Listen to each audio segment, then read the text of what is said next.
are under 21 on the Swedish women's team, so a young team, a developing team. Whilst by comparison, this Spanish team has had a few players change recently, but they did finish 5th at the ECA Cup in Milan, and they were playing at an international mixed tournament last weekend in preparation, where they finished 13th. But their target is the podium at these games. So, hoping to make their way through to the tight end of the competition.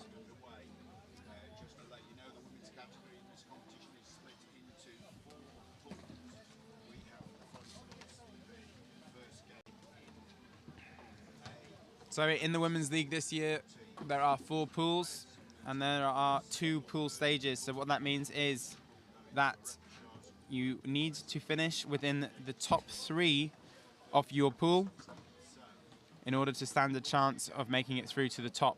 The 4th place in each of these initial pools will drop out and play off for the bottom 4 positions. So really important for these teams to get a solid start.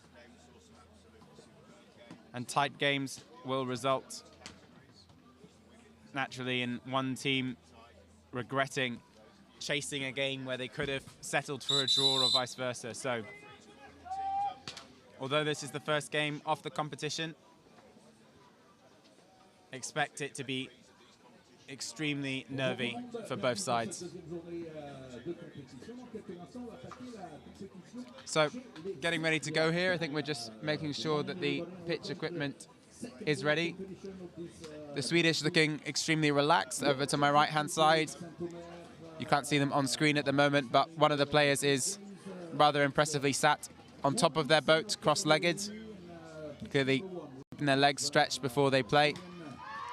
But a testament to the balance of these players. Whilst the Spanish team are just going through the motions, getting some shots away against a fixed defence.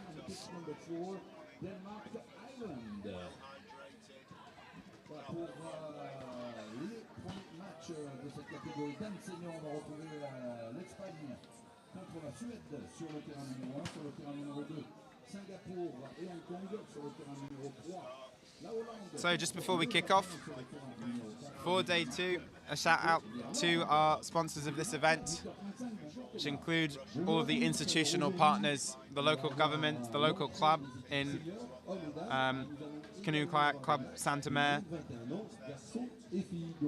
the local sports office of Saint-Omer,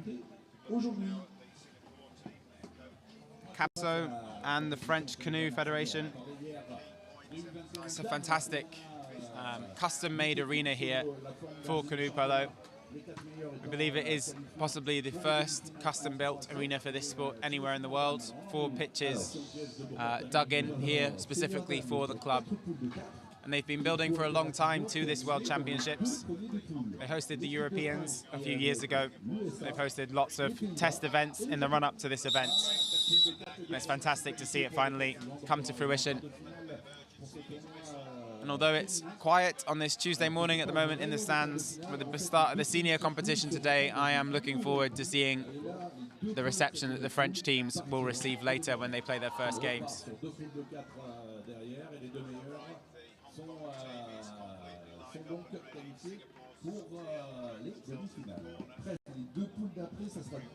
So a quick rundown of the teams, just as they begin to line up. On Sweden, we have Lundgren, Ogren, Ek, Skagerstedt, Hedlund, and Hjortdal. Whilst for Spain, Martinez, Hermida, Leon, Navarro, Calvo, Cañas, Nieto, and Carmona. So, looks as though we're ready to go, and it will be Hermida sprinting for the Spanish women. Whilst lining up is Ögren for the Swedish, and they're away. And it looks like Ögren is going to take it. Oh, she gets to the ball first, but can't quite control it. And a paddle foul is called there, so in trying to regain the ball. So despite getting there first, Amida will claim that.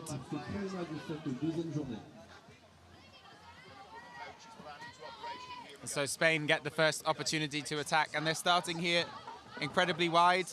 2 players driving towards the back, and the ball trying to be played through. So Spain beginning with 4 players, 2 on each side of the pitch, and 1 player working hard in the middle.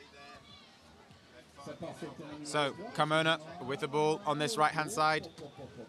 Back to Amida. She has the option over on the left that she takes of Navarro. Navarro drives in, loops it over the top, back to Carmona, who controls the ball. Opportunity to shoot or lay it off. She does lay it off to Martinez. Martinez inside as well. And a shot there for Cañas. That was nicely worked by the Spanish. Just relatively clean passing. It was too easy for them, though, to get that ball into the inside. Sweden will want to make sure that they block off the opportunity for those passes. So, long ball from Carmona, comfortably controlled by Amida, but the Swedish putting high pressure on here, which is surprising early on. They're happy to get out of the gate, not comfortable to sit and wait for the Spanish to come towards them. So they fall back into 3-1. And now the Spanish come. Ball over the top again, this time to Amida on the right. And the left-hander favoured on that right-hand side. That's her favourite place to shoot from. And she will now take the corner. So Amida from Spain, from the right-hand side, lays it all the way over the top to Cañas. Cañas to Navarro. Navarro drives in, over the top to Carmona. Carmona receives, shoots. Well saved there by Hjortedal in the Swedish defence. And Sweden, have they got the opportunity? No. The ball came back, an interesting one-on-one opportunity there that became 3 paddles very, very quickly for Cañas. So she decides to reset, and the Spanish will have a new shot clock period. Over to Navarro on the left-hand side, back to Amida, and now Carmona driving on the right, pops it inside. That's a nice ball to Cañas. Beautiful from the Spanish team, and that's the quality of their passing there. Quick movement of the ball before there's the opportunity to block it. And Martinez scores the first goal of this senior women's competition on pitch 1. So, Sweden, with their first possession of the game, they find themselves 1-0 down immediately, and it did look for a second there that they had ridden that period, but the ball dropping back favourably for the Spanish. So, Sweden driving through the middle, ball comes to Skagaset, takes the shot, opportunity was there, but now the break is on, and Sweden have 3 players behind the ball. Can the Spanish team get this ball down the pitch? Carmona over the top. There's Amida free, but the goalkeeper is in. 1-on-1, Amida misses. Regathered by Ogrin. So big opportunity there for Amida. But it comes off the bar, perhaps trying too hard to beat the keeper. And she'll expect and want to make those, obviously. Perhaps they can be afforded against Sweden at the moment, but later on in the competition, those will have to be converted. Sweden not building as many phases by comparison to the Spanish. It's 2 shots so far from outside of the zone, effectively. So the Spanish now putting their own pressure on. They're playing a corner trap. That means that they are putting a player out onto the player at the corner to try and force them to make a long pass. And that's what they have to do. But the captain in Headland manages... Oh, no, she doesn't. Oh, she's left the ball behind, and Spain have picked it up. So they're away again on the break now. It's Leon to Cañas, but she drops it, and there's no one there. And now the break has been slowed down, but is the opportunity still there for Carmona? She's driving down, trying to make space on the left-hand side. I think they will have to reset it now. So it's a little bit sloppy from this Spanish team. Good opportunity there that went missing. So Cañas to Amida, and they drive on this right-hand side. Now into the middle. Opportunity to get it inside. Decide against it. And Amida has it again. So the Swedish doing a relatively good job so far in this defence of cutting out the options this time round. But there is a big gap on the right-hand side here now. Comes over from Amida. The pass is slightly loose, and it doesn't give Amida the opportunity to attack there. So they will reset again. And Spain with 3 players now inside, and they had to take the shot because the shot clock was running out. So if you're watching for the first time, you have 60 seconds of possession before you have to effectively shoot. You can see the shot clock at the top of your graphic on the right-hand side counting down. Sweden currently with 54 seconds of that time remaining. So you get, as long as you are controlled, you probably get 2 or 3 opportunities to make a structured attack before it becomes a loose shot from distance, effectively. So Sweden on the attack again. This is the first time we've seen them use their time to reset an attack. Maybe those nerves beginning to calm down now. So Skargazet to Yotadal, but she's under pressure. Couldn't control that cleanly with her paddle. And the Spanish with the high press from Hermida. And that's taken down that shot clock, that pressure. So we've got 15 seconds now on the clock. So Ogren, oh, the ball drops loose again. And now Nieto is away. And she lays it off to Cañas. Cañas with no option to pass. Lays it to Carmona. Carmona back nicely to Nieto. Nieto to shoot. Goal for Spain. That was really nicely worked up the pitch by the Spanish. The Swedish not making it back to their goal in time. So Spain comfortably 2-0 up in this game with 3 minutes left on this first half.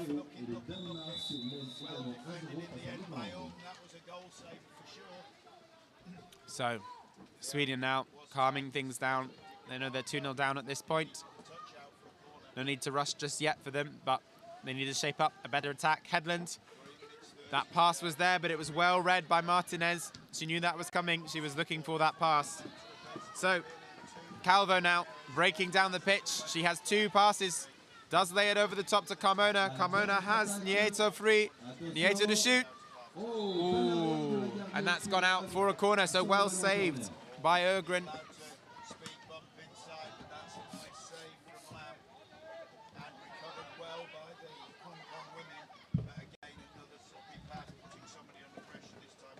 Calvo to take the corner.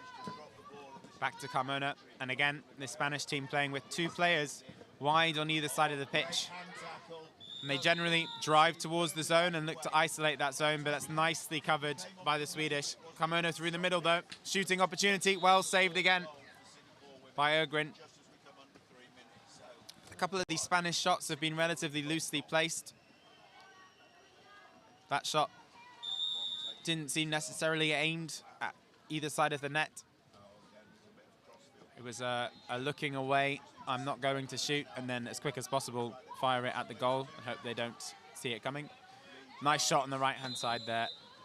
It's gone far wide, so again, not looking at the net. So trying to catch the keeper off guard, but Sweden wise to that from this Spanish team. These teams have met many times in the past. So Skargazet takes it from the back. And Sweden will have a new minute. And they'll be hoping before half-time to level, well, not to level this game, but to get to 2-1 and try and put some pressure on this Spanish team. Skargazet back to Yotadal, hasn't got a pass, so has to dribble it and reset. There is an opportunity over on the left, but it's now gone. So Headland back to Yotadal. Yotadal to Skargazet. 25 seconds now on this shot clock. Shot coming. Powerful shot there from Yotadal from outside, and it does force the save from Carmona, and they will have the corner. But Sweden's still struggling to make any kind of indent into this Spanish zone. And again, Spain will play this trap on the corner. So only a couple or 1 free pass over the top for Sweden, and it's well covered off by Martinez, who read that. That's what the corner trap does for you. It forces that looped ball, and now Carmona is away with an empty net in front of her. Can she capitalize here? And it is Spain who will go 3-0 into the half-time. with only 7 seconds now left on the clock till half-time.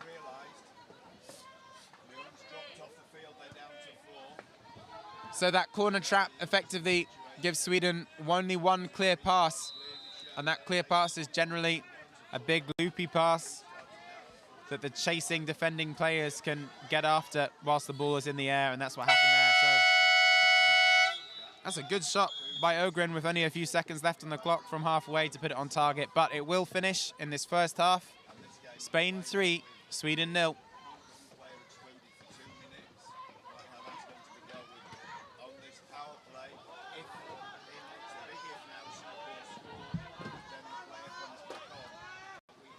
So whilst we're at halftime here on pitch 2 at the moment, Hong Kong and Singapore are playing off. So a European battle on this pitch and an Asian battle on pitch 2 at the moment.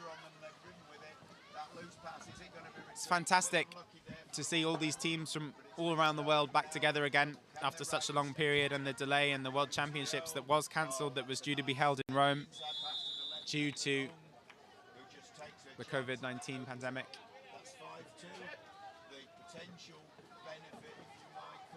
So for Spain, they'll be very happy at halftime. 3-0 up, comfortably ahead. No real risk at the moment of Sweden coming back into this game. Spain look comfortable. But this group could come down to goal difference, so they won't let up or sit on their laurels here. They will need to push forward. And with Taipei and Great Britain both in the group and placement in the group important, if they were to draw against either of those teams and match results elsewhere, then it would come down to goal difference. So they will look to capitalize against the advantage that they clearly have against this Swedish team at the moment. By comparison, for this Swedish team, need to move the ball slightly earlier and faster, and trying to make some more opportunities in that Spanish defense. They'll maybe be happy with how their structured defense has been. Spain gaining 2 of their goals on the break and only 1 from structured attack. So the Swedish have done well to neutralize the Spanish in their set-up attack so far, but they need to find their own attacking edge.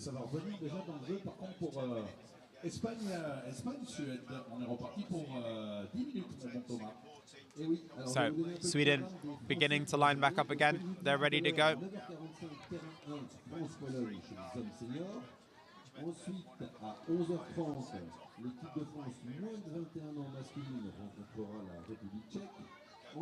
No coach at the moment for this Swedish team. At least not directly pitch side right now. So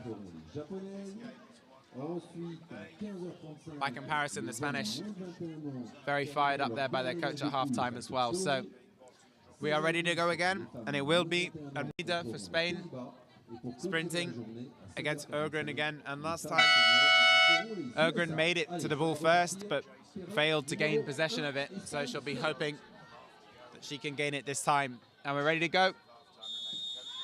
The sprint has started, so Ogren versus Almeida. Almeida looks like she's got the edge this time, though, and does.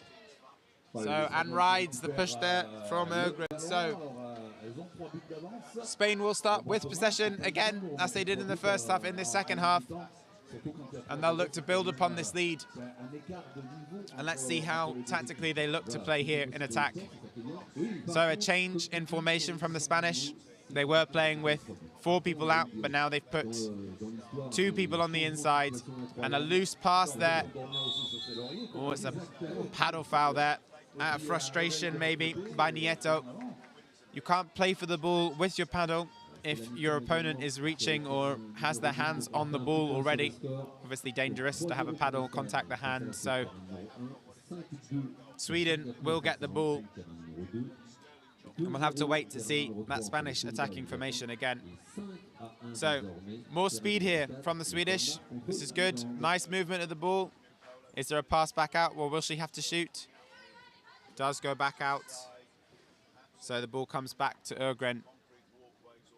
But that was a better drive. Oh, shot. Oh, and that's caught Spain completely by surprise, and me by surprise. Ergrin with a shot from nothing. Maybe she saw the keeper looking away. Carmona, widely regarded to be one of the strongest women's keepers, and was caught napping there. So, Sweden score first in the second half, and it's 3-1 now. A 2-goal lead for this Spanish team. But now we see this attacking structure again. So Carmona over the top to Nieto, and they're now playing with 3 players around the back and 2 players on the inside. And what this means is those 2 players on the inside will try to open up space for the runs, as they have done here. Nice, and there is another pass. Perfect. Well-worked opportunity, and it's still falling for them, and it's finished off by Hamida. But that's exactly what that attacking structure is planned to do. Lyon making a space on the inside for the outside player to run into, and that draws the player, leaving Lyon free for the shot. So, Spain moved to 4-1, and we're at 1-1 effectively in the second half so far, but better speed again from the Swedish team. The shot comes early from Ek. So better movement from the Swedish, but they need to build more pressure in their attack. And here again comes the trap from the Spanish team. So Spain forcing that long pass, and again it's cut out as a result. So Lyon over the top to Carmona on the break, and she has the option of Amida on the left-hand side, which she takes. Well taken by Amida. Can she lay the pass off? She can. Martinez back. Oh! That was beautifully worked, but Nieto couldn't finish it with the open net begging in front of her. And that will be really frustrating for the Spanish side. But now Sweden have the opportunity to make it down the pitch, and Nieto taking out some of her frustration, I think, in that kayak tackle. So, Skargaset down the pitch. She makes the run herself. She'll need the option for the pass. Does get the option over the top. Trying to work it inside now, the Swedish. But that ball was just a little too low, and it bounces off the boat, and it is regathered by Spain. Quickest to react, Amida. Amida with the pass free on this right-hand side, but she finds the Calvo. Difficult pass for Calvo to Carmona that she decides against, but looks for the pass over the top to Cañas that she makes. Cañas to shoot, and well saved by Skargaset. I think that was going to hit the bar, but no risk taken by Skargaset, covering back for the Swedish.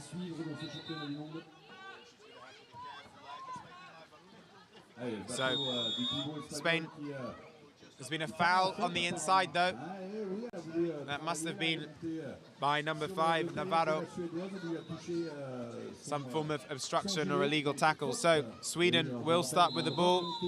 And they play from the back, from Headland across to Ergrin. And now the Spanish team decides to fall back into their defensive structure. So Skargaset drives down. Headland with the ball now, back to Skargaset, takes the shot, and that's saved to go wide, or blocked on the way through. That was a powerful shot though, from outside. These Swedish players clearly have the power within their shooting ability, but cannot make a dent into this Spanish defense to be able to do it on a one-to-one basis with the keeper. So, Lundgren to Skargaset.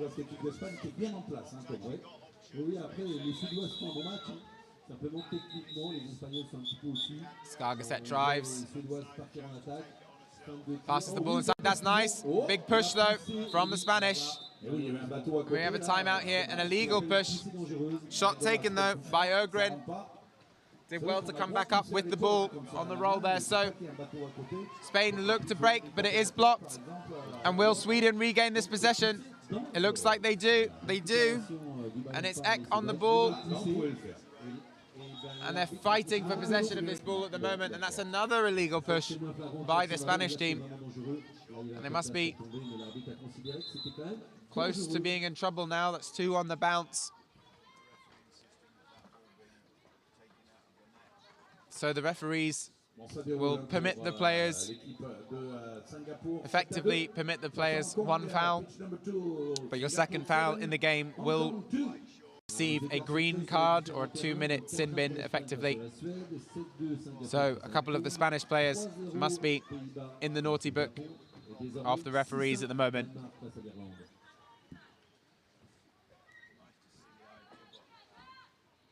So Sweden set up again, Skargaset to Ögren. Ögren driving nicely, but she hasn't got many options to pass. I think she's going to have to shoot herself. Size to reset though.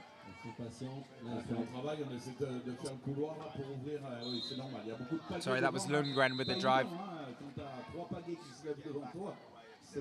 So the captain, Hedlund, will take this corner. And again, the Spanish team playing this trap on the pass.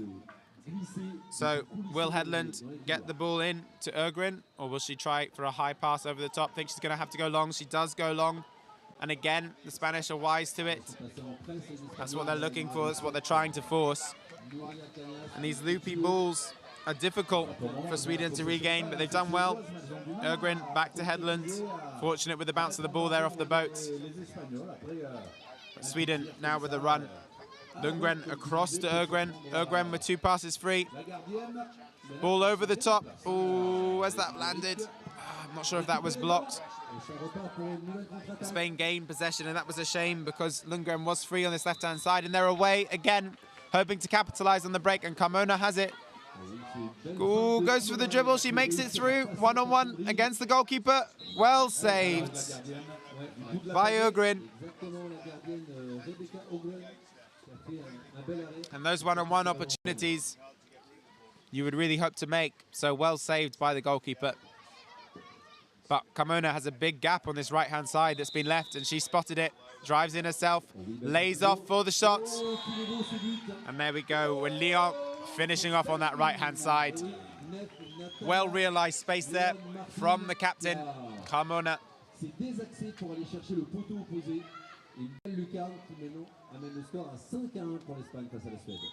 Spain 5, Sweden 1. And Spain moved to a 5-1 lead. Only 20 seconds to go in this game.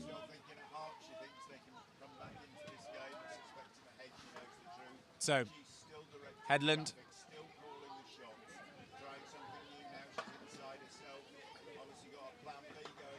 Sweden now losing some of that speed that we've seen so far in the second half. Gertedal over the top to Hedlund. Doesn't have the pass, so they reset. Shot clock now at 30 seconds. They've used up half of their attacking time.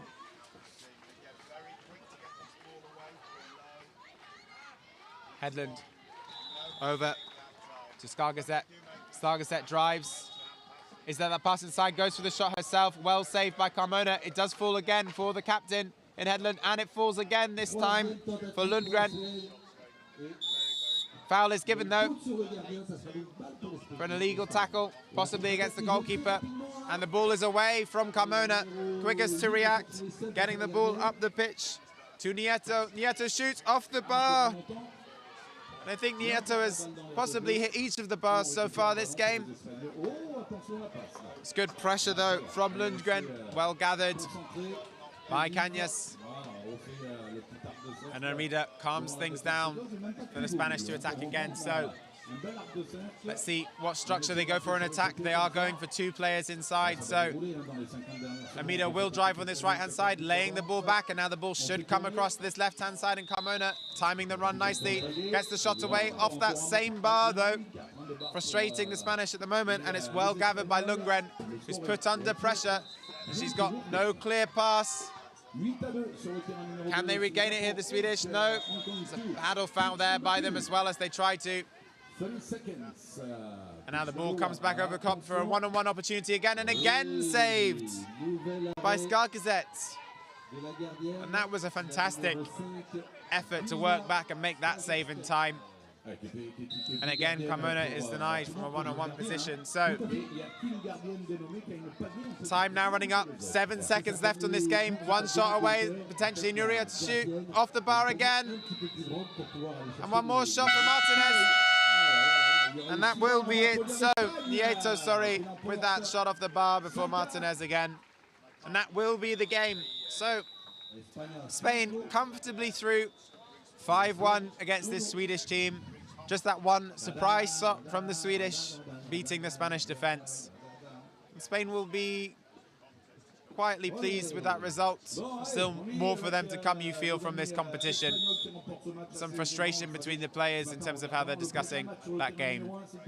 Sweden perhaps wanting more out of this game, but a better second half from them, both in the result, in terms of the score for the half, and in terms of their attacking structure and speed. So, growth for this Swedish team.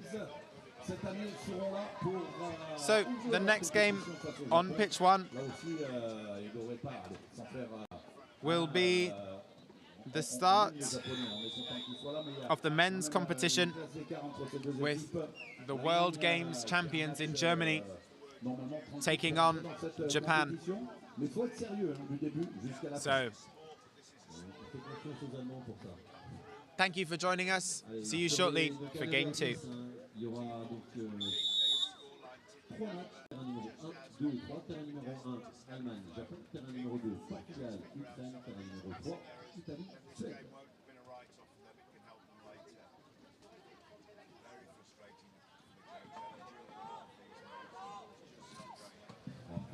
Sur les scores, terrain numéro 2, Singapour 10 au 2, Pays-Bas 5, Japon 1. Et pour le dernier terrain numéro 4, le Danemark mène face à l'Irlande 7-2.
matchs vont repartir dans quelques minutes. Je vous rappelle, c'est pour les hommes seniors cette série de matchs.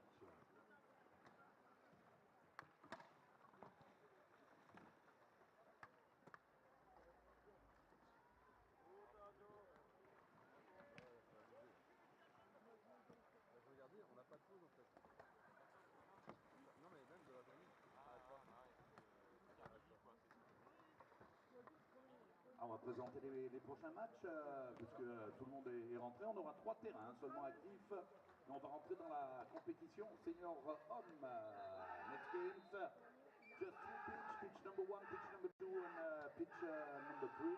And we're the first match in the senior men's category. Allez, les premiers matchs dans cette catégorie senior homme. Et devant nous, on aura Allemagne, Japon, de l'autre côté sur le terrain numéro 2, mon bon Thomas, Portugal, Ukraine, et Ukraine c'est la première participation au championnat du monde, je crois, ouais, il me semble, Lituanie, Ukraine, il y a 2-3 nations comme ça. So welcome back to Saint-Omer for this World Championships in 2022 in France. And here we have the first meet-up in a long time between the Japan senior men's team and the German senior men.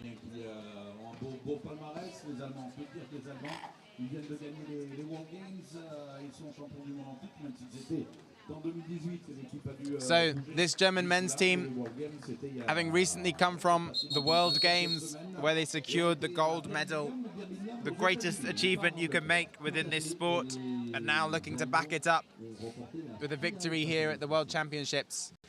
And a nice exchange of gifts here between the captains at the start of this game. Nice to see, just off screen there.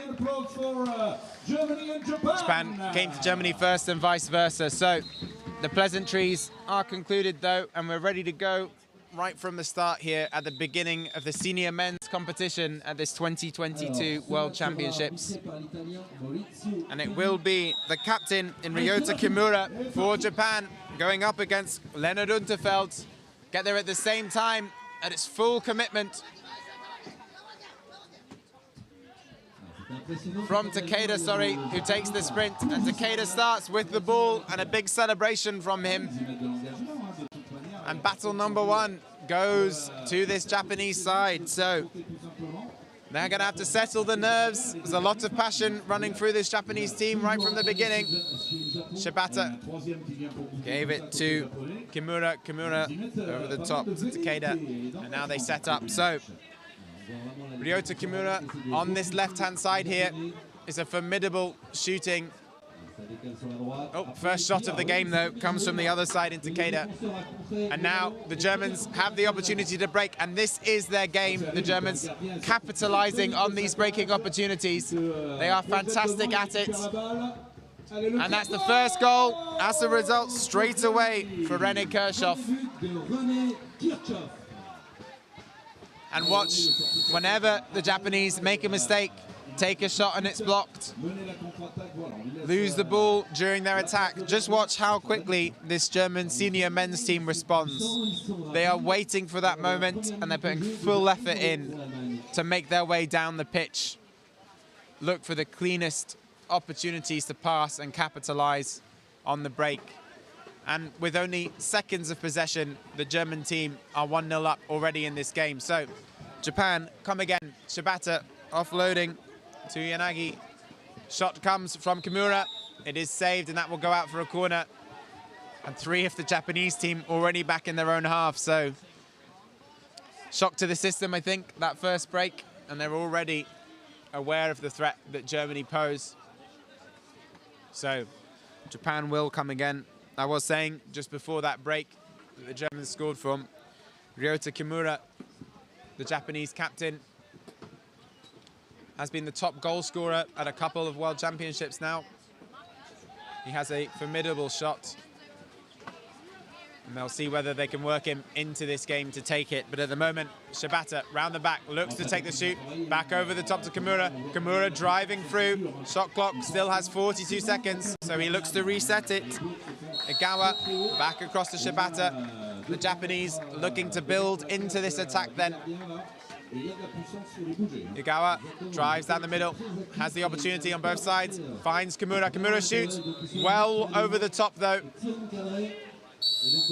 And perhaps that's the adrenaline pumping for this Japanese team, but their shots so far well off target. So Yanagi putting pressure on this German side. And now we will see the first really structured attack by this German team. So setting up with a 3-1. Viren over to Unterfeld. Unterfeld with a free shot, does shoot. Went through 2 paddles though there, and I think that was slightly early. Germans maybe just looking to apply as much pressure as possible. I think we'll expect them to build up this attack slightly more. So Unterfeld looking dangerous coming on the back of the pitch. Not sure if the Japanese team have noticed him there. So ball comes to Viren. He's still not seen Unterfeld, has now been seen. So Viren back across the pitch to Riek. Riek shoots, goal! Tim Riek with the second goal of the game for Germany. Their leading shooter. He has a fantastic, powerful shot. It's always perfectly placed, and that one goes in off the top bar on the top right-hand side, and nothing the goalkeeper could do.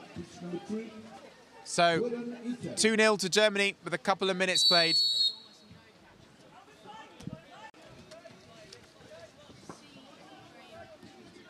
So ball on this right-hand side. Back to Kimura. Shot coming, well blocked in the defense by Kirchhoff in the net. And now the Germans look to break again. And there's a foul there on Viren by Kimura, knowing the threat that is there on the break. René Kirchhoff running down this right-hand side. Will he go for the shot himself? He doesn't have the opportunity to. That's good pressure put on there by Takeda. And it looks like Japan may have weathered the storm here slightly. Hopstock forced to pass the ball back out to Viren. So Germany will set up another structured attack. And this time, Tim Riek and Jonas Gaussmann creating the space on the inside. Viren across the Hopstock. He's got space on that left-hand side. Ooh, goes for the slow shot. I think that was blocked. Trying to trick the goalkeeper. So Hopstock now will take the corner from this right-hand side. Gaussmann coming back out off the zone. Tim Riek remaining in there. Gaussmann just giving himself a run-up to put the pressure back on again. And let's see how this German team seeks to play it. Big gap down the middle if they can capitalize through Hopstock. Hopstock will lay off, looks for the layoff. Well read, though, by the Japanese players. And that will go out for a corner. So I think that ball was a little bit too premeditated, that it was going to come to Tim Riek. But Japan did well to read it and get the block in a tight space without causing the foul. So Marco Hopstock for Germany, again, will come from the corner. And Gaussmann circling around the back to put pressure on Yanagi on the left-hand side of this Japanese zone. And that's created space. There's got to be space on this right-hand side if they can make it happen. But Japan get reset. And Japan are looking tired in this defensive structure already. The Germans just sitting comfortably still. So they need a lot more fight. Yanagi needs to get back on this pitch. Need to try and win more of these one-on-one battles in the zone to prevent these spaces being made. But Hopstock drives again, isolates Yanagi. Kimura is forced to hold and now has to try and get across to Viren. Back over the top, beautiful pass over for Hopstock to take that. 2 passes on the inside if he wants, but he shoots himself. It falls, oh, off the bar from Gauselman. It fell nicely for him to finish that there. But Japan, oh, will he regather the ball? Not sure how this ball's gonna land. I think a number of fouls in there. That was a aggressive paddle foul at the end there. And it will be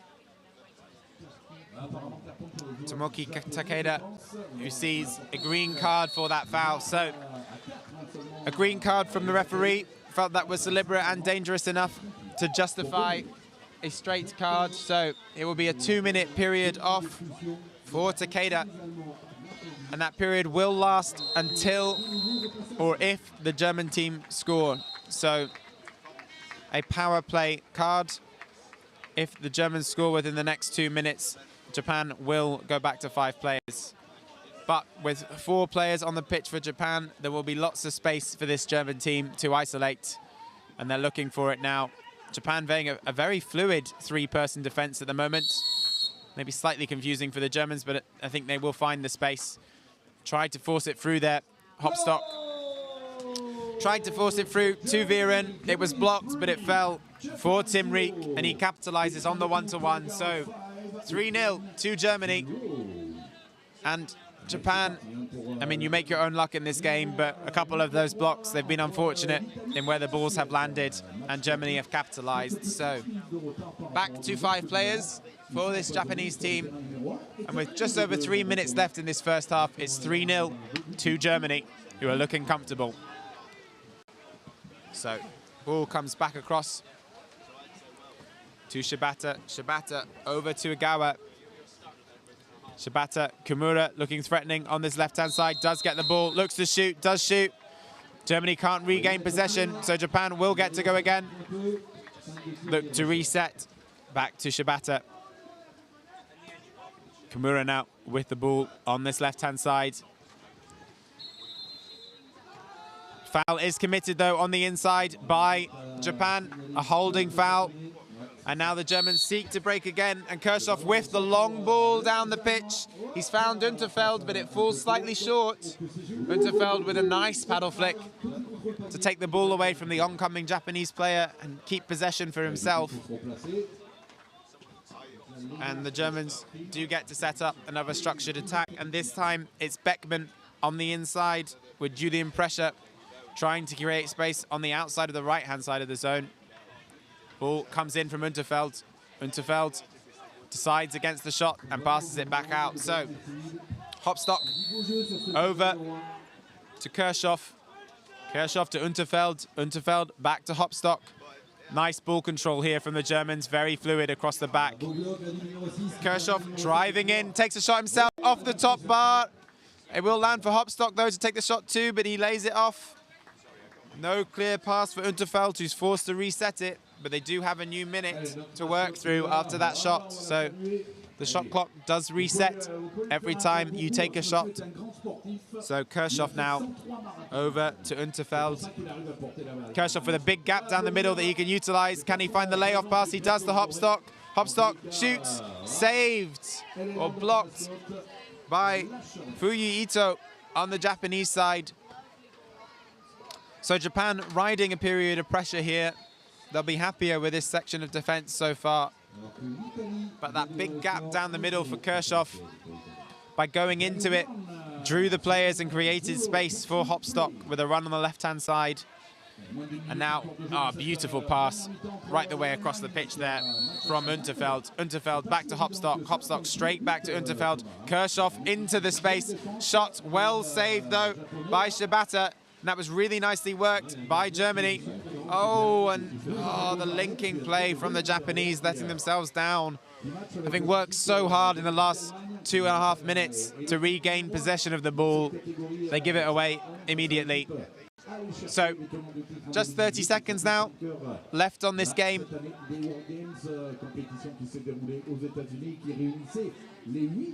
So, Hopstock back to Unterfeld. Unterfeld driving in, comes over.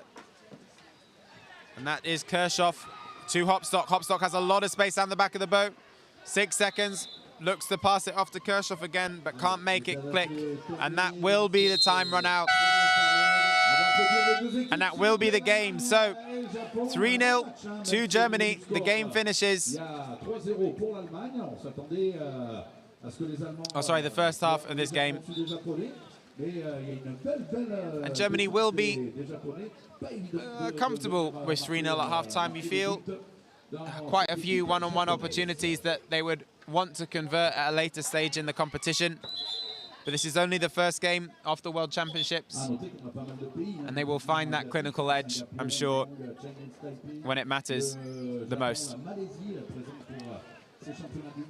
So, Germany just taking the time to take on some water, have a brief conversation about anything they want to improve. I think they'll be happy. They are finding those spaces in attack.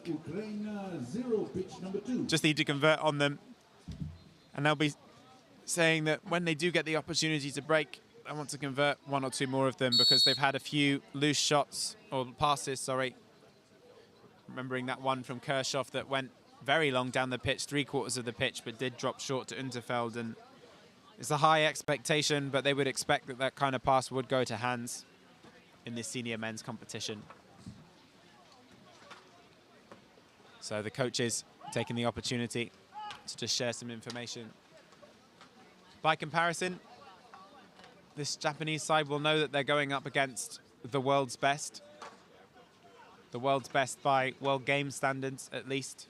The premier canoe polo competition that happens every 4 years. Occurred recently in the USA, in Birmingham, Alabama, and Germany beating France in the final there to come away with the gold medal. So they'll know the quality of the opposition that they're up against, and they will see that they're only 3-0 down at half-time here. They'll want to, more than anything else, you feel, get on the board themselves and prove against this quality of opposition that they can score. That has to be the first target for this team. But also, if they can keep the scoreline tight, try not to concede as many goals in the second half, that would be a respectable result for this Japanese team. Japan finishing the Welland Championships in 16th position in the men's senior league. So a significant gulf between you would anticipate finishing places of these teams, but the senior men's competition incredibly tight across the board. So we're getting ready to go again now. The German team lining up.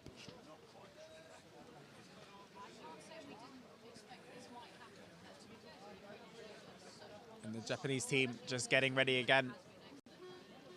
There was a clarification at half-time between the Japanese captain and the referee, probably just on some semantics of the rules. So Japan ready to go again, and it will be Takayuki Igawa for Japan, sprinting against Tim Rieck for Germany.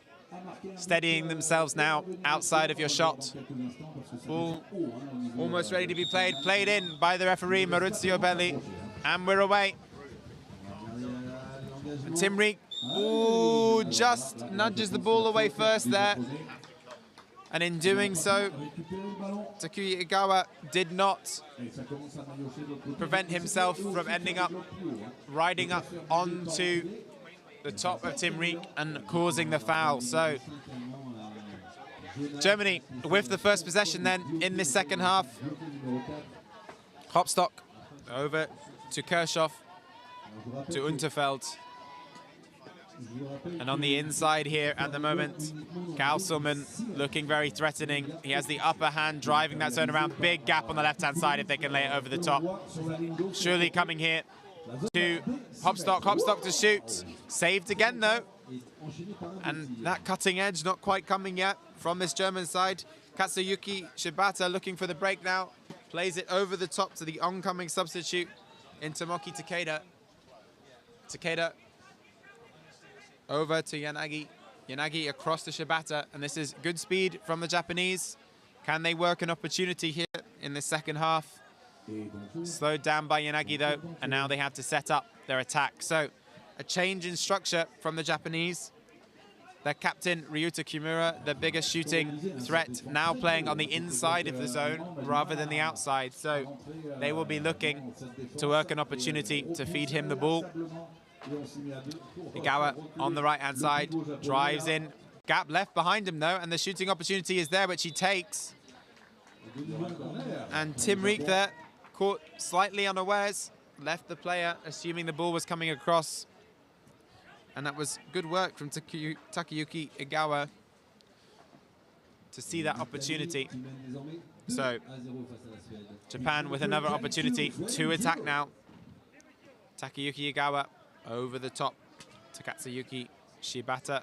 Shibata back across, not making much at the moment though, and that shot clock beginning to wind down. I think there's been a foul called potentially by the referee. Nope, we got play on, sorry. So shot clock still running down. 30 seconds left now, and now Japan kick up a gear to try and make some space. Kimura working really hard to try and make space. A loose pass though from across to Takeda. Takeda inside, can he get the ball in to the preferred shot in Kimura? The foul is called against Kimura, who has to give up the ball. And now they are looking for that breaking opportunity at full speed, the Germans. Down to Hopstock, ball over the top is wanted by Unterfeld. Unterfeld does get the ball. Ooh, goes for the smart pump shot. The full power fake, followed by the flick back up from the boat, but it doesn't work out for him. But Germany will get the attack again. So again, the finish on the end, letting this German side down. Maybe just a few cobwebs to blow off since the World Games event a few weeks ago. And now Unterfeld across to Hopstock. Hopstock looks to lay it off on the inside, but can't. It's well covered by Takeda. Good pressure there from Kimura, but there is now big space on the right-hand side here for Jonas Viren, the captain. It's well worked in, well blocked by Japan, and again with that pop shot up, but there's a paddle foul in there by Germany, and Japan again ride a period of possession, and this time it looks like they will hold on to the ball and work it more smartly down the pitch. So, well done again for that Japanese side to ride that period and attack. But some clear one-on-one opportunities missed again for the German side, who should be further up in this game, you feel. Japan then riding it down the pitch. Shibata, oh, a loose pass there. Did that take a block? It did. Just caught a paddle on the way through, so that was actually blocked by Beckman. There'll be no reset on the shot clock. Or there shouldn't be a reset on the shot clock because the shot wasn't taken. So the referee just confirming that and wanting to take some of the time off the shot clock here.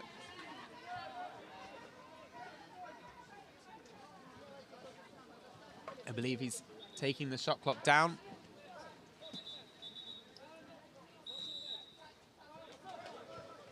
Can't see the shot clock here from my commentary position, but it has now been taken down to 30 seconds. So Japan will have 30 seconds on this attack. Shibata across to Kimura. Kimura looking for an opportunity. Shibata has it back to Kimura. On the drive, there's a ball inside if he wants it. Lays it off. Looking to the referees, but I think the whistle came from the other pitch next to us. So Kimura then with the opportunity to shoot, tries to go around the back, but it's well covered by Beckman, and I think that was a shot of frustration by Kimura, who cannot find the space that he wants in this game. Viren has to commit to the roll to get the ball, but it's left plenty of space for his teammates, and Unterfeld looks to lay it back off. That's a beautiful pass across. That's fantastic work. The vision there by Unterfeld, not just to see Kirchhoff on that left-hand side, it looked like the opportunity had gone, but to get the ball through effectively 2-3 players to get it to Kirchhoff to finish in the top right-hand corner, that's the clinical edge that we expect from this German team. And they are 4-0 with 5 minutes to play in this second half. But it's been a better second half from Japan so far. Only one goal conceded.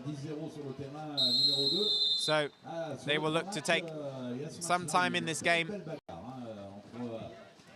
An important consideration for this Japanese side is that this is within the group stage. So whatever they can do to limit the goal difference against this best team in the world in Germany currently will be beneficial to their chances of getting out of the group stage and progressing. So the other teams in this group, Germany, Japan, Portugal and Ukraine. Ukraine with a wild card entry, and Portugal a well-known side. So you feel if the German team are set to top this group, it will come down to Japan or Portugal as to who will go through, and only the top 2 positions per group will go through to play off for the top 12 positions in the championship. So that Japan-Portugal game, when it happens, will be formidable. But for now, Kimura, again, with a loose shot that falls, easily blocked for Germany. And they have 4 minutes left to add more to their tally here. Again, a long shot over the top to Riek.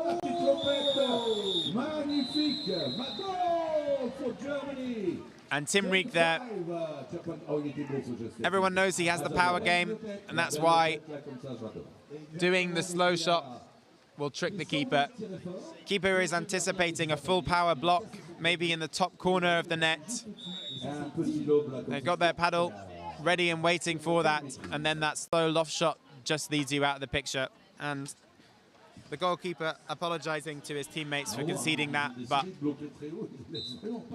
even the best goalkeepers in the world will get tricked by a slow ball every now and again. So Takeda over to Shibata. Igawa now on the ball. 5-0 to Germany, 3.5 minutes left. And Japan still searching for their first blood in this game.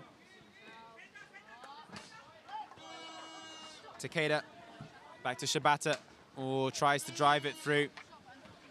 Viren with the block, but not interested in going after that ball. I think that shows how comfortable Germany are with both this result and their position likely to be within this group. Shibata looks to shoot, does shoot, and goal! And the goal doesn't come from Kimura, it comes from Shibata. A very similar style of shot wrapped around the back of this German side.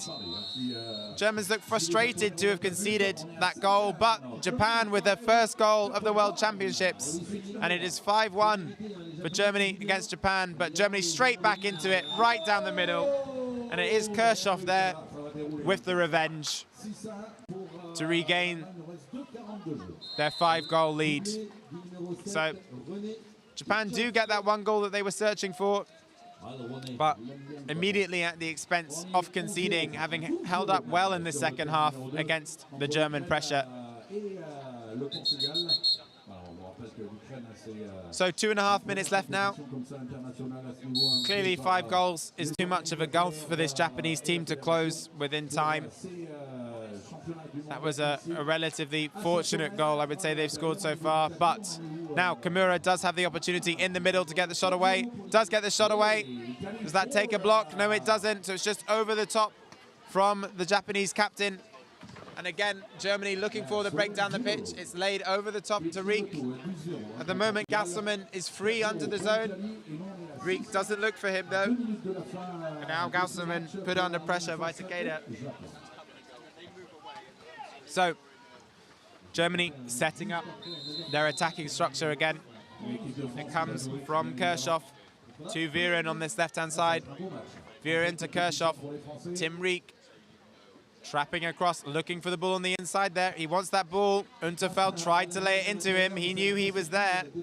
Tried to lay it blind, but it's well read by the Japanese, and that's beautifully controlled by Viren. Oh, and I think Viren probably could have taken the shot himself. He was extremely unselfish to give the ball to Gasselman. Gasselman not converting, though.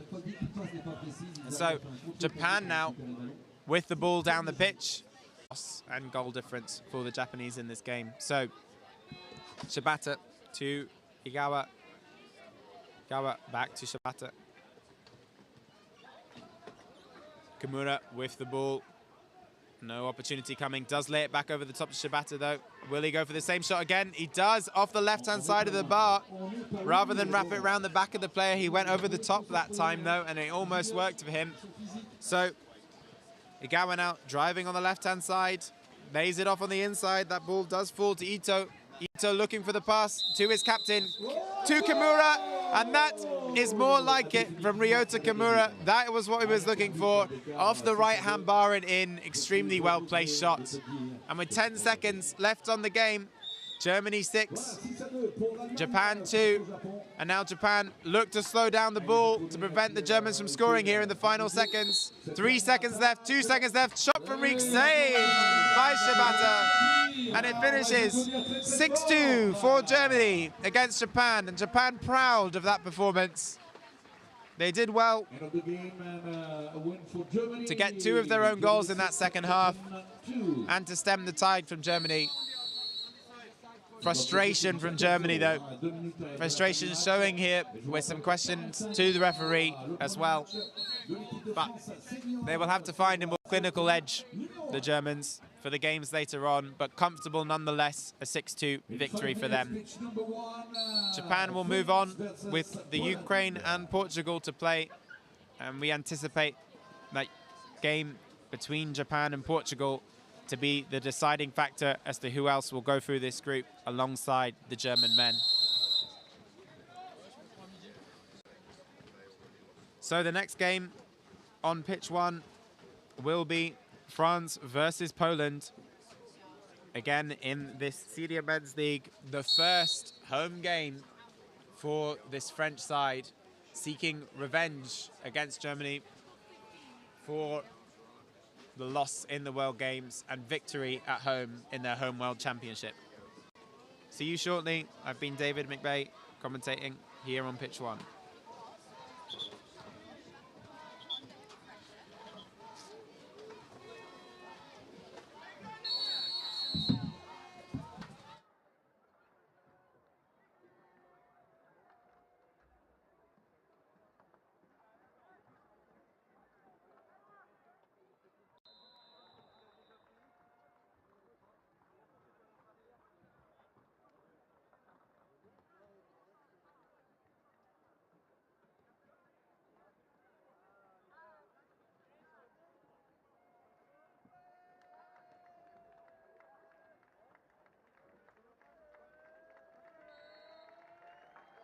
Allez, on va applaudir l'équipe de France là qui rentre sur le terrain, s'il vous plaît. Entrez dans ce tournoi pour nos Français. Allez, allez, allez, allez, allez, allez.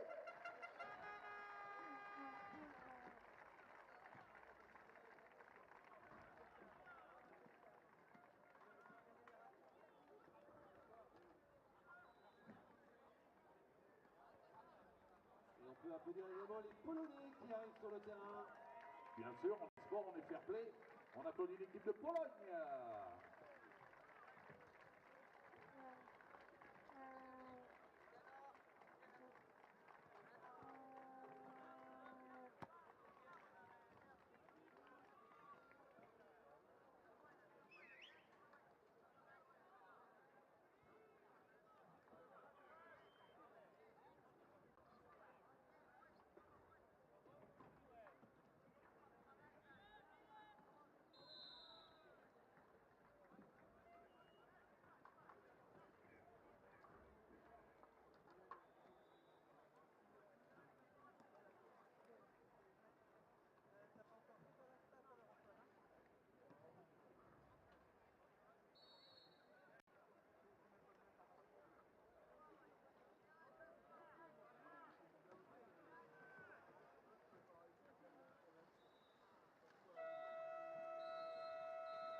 Terminé sur le terrain numéro 2 avec une victoire du Portugal. Large victoire sur l'Ukraine. On s'y attendait un peu. Et puis là, dans quelques instants, on va voir nos Français contre la Pologne. L'équipe de France, puisqu'on parlait des World Games et de la victoire des Allemands, il faut savoir qu'elle était en finale face aux Allemands dernièrement à Birmingham aux États-Unis. Et la Pologne, on connaît, hein, c'est un jeu physique, il y a beau bébé en face. Ça va être une belle entrée en matière pour ces deux équipes. Et je vous rappelle qu'ils sont dans une poule de 3, donc Pologne, France et Belgique. Et seules 2 équipes sur 3 vont passer donc ce match. Et ça doit être le premier, il est important.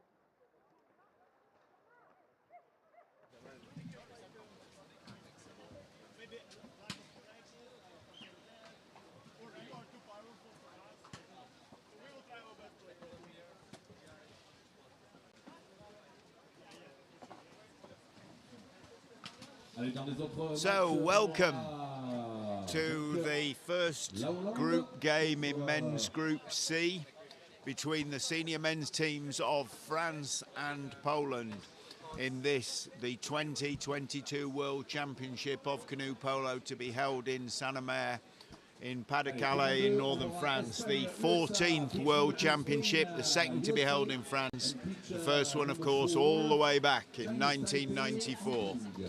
Canoe Polo's had a bi-annual World Championship, with the exception, unfortunately, of course, of in 2020, when the Rome Championship had to be cancelled due to the pandemic.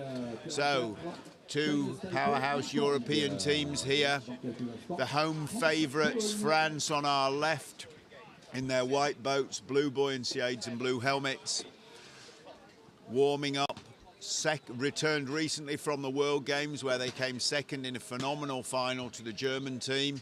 Obviously hoping to go one better here at the home championships, that's a given. Looking strong, fit, confident. And on our right, in the white boats, red and white buoyancy aids and black helmets, we have the team from Poland.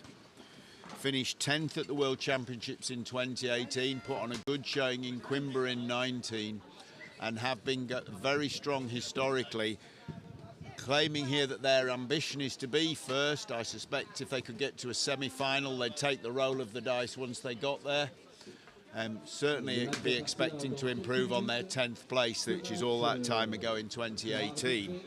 We'll be drawing this game to a start shortly. If we've time to name check them prior, we have referees from Denmark, Asger Somberg, and Great Britain, Brian Anderson. ICF supplies a team of 24 referees from these events, all very experienced, effectively hand-picked. So responsibility for a good and sporting game lies on their shoulders.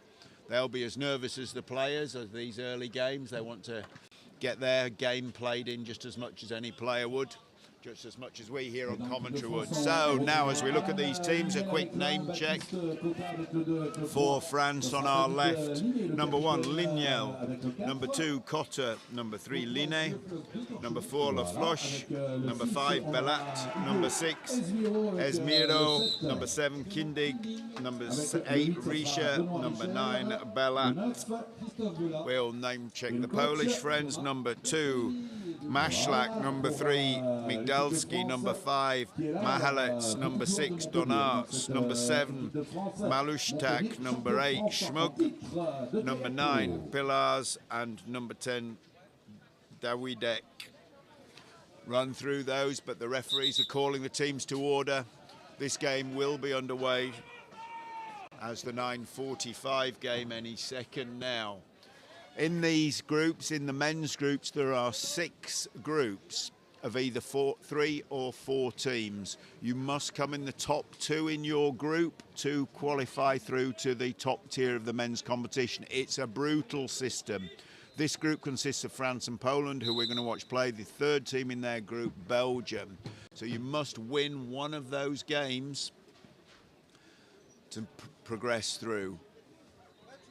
Third place simply not good enough. And the middle groups, as everyone who's an aficionado of polo will know, the middle groups are where the wheat is sorted from the chaff. Absolutely brutal in the middle section of the week. Dreams of hope made or broken. They're right, the referees have them to order.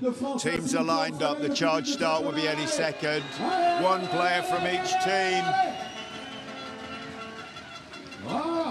The overpitch commentary geeing up the crowd as well. They might. These are their big hopes. French nation behind their men's and their women's teams. Both got very strong chances of finaling. And here we go. For the French, it's Cotter. For the Polish, Schmug. Very, very close. Cotter takes a hit for the team. Referee, a green card right off the charts. Right off the start, an illegal tackle twice, called by the referee. That's a green card showing. That's Poland down to, that's number 8 for Poland down straight away. Schmug from the start. That's harsh. 2 minutes sending off that's done as a power play. So if France score here, they'll be back. Poland will be back to 5, but that's a tough start for the Poles. They're facing one of the tournament favourites, and they're down to 4 before the ball's even in their hands. How can they recover? They're working hard. Their fight is, you can't fault that. Inside pass, not retrieved, but that is brutal. Cotter for France picks up the loose ball and slams it in the back of the net. The only good news for Poland in that is they're now back to 5, but inside the first minute they're a goal down. France lead Poland by 1-0. 1 minute gone. Now this is a time for the Poles to settle their nerves. That was an unfortunate start. They won't have had a game plan for that. But now they're 1 goal down, they will have a game plan for that. It'll be settle the nerves and get back into it. Nothing silly now. They really need to just take the heat out of the game for a moment or two, and then try and get themselves back into it. And that is exactly what they're doing. This passing of play, Malushtak passing across the back, obviously controlling their play, the bearded player, cutting it out and then using his bulk to try and create something, but absolutely nothing doing. Work of Linné on the front of that French defence, just cutting off the gaps, covering ground bit by bit, but the Poles are still exploring. This shot clock's got 14 on it. They're going to be obliged to... That inside pass finds its way. What can happen? Oh, that's superb work. That inside pass to Donart did get there. He had a bit of trouble controlling it, but he got a shot away. It won't have been the shot he imagined, but it did draw a save. Resets the shot clock and keeps the Poles on the offensive. Maślak for Poland taking the corner. Steady ball. Malushtak looking like the playmaker again. Oh, he did well to control that so easily. You would expect to at this stage, but he won't be grateful for a poor pass when they're a goal down like that. 2 men inside working hard for Poland. Donart and Pillars trying to create gaps for their teammates to exploit. Oh, some nice ice handling there over the top. Not getting close enough really for a shot here. The French defence holding them out. And realistically, if Migdalski's obliged to shoot from out there, they're not going to get much product here. Yeah, same story. Migdalski shooting from 5 or 6 metres out, and the French keepers and good defence just happy to pin them down. In goal for France, Bellat, experienced, strong. They know they can bank on him behind them. Malushtak taking the corner now. Who's going to run the point in his place? Maślak. And that's where it goes. Lovely pass out the corner. Yes, you can almost feel the Polish thinking we mustn't slip up here. They've got, the next goal's got to be theirs. If they're 2 behind, it will look like a mountain against this French team. But Poland got plenty in attack. No silly mistakes, nice and steady and patience, and they're demonstrating all of that so far. And here comes the run. Migdalski cuts it inside. That's not on, and it's recycled. Good discipline, didn't get desperate. But they're really going to have to craft something as the shot clock creeps down under the 30. Not desperate yet, but some very, very hard to find anything. This French defence is doing a great job. Still looking. Migdalski, 14. You can almost feel it. Something's got to happen. The backline players are shouting the odds, calling to them. Maślak drives it. Ball in his boat, he's got over the top there, and he's got a shot away. That is superb. Very unstable one on top of a boat. The player trying to unsettle him. But Maślak completely happy to take that, and for all my faith in Bellat, that's a great equaliser for the Poles. Now, French, no question about it. Tournament favourites with the fans, as you would expect. Very good claim for a place in the final, but nothing is going to come easy. Being favourite doesn't guarantee you anything at these championships. You have to do it on the water. They'll want to get this game done and dusted with a win, the French, no doubt about it. But that was a very uncharacteristic loose pass from the French. Retrieved gratefully by Pillars for the Polish. It's a little warning for 9 for Bellat of France from referee Somberg. Just a little bit of delay on the ability for the Poles to take the throw. Bit of unwelcome. Allows the French back into their favoured defensive position. Now, can Poland do it again? They've done it once. They did it with patience and they scored really quite a superb goal. Can they do it again? If they take the lead here, that will rock the French. Same patient build-up, the ball moving quickly, the players trying to find it. Differences, but this French defence is working hard. This is a textbook example of how to defend. They're holding this very strong Polish team high and wide. No options coming for them that are easy. They had to rely on a piece of personal brilliance to actually get a goal. The set plays and the driving runs not getting them any real change with the strength of this paddling defence. Look at this is 6 metres and more they're holding them at. Shot clock forces a shot.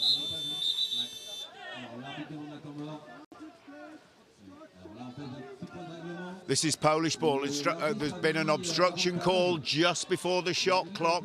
Advantage played by the officials that had not been picked up by the timetable. So Poland get a reset on the shot clock at 1 minute. So France won, Poland won. 4.5 minutes to go. This has been a tight game. French scored early. Poles took their time and were very disciplined to get a well-crafted reply, and now they enjoy possession with a reset shot clock at 4:20 on the clock. Fortunes of this game almost certainly going to be decided in this half. Could it be in this play? That is an amazing pass, screen made, but still, even with that work, the distance out from the goal that the player can get is enormous. That French team, it's not to be underestimated how hard they're working to keep this out there. Poles, big, strong men, and in the end, the Polish committing a kayak tackle, which gives possession to the French, and pressing hard.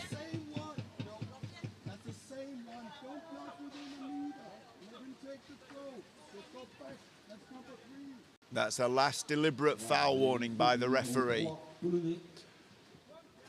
Obviously, if a card is shown now, it's a sending off. The referees have the facility to create a warning without stopping the clock, which is exactly what happened there for number 3. For illegal use of the paddle, the offence not relevant. The fact he's had a warning, the player's now on a tightrope. If he commits another foul the referees think is deliberate or dangerous, he will be getting sent off. And now it's the Polish turn to show us their defence, really, because to be fair, they conceded a goal when they were down to 4. Makes it very, very hard to keep a paddling team like the French out. But here, they're now the strength of the Poles is what they'll rely on. And this is looking again very solid. French being obliged to pass the ball around, hoping to get a player out of position or allow for a defensive error. So far, not what's happening. Oh, that was a shot taken by Bellat, and I would suggest a little optimistically. Well under the goal. Corner being taken by Lafloche. Out. I think that equaliser from the Poles has surprised the French. I think they thought they might be rolling this game up, and certainly the Poles have given them a wake-up call. Could be the best thing for them. Out towards Bellat, and that's a sloppy pass. By this team's standards, that is careless, and I could suggest that was a bit of a let-off there for Linné. He'd lost control of that ball, and if that foul hadn't come, I think they were going to be in trouble. Oh, that's magnificent, though. That is a classic French play, the whip ball inside, and it gets there and the shot gets away. Now they're forcing the referees to make a decision, and that decision is a penalty. Very popular call with the crowd, but that's number 3 taking his warning. Number 3 for Poland took his warning, but then he committed the foul there that conceded the penalty. Referees are given a decision to make, and they made it. But that decision was forced by 2 superb inside passes from the French. And now we get the defended penalty. Going to be taken by Cotter. Goalkeeper Dawidek in goal. He is a very, very established and competent goalkeeper, but these short course penalties are a big ask for the keeper. Oh, inviting the shot. Very nice. That was a superbly brave piece of goalkeeping and a very nicely taken finish by the French. So Cotter puts himself on the score sheet, and the French take back their 1-goal lead. But again, they've scored the first goal during a power play against 4 and the second by a penalty. They haven't scored a goal in what we might consider open play. Poland back to 5. Poland did craft that goal. It relied on personal brilliance, but they did patiently wait for it. Can they do the same again? Certainly in the last 2 minutes they'll be trying to. If they could go in at half-time even, they'd be very, very happy.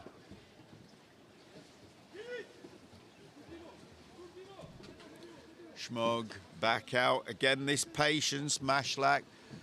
Years ago, you couldn't have expected this patience from a Polish team, and now it's almost their trademark. And that, again, that patient build-up topped off by a piece of personal brilliance seems to be their formula. This time it's Donat, inside, under pressure, still finds the top of the net. So, 2-2, under 2 minutes to go. This won't be the game plan the French were talking about over breakfast.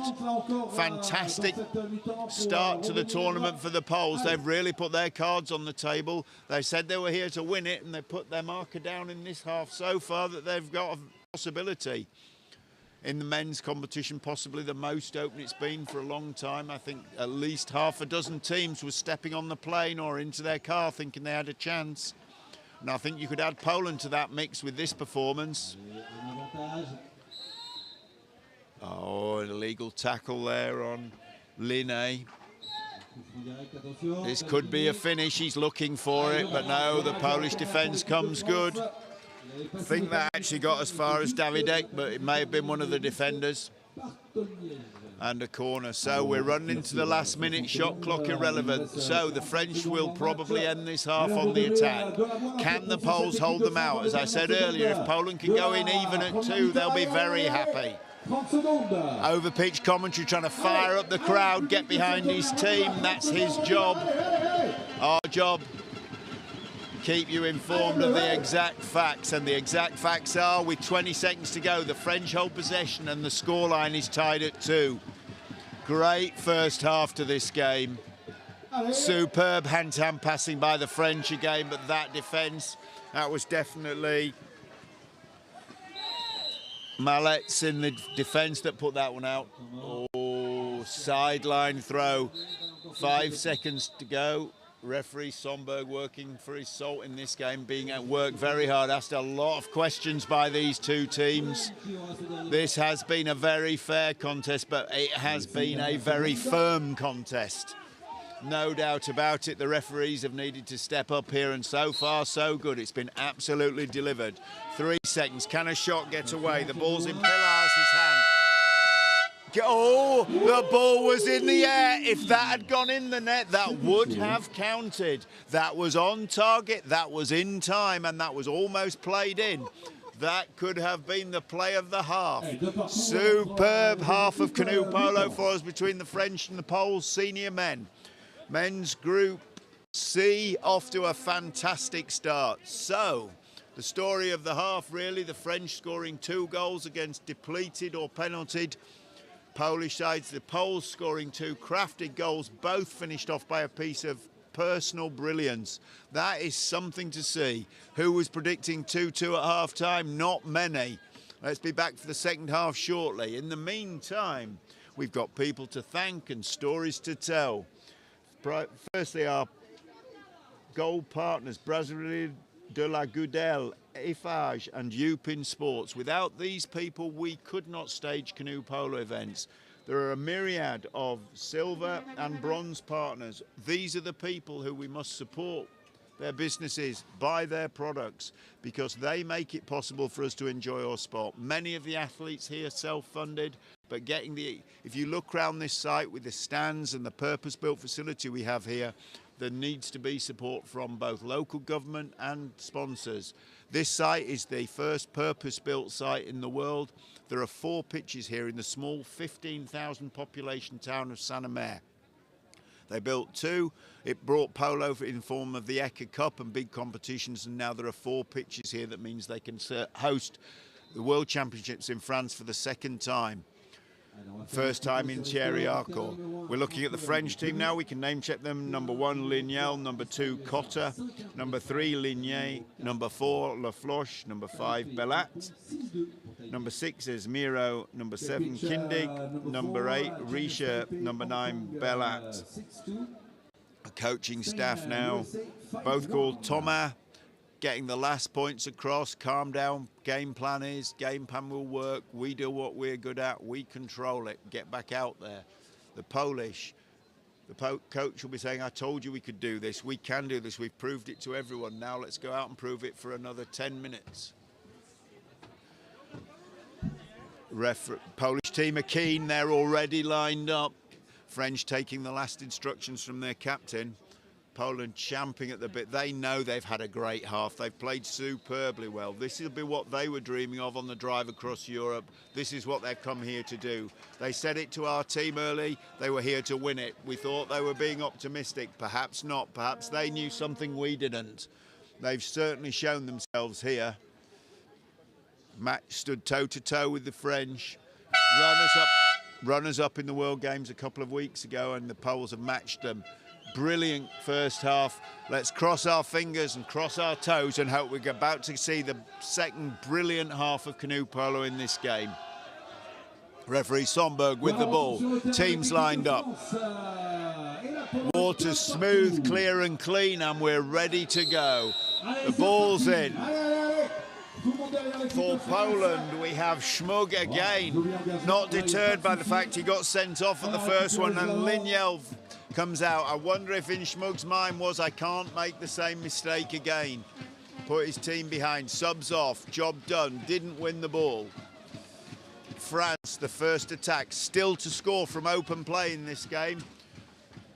Poland down to 4 on the power play for the first goal and a penalty for the second.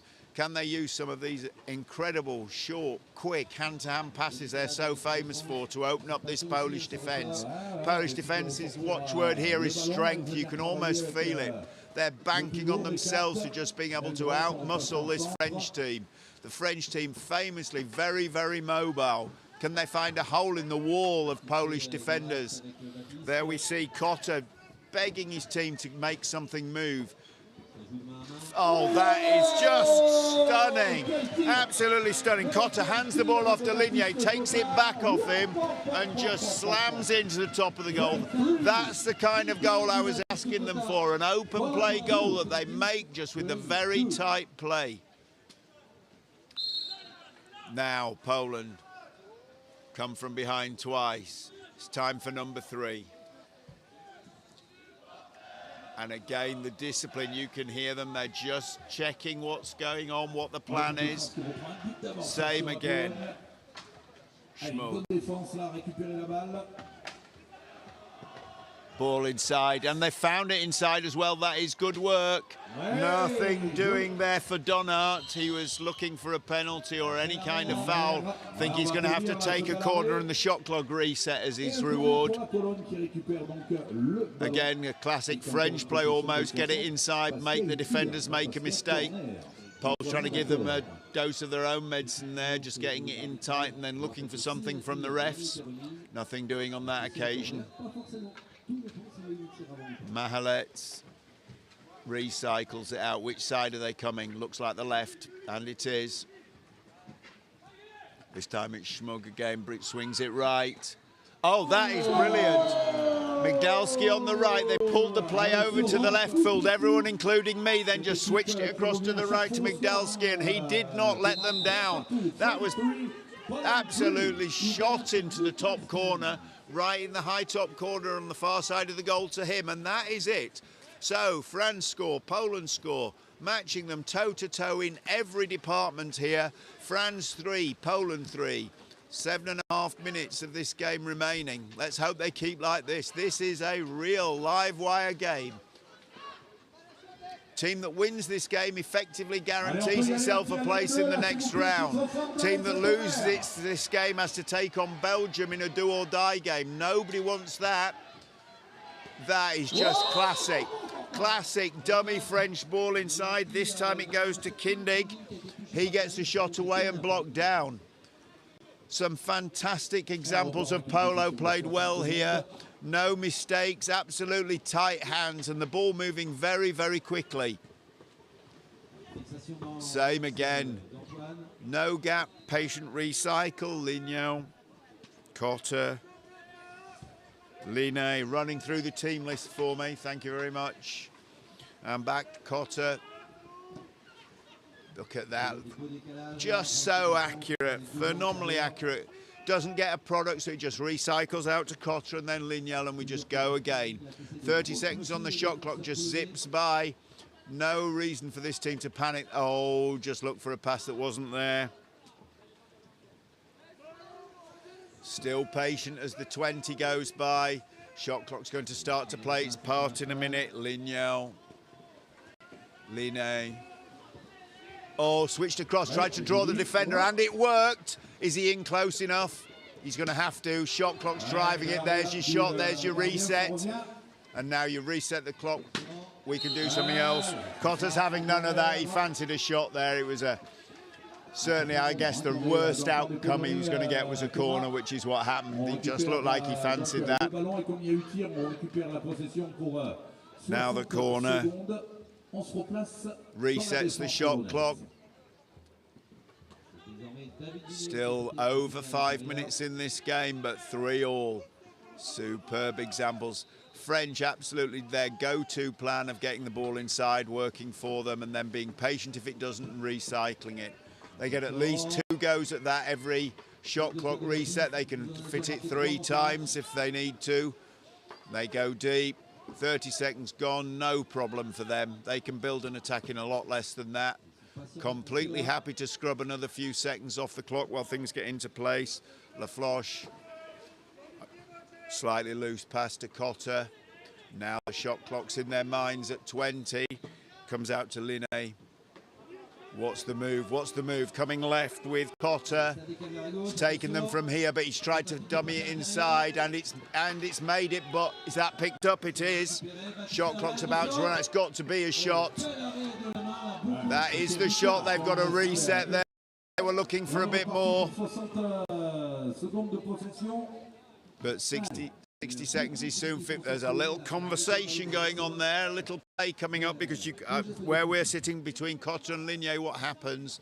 Now it's happening. They move the ball wide to Lafloche so that they can get their movement going. That was nice to see from my place. You could literally just see them checking it. That's all been ruined by an illegal tackle in face of the goal. That'll be a bump on the goalkeeper probably, but of course the team can take it from where it most advantages them, which is where the ball was, right out on the halfway line. Now, how crucial is that going to be? The Poles have possession. They've shown what to do with it. They've scored 3 goals, very nice goals during these possessions, and now with under minutes to go, if they could take the lead for the first time, the dynamic of this game would swing their way for sure. Looking good.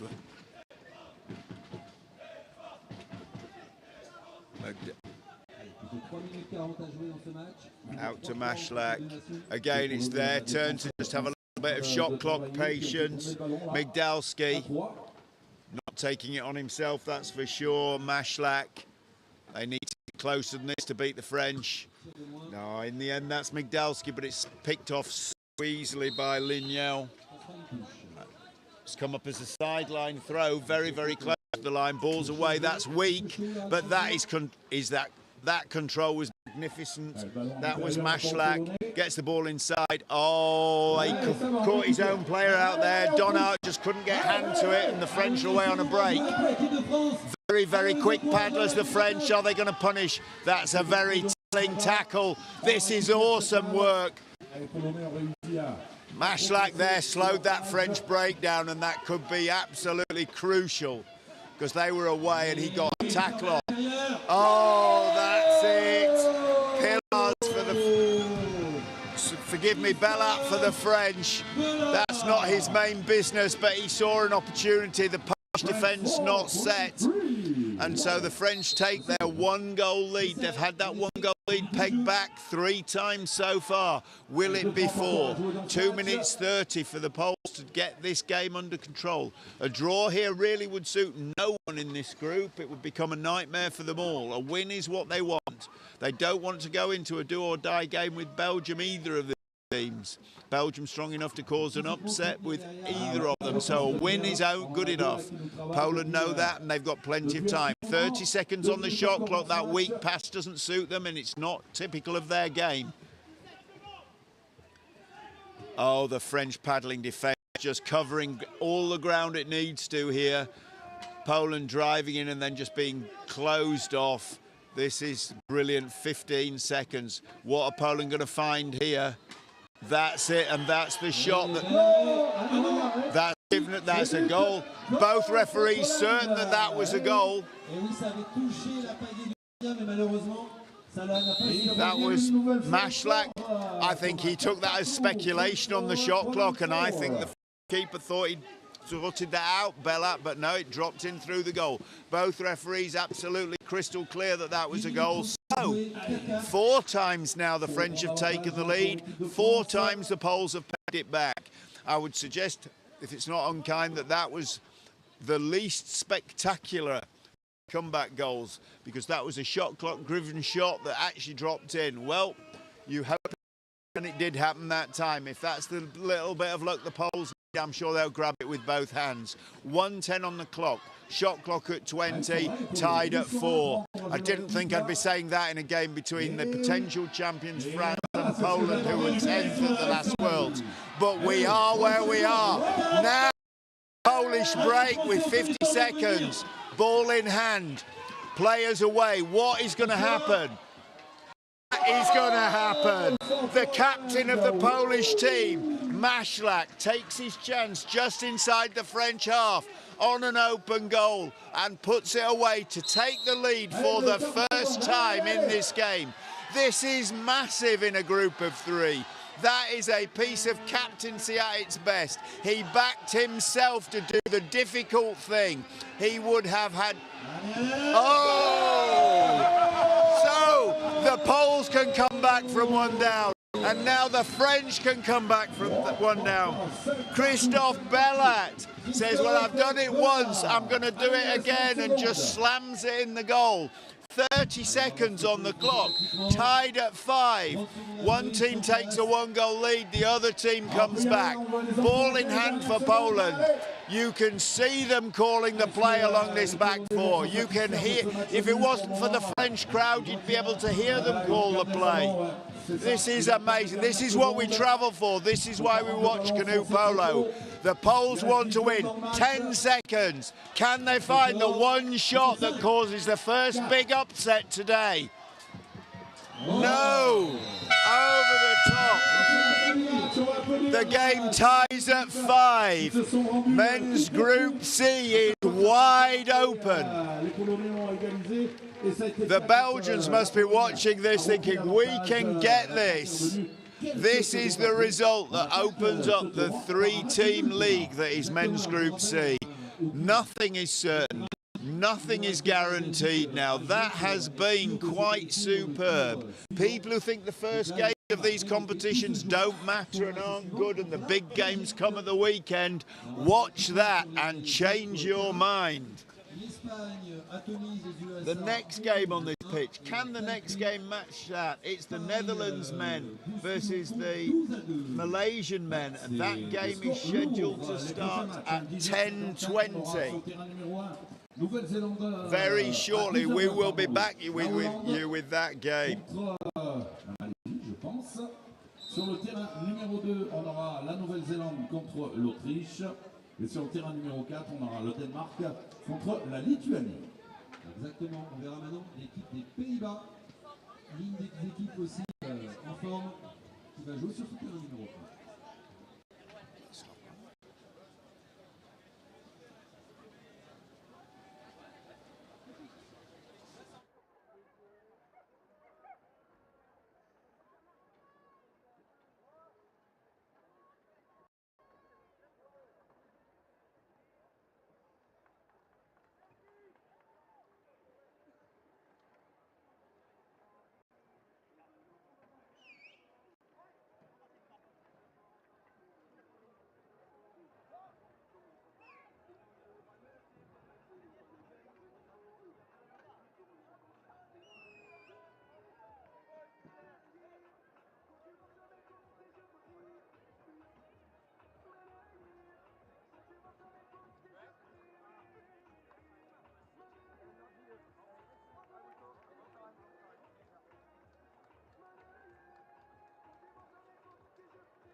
Welcome back to the 14th edition of the World Championships for Canoe Polo.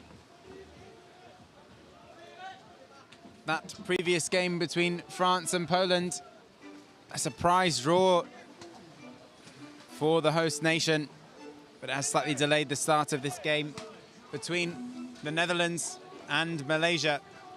The first game of the competition for these two senior men's teams. This is David McBay here. I will be commentating this game for you.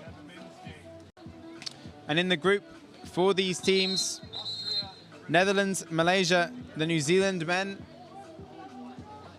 and the Austrian men. I'm currently on pitch 2. The other game in this group between New Zealand and Austria is lining up as well. So we will be able to get a really good sight into how this tight group will develop. You would maybe expect Netherlands to be the leading light in this group of 4, but looks like it will be a tight group overall.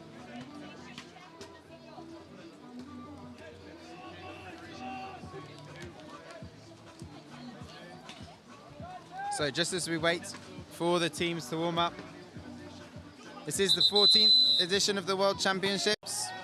The first edition happening way back in 1994 in Sheffield in the UK. This was meant to be the 15th edition of the World Championships, but of course the 2020 Championships in Rome were cancelled due to the pandemic. It's fantastic to bring the world of canoe polo back together again in this wonderful facility here in Omer in France.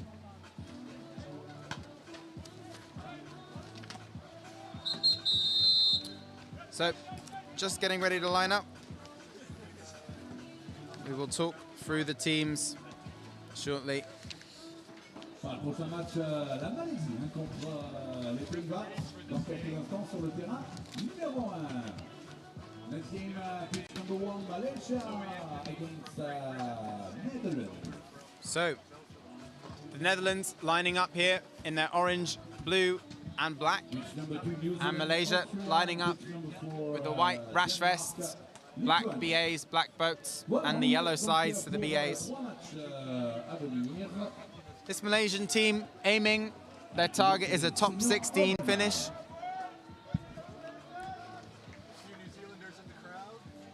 They're an up-and-coming team. Quite a few players having moved up from their under-21 side into this senior team recently. And they haven't had too much opportunity to compete in recent years, obviously due to the pandemic. So a big test for them to come up against a strong European side here and a team that's had to play quite a few championships by comparison.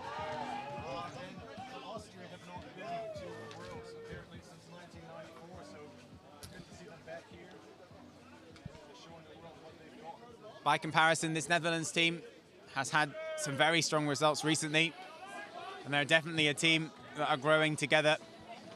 They've had a recent coaching change with Michel Stroers and Owen Roos now in the coaching department for this World Championship. So it'll be interesting to see what they are targeting for the championships. So there's been a polite exchange here down at the bottom between the two captains of gifts between the sides. It'll be a long time if these sides have met in the past. So the Netherlands captain Mats Pel getting his team fired up, and we're getting ready to go, and it looks like it will be Joachim Hugele sprinting for the Dutch, whilst on the Malaysian side it will be Amarudin sprinting. So Amarudin on Mancha sprinting for the ball and gains control of it. So it will be Malaysia that start with possession. And Amarudin giving it a big celebration for gaining possession of the ball. A very small, light, speedy player. So Malaysia have the opportunity to start with possession. Amarudin immediately with the shot off the bottom bar, off the keeper and back out. So an early warning for the Netherlands not to underestimate this team in any way. Ball shot again from Irfan, but well saved by the Dutch, and now the Dutch are away, and it's Hergele. He has a free pass on the right-hand side to Tough. Tough, back over the top, you feel, to Hergele. Does make it, shot coming, shot taken, well blocked by Amarudin in the net. So this Malaysian team are fired up. They're backing each other up here strongly. So the game is on in this first senior men's team in this group. Senior men's game in this group, sorry. And the Netherlands just slowing it down. Vliet to Pel. Pel driving through the middle, lays it off to Webbers. Webbers tries to get the ball across, but it is Irfan who regains possession of the ball. Foul is called against him though, so the Netherlands will get the ball back. And it's Webbers across the pitch to Van Vliet.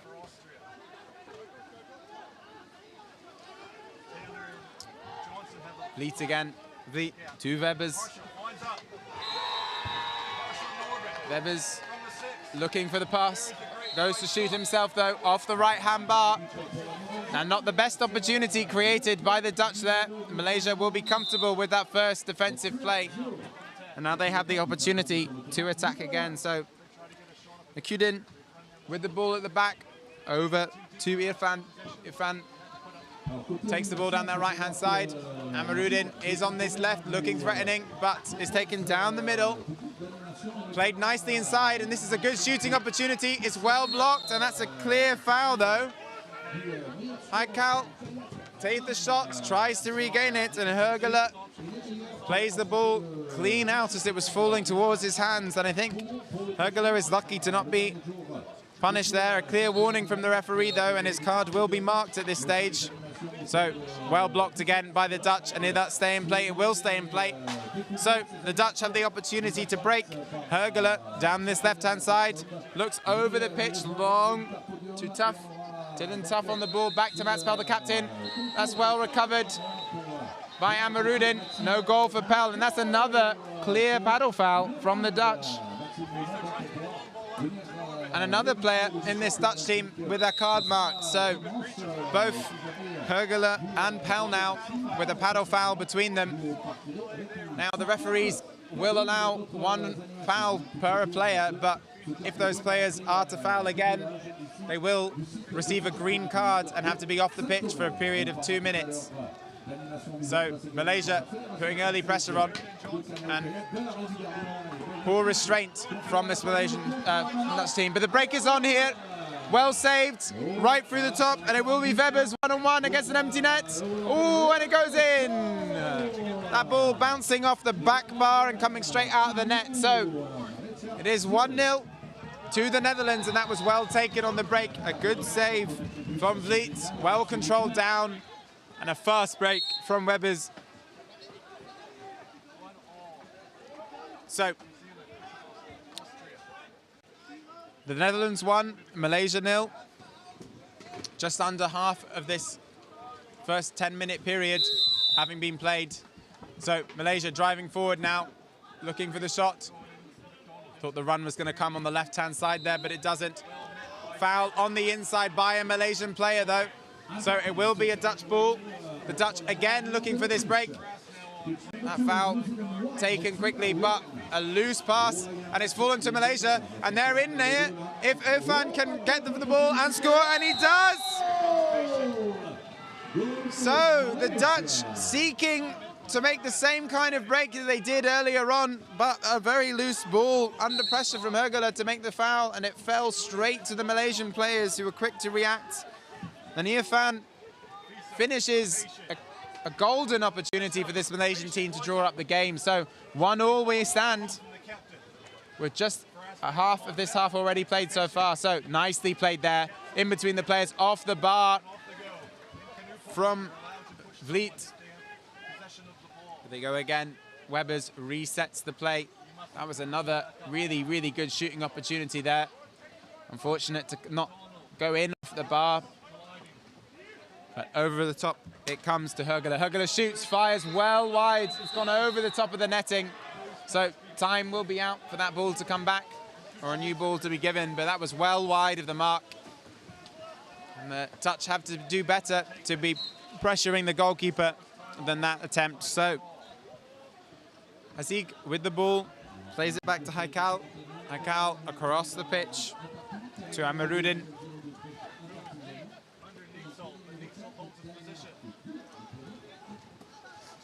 Irfan now with the ball on the right-hand side. A couple of these Malaysian players having had the benefit of playing at the CPSL Canoe Polo Super League, so they've mixed in with plenty of these European players in the past. There's no fear here, having not met them before. Some of these players will have actually played on the same team at that mixed league. So Amarudin looks to receive it again on the right-hand side. He's under pressure here from Webers. Clears over the top. That's a nice ball to Irfan, and they're out of position here, the Dutch, because they chased under pressure. Irfan looks to shoot, shape to shoot, does shoot, blocked. Clearly goes to Pell. Pell gets the ball back. He will look for a clean pass up the pitch, but I feel the breaking opportunity is now gone for the Dutch. So Hergele gets the ball. Is he going to lay it off up the pitch to Webers? Decides against it. It was there, but maybe the Dutch just wanting to take some of the frantic nature of this game out, or they were, and then they did try to play it in, and now it's straight back to Malaysia. So end to end this game right now. Both teams just needing some composure. And I think Irfan providing that, just asking for one of his teammates to substitute. So Haziq comes off, and on in his place comes Nikudin. Now, having calmed the ball down, the Malaysian team will go again. Irfan at the back. The two players on the inside for Malaysia not making much space at the moment. They're going to have to get more into the fight. The Dutch now changing formation to more of a flat four approach, which moves into more of a 2-2 defense. So, a strong shot there over the top, but well saved by Pell. Pell looks for the long ball. The break is definitely on here. They've got a 3-on-2. Mats Pell, the captain now, through the middle. Well laid off. Does he have time to get the ball away? He does! Into the top netting. Strongly finished by Mats Pell. And that's a 2-1 lead now for this Dutch team, and a settler for them in this game. And the Malaysian team will now have to work out what to do about this Dutch defence. So the Dutch are settling into a more aggressive form of defence that we call a 2-2. That's two players immediately in front of the keeper, and then two players in front of them again. And what that allows them to do is put more pressure effectively on the ball. This is nice play though from the Malaysians, trying to find some space. And they're getting robustly reversed though outside of the zone when the ball does come in. One of the Malaysian players, having lost his paddle now, having to work his way around the zone. Shot clock beginning to run down, 26 seconds at the moment. Haziq has the ball on this left-hand side. He backs it up. Some messages coming on from the substitutes off the pitch. Amarudin, the left-handed on this left-hand side, does shoot off the bar. That was a good shot. The shot clock will reset now. Nice ball inside. Oh, is that blocked? That was blocked by Webers. He was looking to the referee to see if that was a foul, but it wasn't. He deemed to be clean. So the Dutch now away on the break, and that's a really important block there by Haziq, because there was a player on the inside, but the ball is still in play, and Webers has the opportunity to shoot. Does shoot, scores! And that's clinical from Tjerk Webers. Webers very animated after that goal, and so he should be. It was a strong finish, and he chose not to give the ball to a captain on the inside and finish it himself, so he had to finish that one off. So Malaysia now 3-1 in the game, 1 minute left on this half. Asfar lays the ball back to Haziq, and now Malaysia seek to set up more of a structured attack. Drive down the middle from Nikudin, but no opportunity in there. A clear size difference between these players in terms of movement in the zone. The Dutch look extremely comfortable preventing these Malaysian players from getting in there, and that's a nice catch by Tuff to stop that ball, and he's also to give the pass up to Webers, and Webers here in for his hat-trick. Does score. 20 seconds left on the game and the goal is given. So Sjoerd Webers with a hat-trick in the first half of the first senior men's game for this team. It's a pretty good way to start a competition. Very fast on the break there. So this team goes again. And Malaysia, having been in contention in this game, you feel, have succumbed to two fast breaks at least that have settled this score. And Malaysia failed to sense that the time on the clock was running out, shot away. So we go into half-time. The Netherlands 4, Malaysia 1.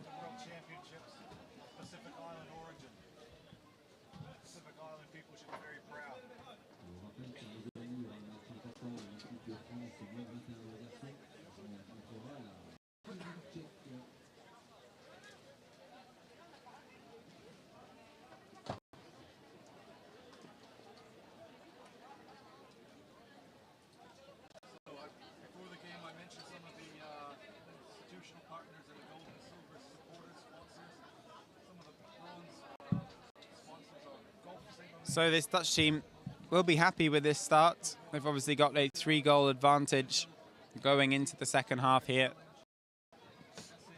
Just taking some notes from Webers at the moment. Asking for more movement, I think, in the attack. In the other game in this group, over on pitch 2 currently, New Zealand are currently 2-1 up versus Austria.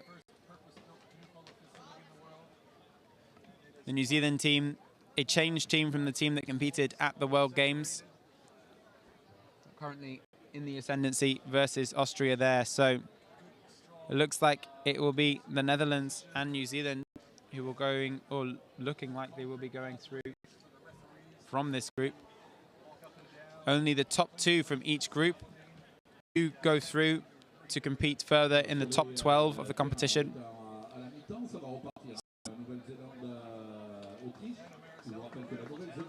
After this game, Malaysia will have the winner of that other group game in their sights as the team that they have to beat if they want to finish within the top 2 in the group.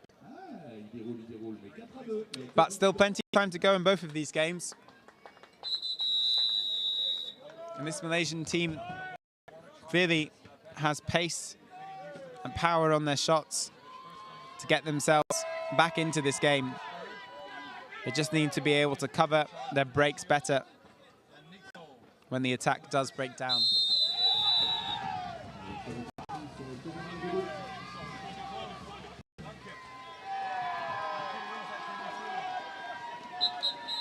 Malaysia coming back together now, just taking the opportunity to have a few final words, but the Dutch are lining up for the start of the game. The Malaysian coach, Song Peng, just giving a few final words of encouragement. And we're ready to go here for the second half. So it looks like it's going to be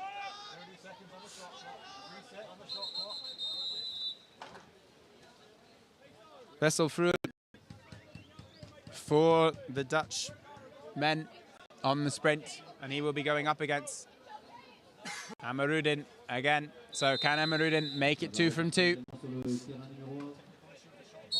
Wesselfroen is off.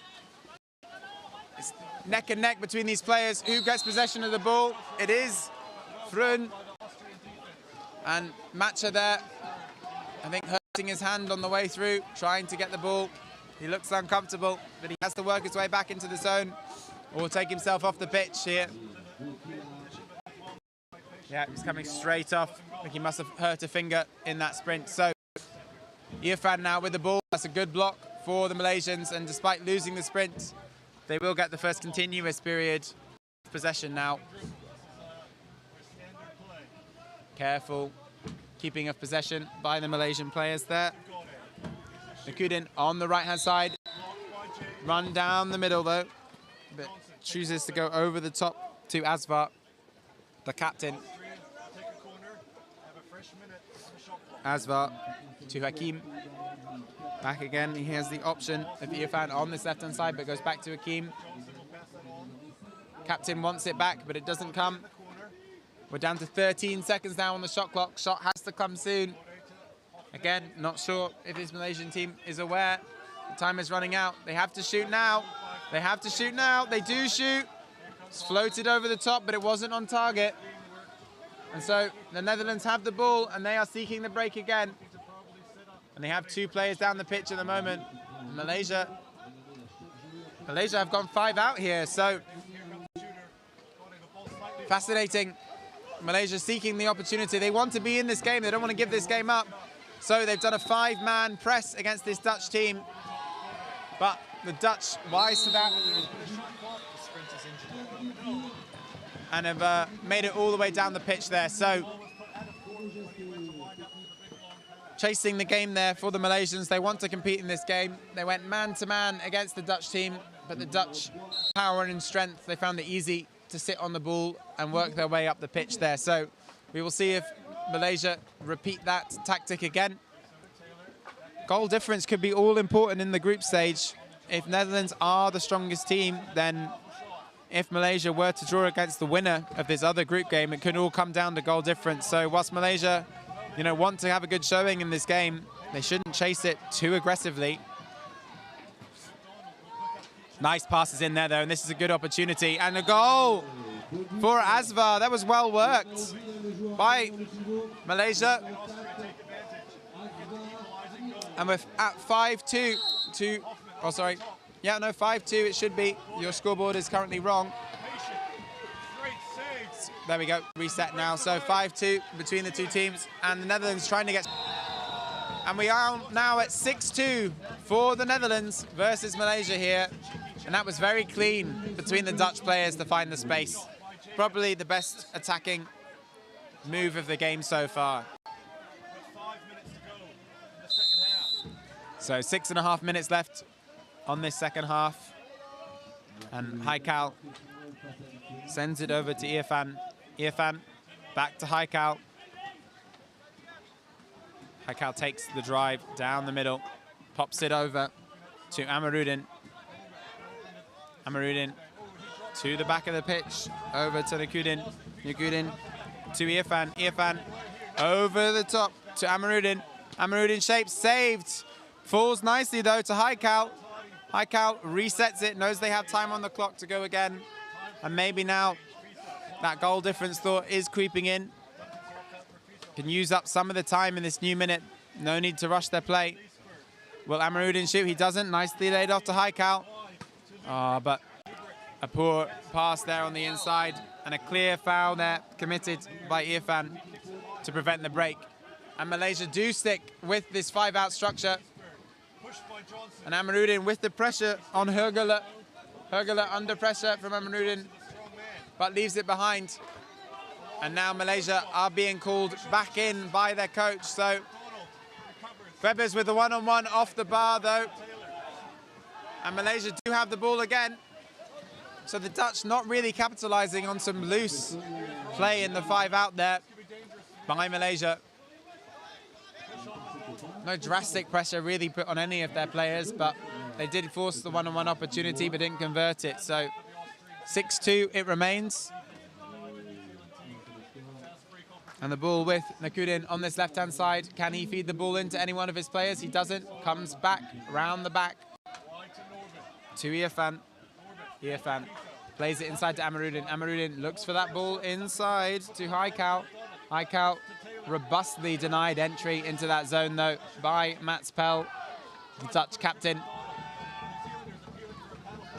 Over to the left-hand side for Nakudin. Nakudin shoots and scores! Falls in on the way. I'm not sure, he had to check whether that ball had gone into the back of the net when he came back up, but he has scored. And Nakudin does take it to 6-3 in this game. a strong showing here from Malaysia to keep in touch with 4 minutes. Can they get another goal and really put the Dutch under some pressure? At the moment, it will still be comfortable for the Dutch, but this is a nice move by the Dutch round the back to Pell. But Pell puts it wide off the bar.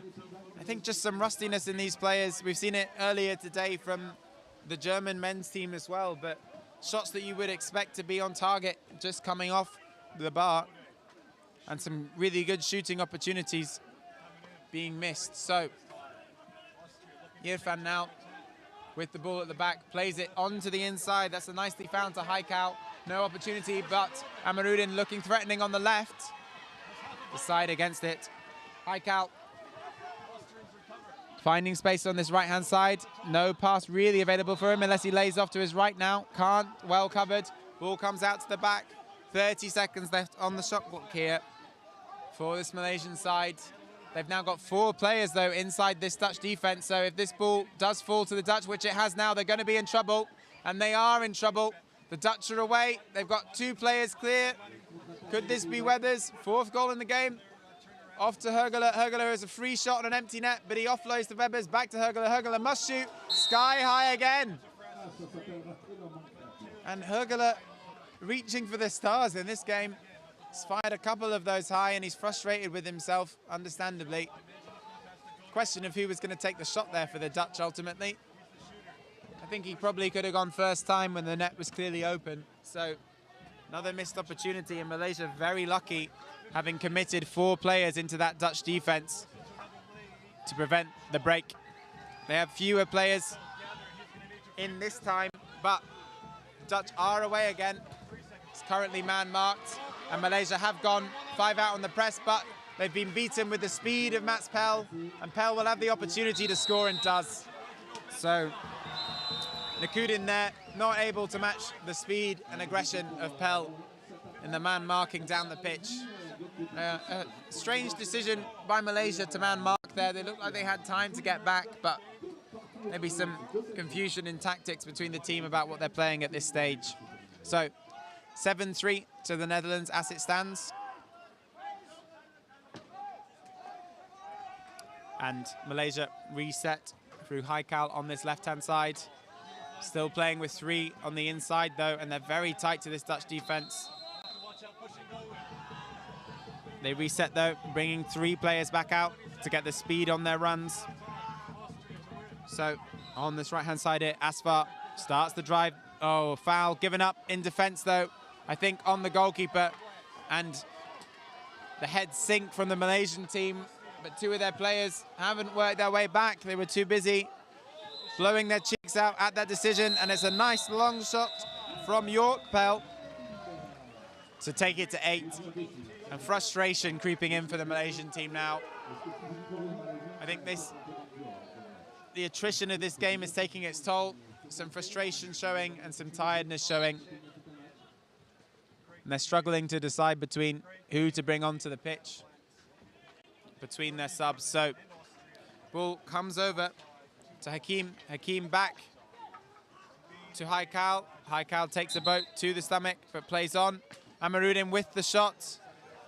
Much less power on that shot than we saw from him earlier. Maybe his hand affecting his ability to grip the ball, the injury that he received at the start of the second half. So Asfar fails to control it with his paddles. And the Malaysian, some of them look like they've given up here. And unfortunately, Weber's clean in on another empty net to finish up. And it's 9 goals to Malaysia. 40 seconds left, but the last 2 goals from the Malaysian team be painful when they watch this back, because they weren't necessary to concede. Their heads have dropped. And if this group does come down to goal difference, they will rue these 2 goals. So a 6-goal advantage currently for the Dutch. 30 seconds remaining. And hopefully Malaysia are wise to the clock, having not realized the time remaining at the end of the first half. So let's see if they can work one final opportunity here to rectify one of those 2 recently conceded goals.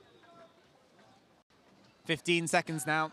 Haikal, no real urgency here from Malaysia. 9 seconds, 8 seconds. Who's shaping up to shoot this? Is it going to come from Haikal? I think it will have to. He's lost possession, though, and that will be the end of the game.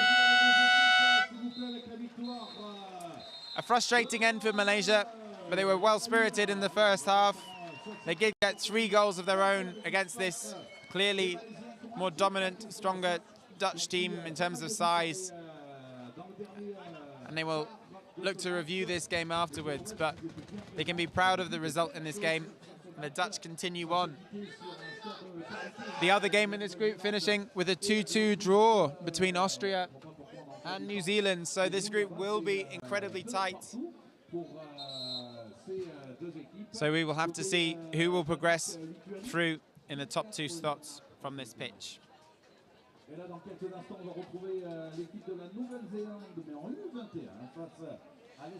The next game on pitch 1 will be New Zealand versus Spain in the under-21 men's competition. Join us shortly for that.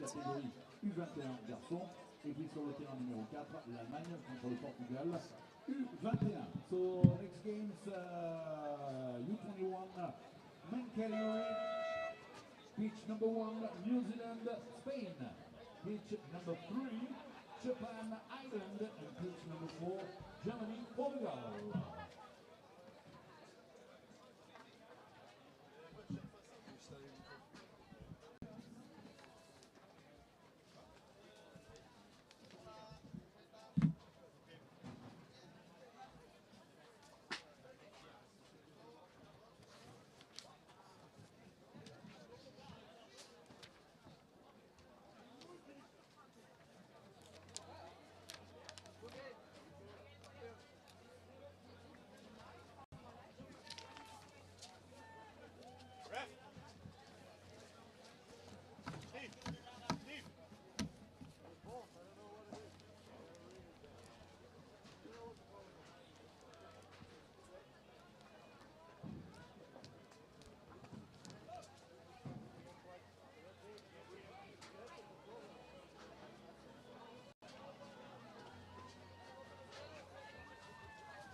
Next game, promise.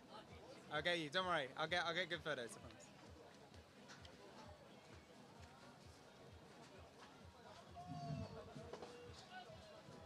Voilà, catégorie U21 sur ce terrain numéro 1. Dans quelques instants, on aura les Kiwis qui seront face au matador espagnol pour ce match U21 qui commence à compter. Je vous rappelle que les U21 ont attaqué leur tournoi hier. Ils sont dans leur qualif. Et là, ça commence à devenir sérieux, surtout par rapport aux résultats obtenus hier.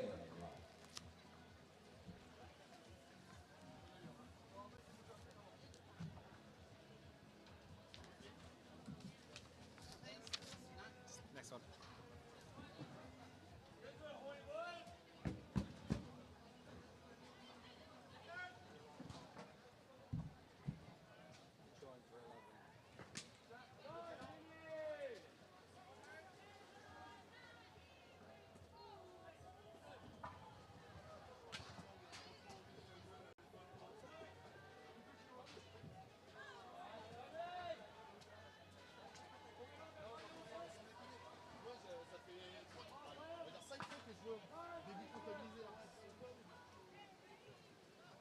Allez, c'est parti sur les terrains 3 et 4. Alors on a baissé le son puisqu'on parle des terrains 1 et 2. Voilà, c'est parti entre l'Irlande de l'autre côté qui joue.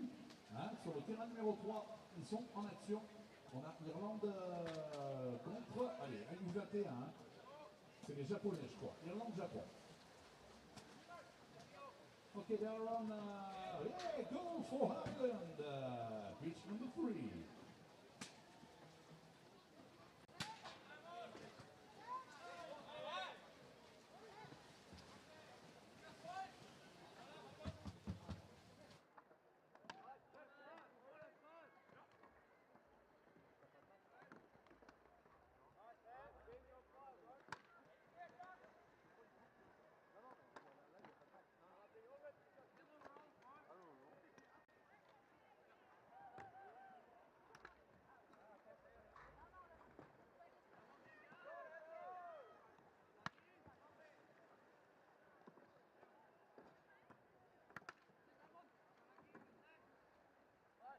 Donc, terrain numéro 1, Nouvelle-Zélande-Espagne sur le moins de 21 ans garçon. Ce match sera arbitré en arbitre principal par la Française Virginie Braquet et en secondaire par l'Anglais Marc Thomas.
Allez, les cris bien sont faits, on va pouvoir se mettre en place. Allez, les Espagnols. Welcome to pitch one for day 2 of this under 21 men's competition. These teams having played some of their group games so far. New Zealand having beaten South Africa within the group. Italy having beaten South Africa as well.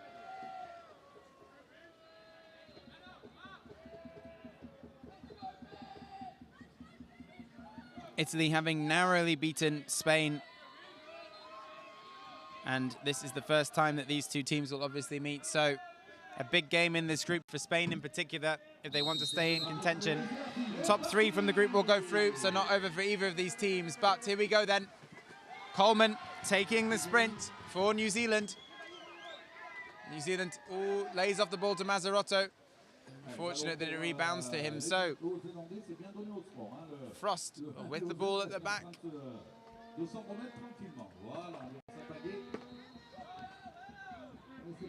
That game for New Zealand versus Italy still to come then. So nice play round the back. Coleman was integral to their game against South Africa yesterday and the clear goal difference that they got there. Yeah, New Zealand versus Italy happening later on today. So Mazarotto back to Coleman. Oh, and over the top. Sorry, that's Mills on the right-hand side there. So 2 Mazarotto brothers within this New Zealand side.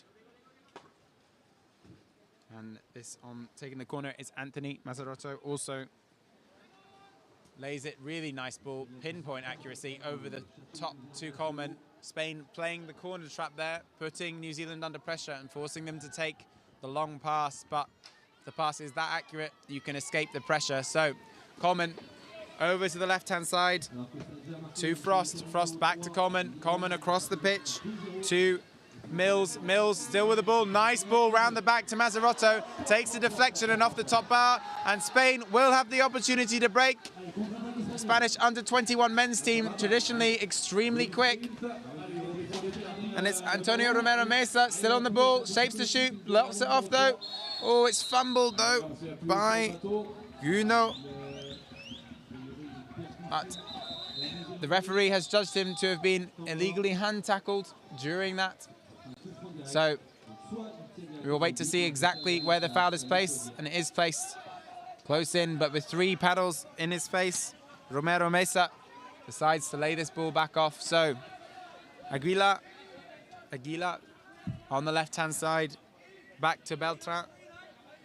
Beltran to Aguila. Aguila driving. Beltran with good speed. This is a nice setup in attack from the Spanish. Good space found over the right-hand side. Well-controlled pass inside. Tries to take it. And that will just go out for a corner. No foul called there. That was nice, though. And Guino almost getting the ball there. So there's a timeout here. The referee just checking with the table. I believe the shot clock was reset incorrectly, so it wasn't a shot, but it went out for a corner, so the shot clock should not have reset. And as a result, they are winding down the shot clock time. You can see it on your screen. In the graphic, it is the right-hand bottom corner of the graphic, the 40 seconds on the clock remaining off 60 seconds that you get for the shot clock period. So Guino takes it from the corner. We're back in play now. Romero Mesa across to Beltran. 30 seconds now remaining on their time. Aguila on the left. Over to Romero Mesa. Romero Mesa still with the ball. There's been a foul on the inside, though, committed by Garcia. So New Zealand will have the opportunity on the ball again. So Mazarotto over the top to Frost. Frost moving this ball up the pitch. Just settling his team slightly. Making sure this gets set up well. Ball comes across to Damon Dickens. On to the game for the first time. Few changes from New Zealand. They have Alcock on the right-hand side as well. So at the moment, Philip Mazarotto trapping the top man. Spain are playing a 2-2 defensive structure, so quite an aggressive chasing defense, but it will leave gaps. And there's one that Dickens tries to capitalize on, but perhaps didn't take the ball close enough to really challenge the goalkeeper there. There is a foul by Mazarotto. You can't contact a player's boat whilst they're upside down. Prevents them from coming up in any way, shape or form. And so that foul is given away. And now Spain have the opportunity in possession. So in the Under-21 Men's League, the top 3 positions in the group will go through to the top 12 section of the competition. But obviously, ideally you want to finish first in your group to get a better seeding for the next group stage. Oh, I think a clear foul there by the Spanish player and a silly foul by Romero Mesa. He's going to receive a green card for it. I don't know why he is questioning the decision. He's been given a green card, clearly. An intentional decision there to slow down the ball and prevent the play from occurring. So Romero Mesa will spend a period of 2 minutes off the pitch here. A green card is a power play, which means that should New Zealand score within this 2-minute period, Spain will be able to bring a player back on to make themselves up to 5 players. But New Zealand should capitalise on the space they will find here. Nicely worked in there. I think the pass inside was on, though, to Anthony Mazarotto, but ultimately Jacob Parry chose to take the shot himself. And Parry ready to go again. So Spain having to play a very, very tight structure now. They've moved to 3 defenders right across in front of their goalkeeper. Can't afford to leave any gaps with a man down. Nicely worked there by Perry to make space on the left, but couldn't be capitalised. So Mazarotto drives down the middle. There's clear opportunity on the right if he can lay it off. Goes for the shot himself, though. And Spain regain the ball. So through that first attacking play for New Zealand, with the man advantage, they can't capitalise. And Spain look like they've got an opportunity down the pitch now. I think they will try to set this up, and it'll be interesting to see here if New Zealand push out man-to-man against them. I think they're going to stay set in their defence too early at the game tied up to risk chasing these players. With Spain only having 4 players on the pitch, New Zealand could afford to leave a goalkeeper in and press out with the 4 remaining players, but they've chosen not to. And now Spain just using the time, using this shot clock well. This is also counting down, of course, the seconds on their card. 14 seconds on the shot clock now. They will use all of this time though, 9 seconds. Shot will come, surely now though, from Garcia. But a miss control there. Shot does come from Beltran, but it's well wide and high. So New Zealand will get the opportunity to attack again. And not long left now on that Spanish card. We're waiting to see. That is it over. They are back to 5 players. So some substitutes happening, but Spain will be back to 5 players now. Romero Mesa is back on the pitch. So Mazarotto and Romero Mesa fighting hard against each other in this zone. Some helmets being hit by paddles, but nothing given. So Coleman runs down the middle, no opportunity for him. Parry back on the pitch, comes over to this left-hand side. Coleman has Frost on his left and Mills on his right. Both of them make a run for him. He chooses neither option, passes it inside to Mazarotto. Mazarotto over the top to Frost, but the pass was slightly loose. And Romero Mesa fired up from that green card, comes back on and receives that ball. And then he goes for the long, long, long pass down the pitch, which is gathered and goal! First blood in the game. Aguilar finishing off the long pass from Romero Mesa. And I have to say, I don't think that pass was on. It looked impossible to thread it all the way down the pitch and ensure it got there, but a little bit of luck on the side of Romero Mesa maybe, or a perfectly placed pass, I'm sure he believes. And ultimately, Spain 1-0 up in this game so far.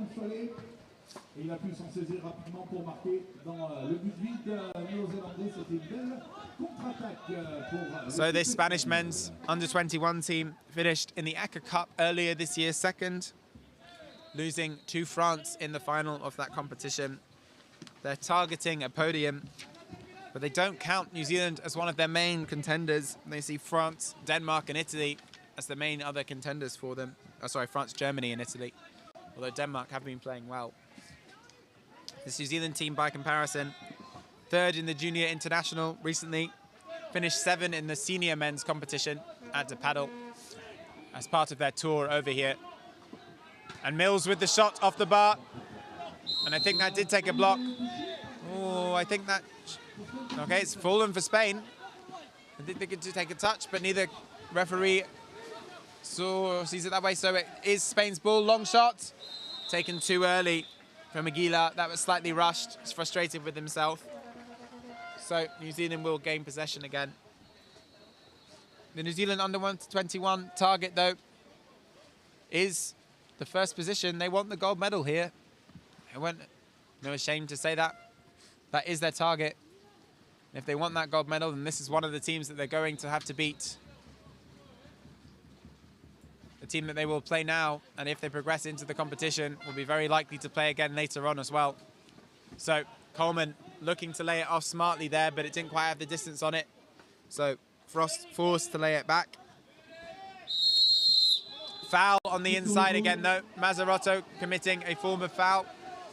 Illegal kayak tackle, or on the goalkeeper. So you're not allowed, when you are trying to create space for your attackers to run into, to move the goalkeeper in any way. The goalkeeper should be allowed to remain in position and defend the net, and that was adjudged to have happened. We have a timeout here. Referee signaling. Signaling for bad sportsmanship from the New Zealand team. So one of the New Zealand players there receiving a warning. Should he foul again, it would be a green card. So shot clock resets for the Spanish, and they're away again. Oh, nice block there from Coleman. Coleman will regain possession of this, and can they find a attacking opportunity? Coleman nicely rode that tackle to Mazarotto, to Frost. Frost goes for the shot himself, off the top of the bar. That was a good effort from Frost. It was on. It's a shame that didn't drop in. So time running out on this first half, and it looks set to end 1-0. That shot on target from well out from Spain, but after the buzzer. So 1-0 at half-time between New Zealand and Spain. And I think we might see some fireworks as this second half progresses.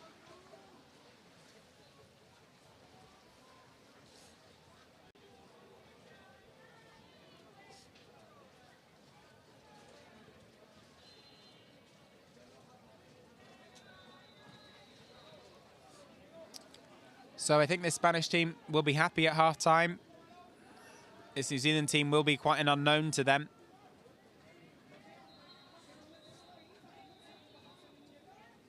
They are 1-0 up. They'll obviously want to increase that lead to bring some stability to the game and assurance.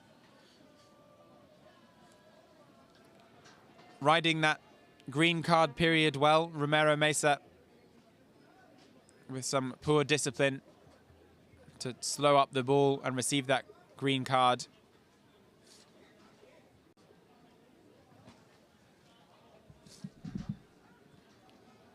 Their coach clearly animated, frustrated with some aspects of their play, trying to get his messages across to the rest of the team.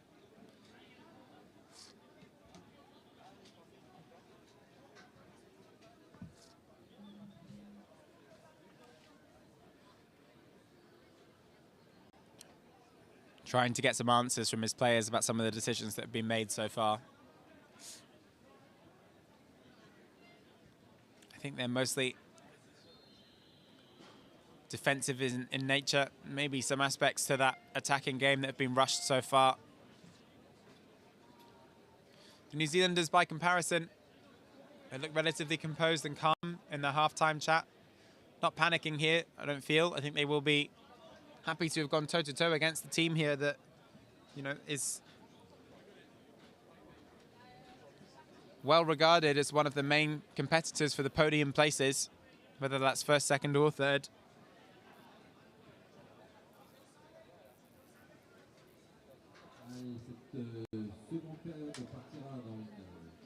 One of the fantastic things about these World Championships is this under-21 league, where these players have never had the opportunity, many of them, to compete against a nation from Africa, from Oceania, from Europe.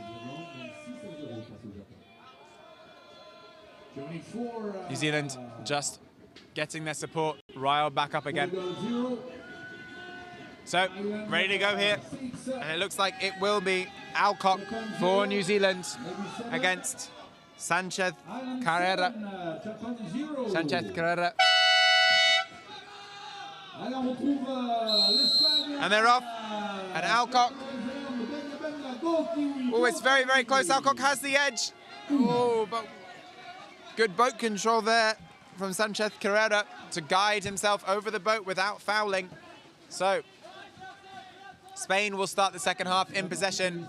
And already I can sense more aggression in this attack from the Spanish team. Sanchez Carrera, straight from the sprint now, getting really, really aggressive in that zone right now, trying to find space for himself. But Spain now playing with 4 players around the back. Now they've committed another, trying to open up a pocket on this right-hand side. They're working really hard there. They have opportunity to shoot is theirs. They back off. Oh, that was a big opportunity for Romero Mesa. That was nicely worked by his team. Romero Mesa and Sanchez Carrera came in on that right-hand side and clearly worked very hard to open up space in a pocket for Beltran to run into. Maybe some tiredness in the arms there, but maybe the shot should have come earlier. He wound twice, and by the time he shot, it was easy for the goalkeeper to realize the situation. So, Spain away again. A foul again by New Zealand within the zone. Well blocked by the New Zealand player behind his head there. A clear foul by Spain. I think that was across the body. And is that a warning? Yeah, just a warning at this stage, but it is a warning to Sanchez Carrera for that paddle foul. So the number of warnings really beginning to add up here, and a number of players across both sides. One foul away from being off the pitch for a green card. So I'm almost certain that we will see another card in this game.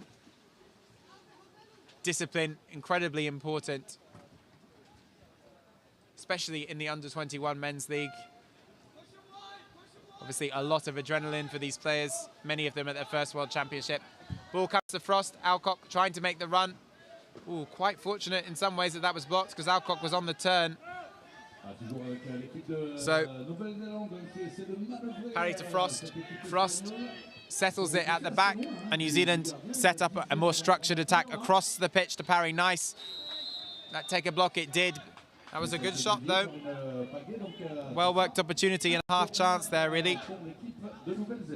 So Spain playing this trap on the corner again. They put a player on the corner that makes a flat pass very difficult to make. Just like that. That ball was determined not to have gone a meter from the point of release, so the foul is given. Oh, nicely found to Mazzarotto, and he's effectively free. Left-handed shot, does take a block and goes out.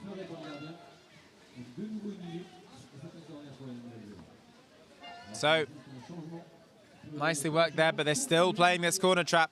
And again, that low pass becomes very difficult. Both of the closer passes are also blocked by the Spanish players. So, effectively, Parry has the only option to go for a really long, difficult pass, which he has found to Dickens, or float a pass over the top. So that's well worked. And now Spain need to find themselves back into the zone. Otherwise, they will be leaving gaps for New Zealand. Frost on the ball. Considers the pass to Mazzarotto in the middle. Decides against it. So Frost across to Alcock on the left-hand side. New Zealand just taking some time out of the clock. There is only 33 seconds on the shot clock, though, so they need to work something up here. They've decided to put 4 players out at the moment. Change in tactic. Parry over to Alcock, back to Frost. Frost, oh, can he lay it around the back? He can't. Can he lay it inside? Takes a shot himself, scores! Really a shot that came from no options remaining, but it doesn't matter if you score, which Frost has. So 1-1 in this game. And Spain trying to play it really quickly and catch this New Zealand team out. Romero Mesa taking the ball very quickly to halfway.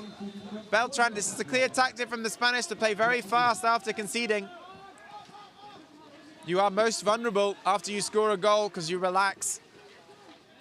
And the Spanish trying to capitalize on that, but that's well done by New Zealand to get set back up again. Good composure, and they've managed to get their primary goalkeeper in Frost back in nets in that period as well. So Romero Mesa lays it over the top from the right-hand side. Comes back to Beltran. Beltran has no option. Will he lay it off? There's a man free on this left-hand side. But they couldn't get it in to Cuino. So Romero Mesa again. That ball is free. He's going to go himself for left-hander from a favoured position. Where's that gone? It's taken a block and gone out for a corner. Romero Mesa calling for a foul there, but it did look like it was clean out of his hand before any contact. Romero Mesa animated throughout this game.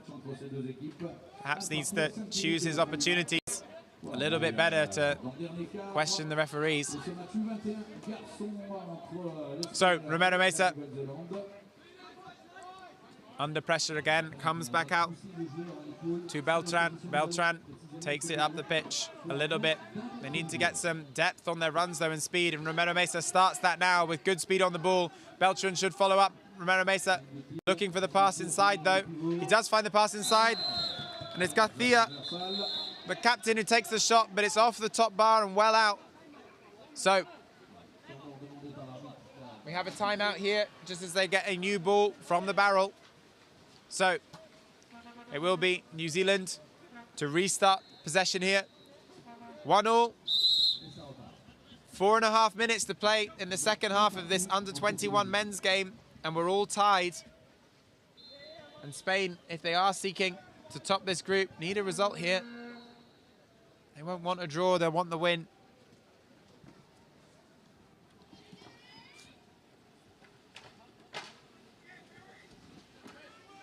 So, Dickens to Coleman. Coleman driving in. You've seen him off-lay here into the inside, but he chooses not to many times before. Dickens. Mazzarotto potentially free for the pass inside. Can he get there? No, goes himself off the bar. Saved and off the bar, but Spain are away here. 2-on-1 situation if they can get free.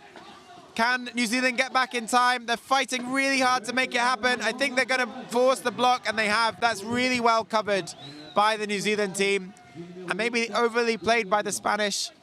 They needed to make the decision there that that opportunity was gone.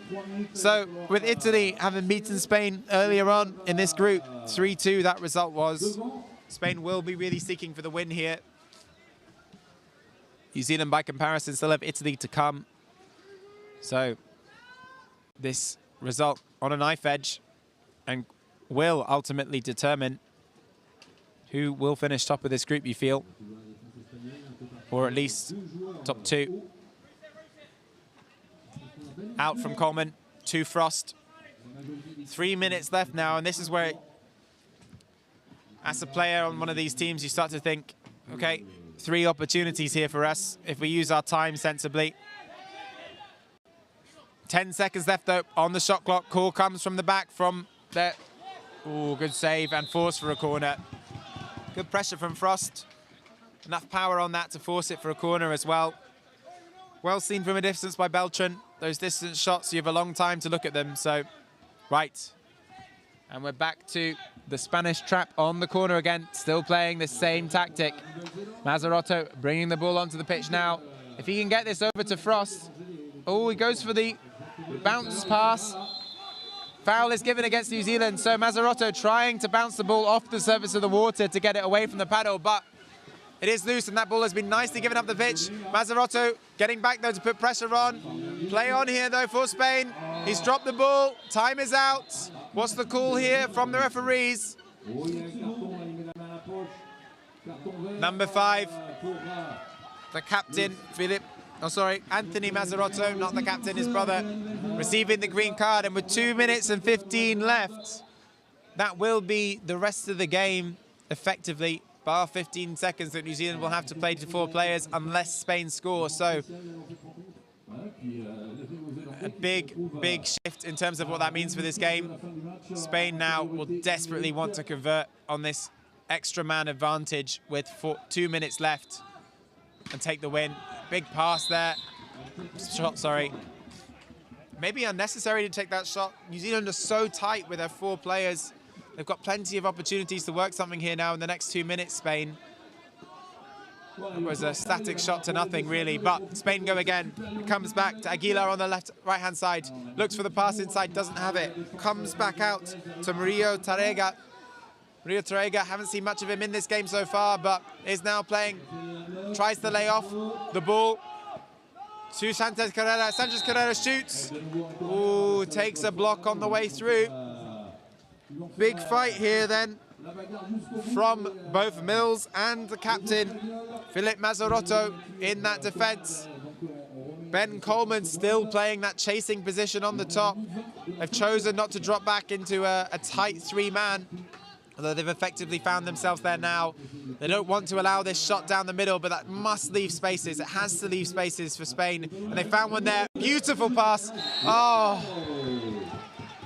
that was a fantastic pass by Romero Mesa. It looked for all the world like he was going to shoot, and he blind passed it over the top of Toby Mills' head to find a completely free Sanchez Carrera. Sanchez Carrera went for it extremely quickly. And now we're down to about 40 seconds left or so on the green card here for New Zealand. Can they ride out this period? It would be a big, big result for them, considering they're down to 4 players. Sanchez Carrera shapes, scores! And it is Romero Mesa off the bar and in. And New Zealand are back to 5 players, but they will have 45 seconds to make something of it to tie up this game. So, Ben Coleman, they know they have one chance here. Dickens driving back to Coleman. Coleman looks for it back to Dickens, but it's forced. They were looking for that. And now Spain had the opportunity with 24 seconds. Oh, but it's fallen back for Frost. And New Zealand have men up here. And there's big opportunity for Mazarotto. Oh! Oh, what an opportunity for Mazarotto to tie up that game. 7 seconds left, though. That will be the game. Spain will take their time to get to the corner. Oh, Mazarotto will rue that opportunity. So, really good game here in the under-21 men's competition. And Spain take first scalp against New Zealand. These teams could meet again. And now this group gets really interesting when New Zealand face Italy later on. Maybe they will have one win each versus each other, and it will come down to goal difference in their other group game versus South Africa. Sur le terrain numéro 1, sur le terrain numéro 3, on va retrouver la Grande-Bretagne contre la Belgique. Et sur le terrain numéro 4, ça sera la Hollande contre Chinese Taipei. Next game, pitch number 1, France U21 men category against Czech Republic. Pitch number 3, Great Britain, Belgium, and pitch number 4, Germany, Netherlands, Chinese Taipei.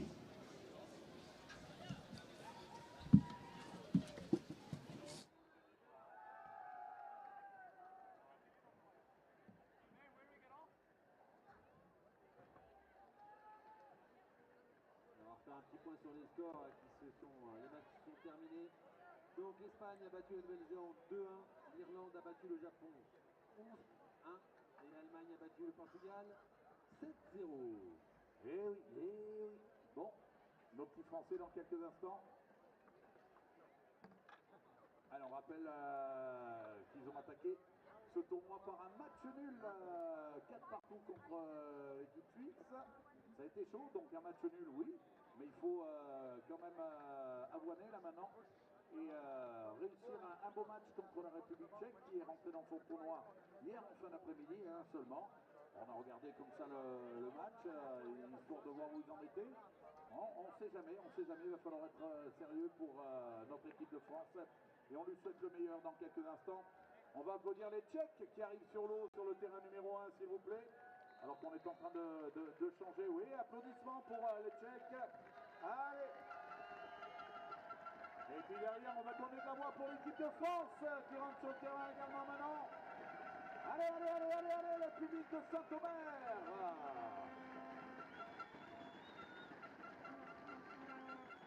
Ce match est important, match nul hier contre la Suisse. La République tchèque a perdu hier contre les Polonais, c'est-à-dire qu'en cas de victoire des Français, la France serait qualifiée automatiquement pour le second tour. Ouais, c'est ça. Donc match très important face aux Tchèques dans quelques instants pour les U21.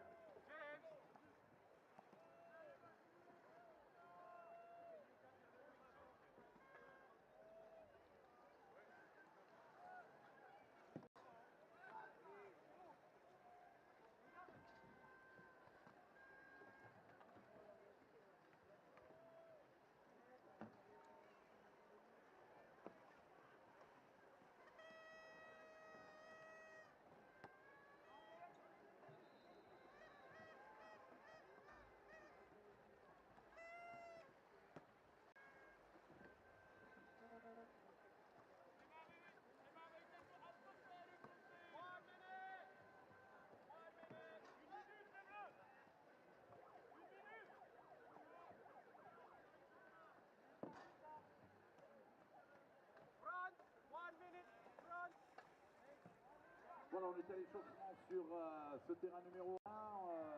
On vous rappelle, les Suisses et les Français se sont quittés sur un score de parité 4 partout hier lors du premier match. Donc il va falloir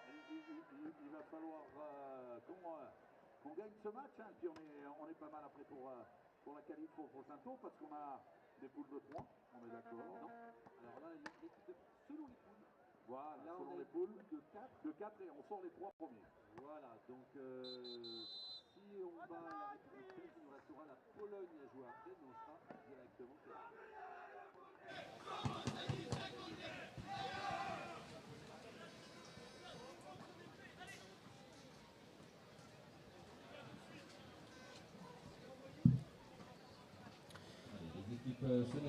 Hello and welcome back to Pitch 1. I'm Chris Ty, commentating for the French under-21 versus Czech Republic under-21 men. Got an interesting lineup here, so I think we have pretty high expectations for this French side. Been very strong so far all throughout. And the the atmosphere is going to be electric, pardon me, because the French supporters are out in force here. So I may get to the point where I can't even hear myself speak, but we'll see how it goes. So this Czech side are going to be really trying to work hard to prevent too high of a scoreline, I think. The French are going to be doing the absolute opposite, of course. We're ready to go for the sprint. We have number 7 for France going for the sprint, Boucher. Listen to that noise from the supporters. I'm sure you can imagine the number of people surrounding us here. So yeah, as I said, Boucher lining up for that sprint against number 10 from the Czech, Jakubik. Very quick paddler, Jakubik. Takes the ball, great. Fantastic start for the Czech, gives that nod. Good, that's what we like to see. He's confident, he knows he's got that. And then let's see what this Czech side have to offer in terms of attack. Looks like they're sending number 4, Sojovsky in. He's going to try and get into the inside, create some space, maybe be a sitter for some passes in. Looks like maybe not, but the rest are running a star at the outside. 2 comes straight back around to cover. Again, quite a strong break inside this French side. So number 2, Kutnik, good awareness to see that, to prevent that break really. So once they've made the run, the Czechs are turning straight back out, and it's probably a good decision. We'll see how that pays off as the game goes on. So foul was called against the Czech. They decided to take the shot straight away. Got a lot of momentum on the run and a big shot. So as I said, the French are looking for that big break over. Play on called down this end. Bit of a foul there from Rochipal, captain of Czech, against number 7 of France, Boucher. Number 8 from France, Karadek, was there ready for a shot, but thinks better of it, sends it back out for the rest of the team. This is the first attack of the game for the French, so they want to just get their feet under them, make sure that everything goes to plan, test the defense of the Czech team. And there we go, Boucher open straight away, looking for that. Ooh. Tricky shot there from Boucher. Shows the confidence of the player to try and duck underneath that defensive paddle. And Sojovsky, really good good defense, just holding that paddle up.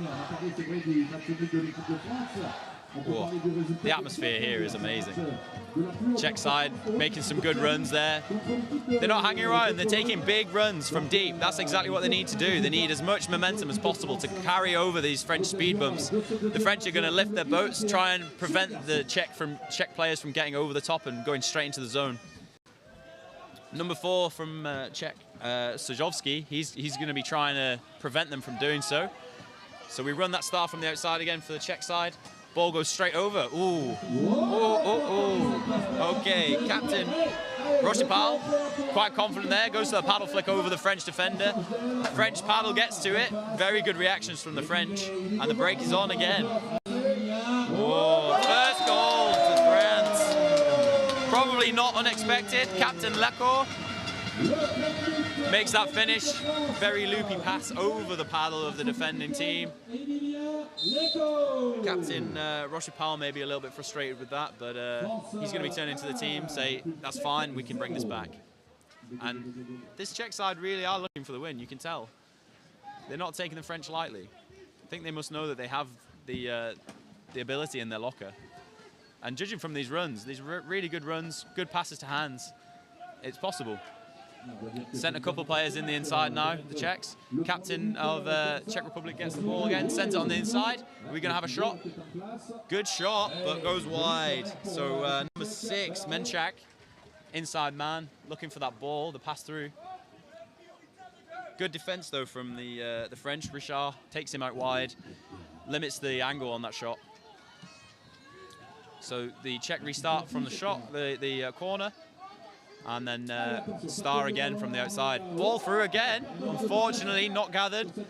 And the French take it, they're looking for a break, but as I said, the Czech side are not taking them lightly. They're getting back already. Rochipal, captain, in the net. Number 3 from France, Brosset, he's there, but he's not got a shot, so he receives it and then sends it back out. Good discipline. Good discipline as well from the Czech side to get back in time. Number 8, Chernik, he was there ready. And again, Chernik, he's pressuring that ball. Jostling each end of the pitch is no mean feat. French make that dribble through. Oh! French captain Lecor takes that ball, gets turned away by the Czech defenders. They thought, well, that's good enough for me. He's like, no, no, I'm going to score anyway. Very difficult shot to make across the body, especially right at the bottom of the goal. Clearly very difficult to save too. So the French getting pretty confident now, pressing, sending 3 players out. Good pass inside for the Czechs. Great. Oh. Amazing passing play there from the Czech side. Kutnik through to number 4, Sojovsky. Sojovsky sends it off to the right again for Menchak. Unfortunately, doesn't quite finish it. But it takes it out for a corner. Captain Rochespal. Oh, big, big shot. Very important goal from the captain of the Czech side. French keeper gets the paddle to it. Very frustrating for him, but it still goes in. So Lecour made the save, or thought he made the save. Hit the paddle and it deflected into the goal. Sometimes that happens, especially from that corner. Tight angle shots. You've got to be really careful with as a keeper. So this is a close game. Halfway through the first half, 2-1 to the French, all to play for. What an exciting game. Ooh, Boucher feeling himself there for a bit of a slow ball. Goes wide of the goal. That's the danger of those kinds of shots. Kutnik restarts from the back line. Just dribbling it up for now. Sends it up to number 8, Chernik. Chernik's looking for a pass. Who's going to make a run? No. Sends it off to the captain, Rochespal. Rochespal thinking, okay, are we ready? Are we ready for our runs? Sojovsky inside this time, trying to create that space. Also act as a pass to have a good shot in front of goal. Ball fumbled by the Czech side. French take it. Vasseur throws it up. Boucher, very clear. He's going to finish this. Good finish there. Good run. Well-deserved goal for Boucher. French side in uproar. And Boucher looked very nice to see playing to the crowd there with a little bit of flair on that finish. Czechs just trying to get themselves back in this game.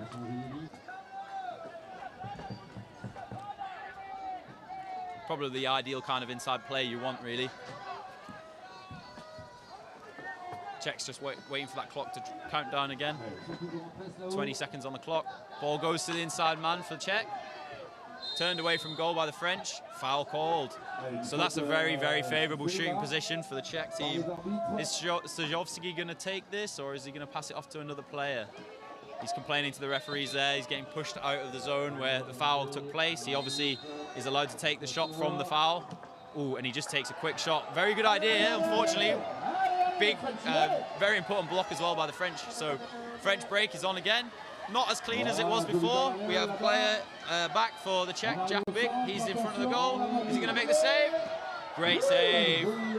Backed himself there. Very important save. 3-1, perhaps doable score to make up, but 4-1 is a lot harder mentally. So the Czech side is set up in defence again. A lot of big lads on this side. Very powerful looking guys. And you can tell they're confident too. But so are the French, and here we go. French star on the outside. Around the paddles, good, that's what they needed. Back into number 5. Is he looking for the shot? No, it's not on. He's going to send it back out. Benkati there, good decision. He knows he doesn't need to force it. They have the lead. There's a minute left on the shot clock. Well, 20 seconds left on the shot clock, but a minute left of the game. Game half. Benkati on the inside again. Is he going to take it? Ooh. Catches the paddle of the Czech defender, Menchak.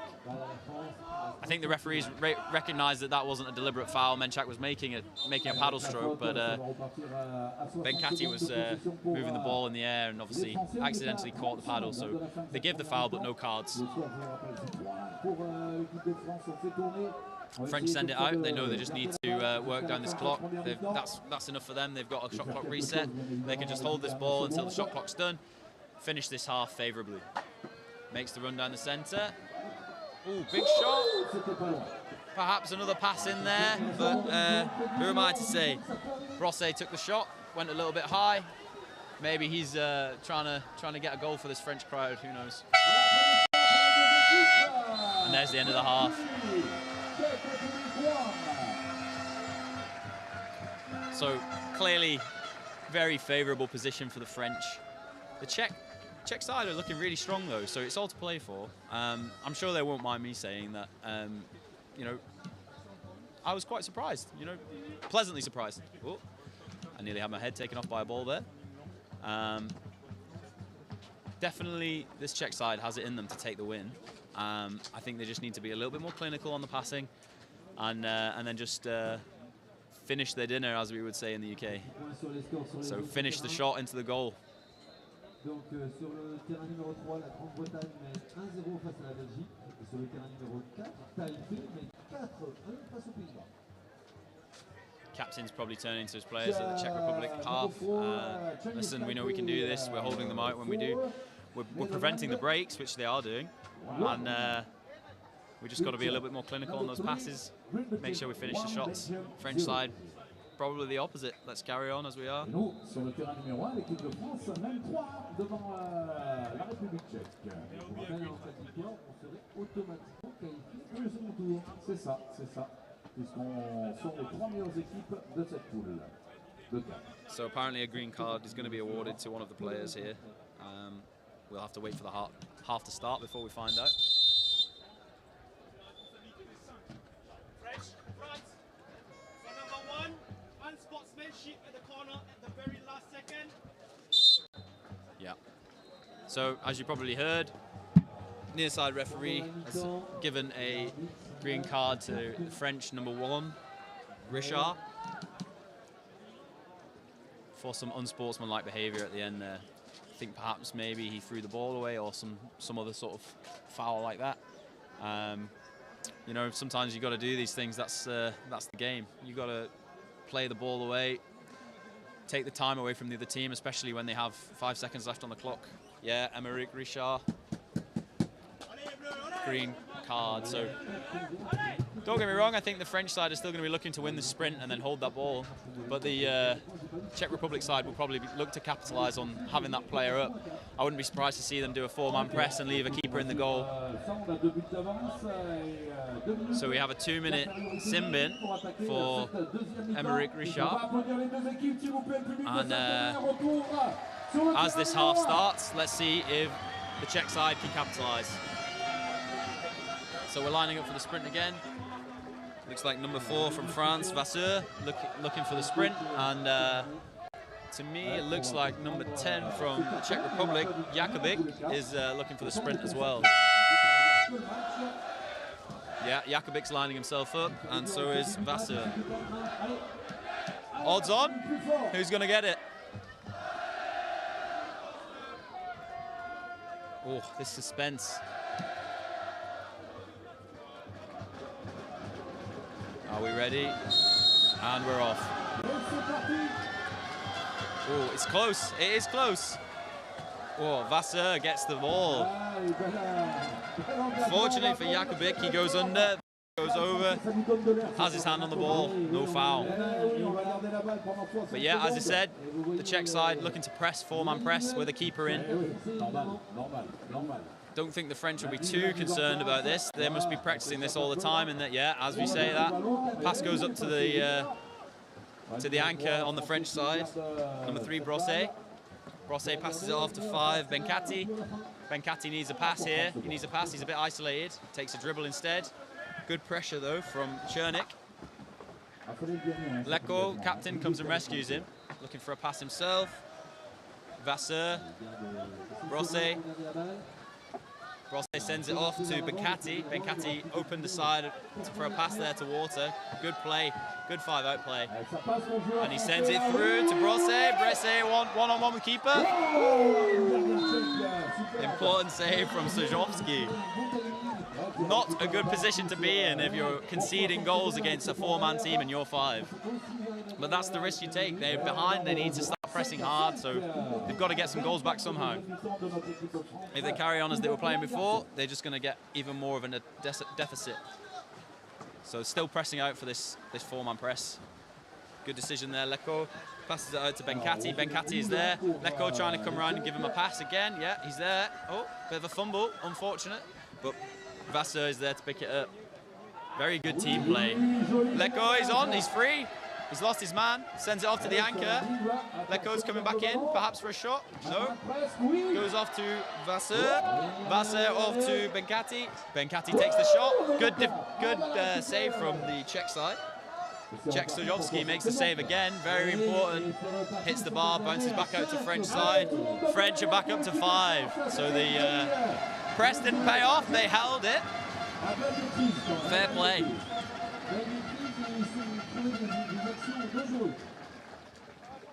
They were unflappable in that defense, and the attack, sorry. Didn't get overfaced by that pressure. Just passed it round, worked for each other. They weren't necessarily looking for a goal, but when the space opened up, they looked for it. And back into the star. So Leko looking for that shot, maybe a pass. No, sends it back out. Good control with the paddles there from Vasseur. Double block and sends it on for a dribble in for himself. Ball goes back out. Whoa. Karadek, big shot, but unfortunately on target for the bar. So that's the Czech ball. Stojovski bringing it up, sends it off to captain Rochepal. Jakubik went up for the break, but wasn't on, so he's just dropping back. Stojovski going inside. Can he create some space on that inside? Ooh, bit of a fumble there from the outside. French are on it straight away. Well held though by Menchak. Menchak recovers, sends it off to the players. Big push on the inside there. Menchak pushes his teammate Jakubik through. Jakubik takes the shot but deflected and back into French hands. Big break up by Legendre. Richard on the other side, big loopy pass. Straight to paddles, good control. Is he going to finish it? Ooh. What a finish. Fakes the outside shot, pulls it on the inside. Chest, almost one-handed chest pass into the goal, round the keeper's paddle. So 4-1 to France.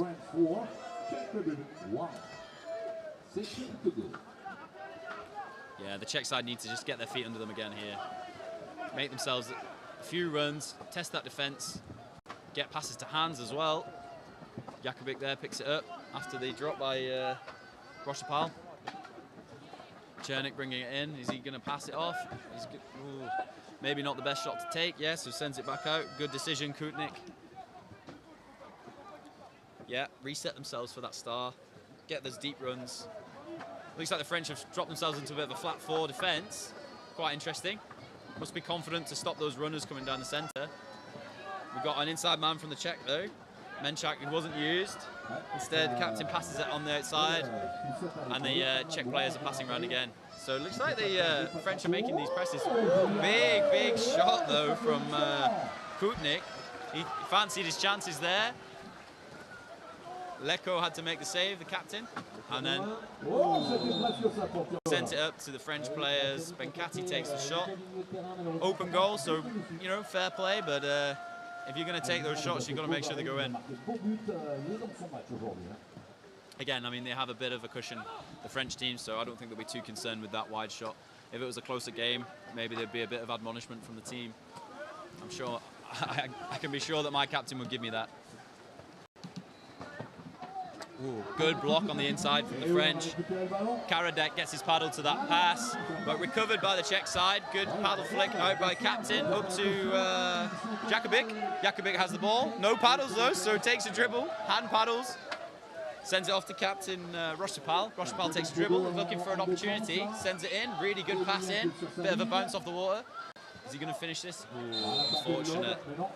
Fair play to Stojovski though. He held that ball under quite a bit of pressure. He was turned away from the goal as well. Menchak just pressuring the keeper there, but nothing going to come of it. So he turns around and gets back into defend. French are just going to chill out a little bit now. Relax a little bit. They don't need to push this too much.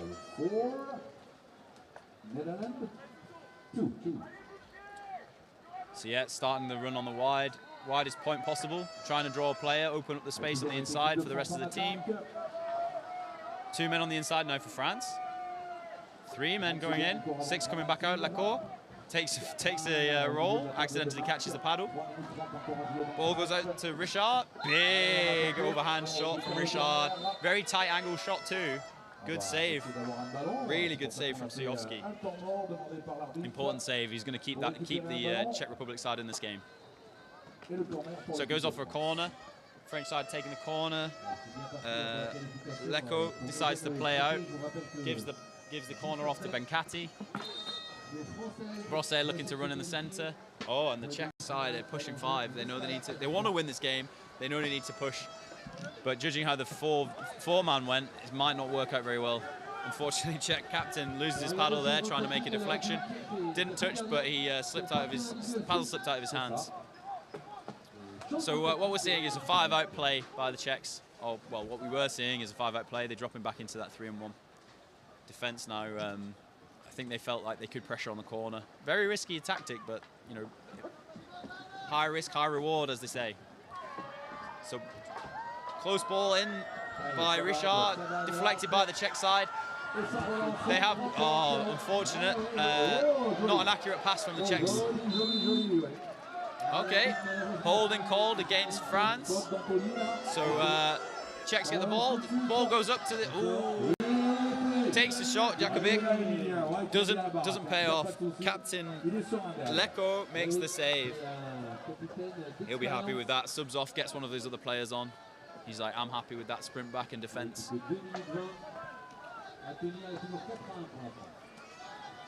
This Czech side is really working hard though in defence. They're really working the French players. Oh. Great pass there. Vasseur sends it across. Boucher picks it up, 2 hands it straight into the goal. France 5, Czech Republic 1. So 5-1 to France. Czech side 1.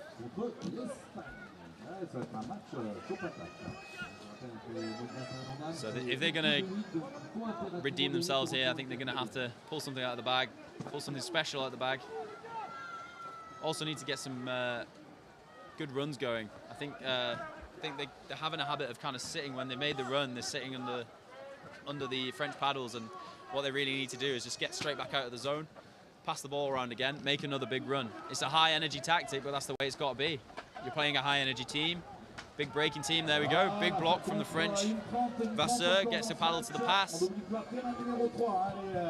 Every block that the French make is another second shaved off the attack for the Czechs. And then there we go. Vasseur picks that ball up again. Fumbled from the Czech side. Vasseur's breaking. Takes the shot. And it goes in. Very confident. Takes the shot from maybe the 12-meter mark. Very confident he was going to finish that. You can tell the Czechs are getting a little bit tired. Not quite getting back as fast as they were earlier. But the French are using their subs really well. As soon as they've made a sprint, they're getting off. So Vasseur just took that goal and the sprint, he's off, and someone fresh has come back on. Jakubik there, faking, passes it off. Oh, great shot though from Chernik, my bad. Chernik takes the shot. Jakubik draws a player, passes it off, and a big underhand wide shot from Chernik. Lek saved, of course, goes out to the corner and back round for the Czech side. Good pass over the top. Chernik looks for the shot again. Nope, not on. Sends it back out to his teammates. Good decision.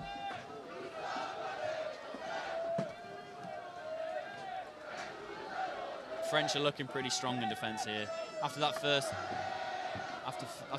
goal conceded, I think they had a good hard look at their defence and they're working for it a bit harder. Ooh, great pass there though. Chernik makes the pass into captain Suyovsky.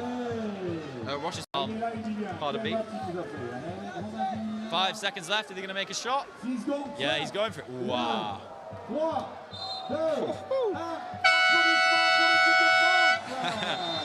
Richard sends the ball to space. Doesn't get in the goal, unfortunately for him, but they're not going to be bothered about that. 6-1 lead in front of the home support. good finish from the French side, and good character shown by the Czech Republic side too. As I said at the start, I think we all expected the Czech side to, the French side to run away with this game a little bit. They're on top form and the home nation. But again, you know, can't say it enough. The Czech side really held on, really pushed. They were making some really great passes in the zone and had some fantastic shots, but they weren't. The French keepers were equal to it. So great game, and that's me signing off. I think the next game is going to be commentated by Benjamin. So I've been Chris Ty. Thanks for listening. Vous êtes bel et bien dans la place. A tout de suite dans 5 minutes.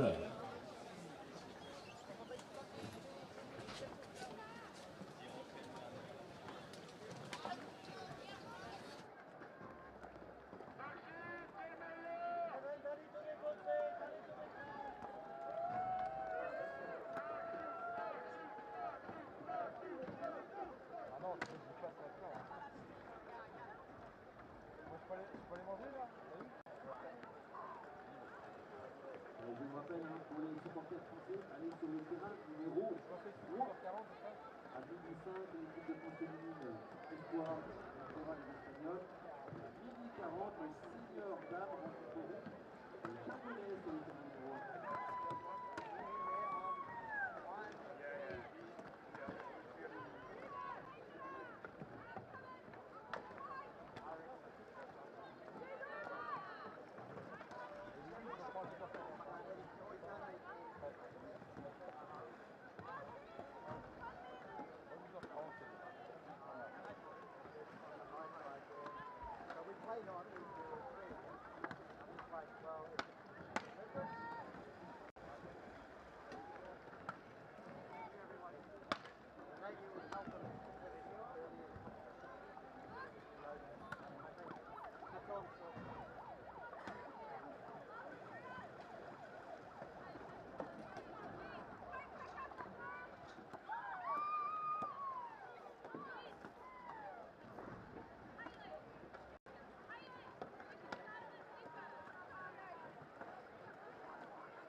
Vous pouvez voir l'équipe de France féminine moins de 21 ans s'échauffer sur le terrain numéro 3. Okay, the next game pitch number 1, U21 women category, Germany, New Zealand. Pitch number 2, Great Britain, Italy. Pitch number 3, France, Spain. And pitch number 4, Poland, Netherlands. Et la pluie qui s'invite, vous avez prévu la pluie à 11h, elle arrive à midi. Voilà. Et la météo était correcte. Oh, ouais, écoute, on a du monde autour du terrain numéro 3. Nous, bien évidemment, on va s'intéresser à ce match de l'équipe de France. Important, faut gagner ce match pour être dans le bon peloton. On vous rappelle que là, il y a un mini-championnat avec 8 équipes. Les 4 meilleures équipes seront qualifiées pour les demi-finales. Et on a déjà une victoire et une défaite nous, au compteur pour l'équipe de France 21 dames, Thomas. Exactement, donc ce match évidemment est très important.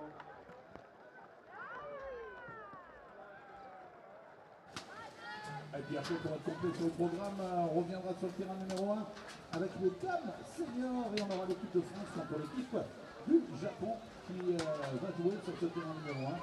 Après le match qui va être un match costaud derrière, on aura un œil sur ce Allemagne-Nouvelle-Zélande sur le terrain numéro 1.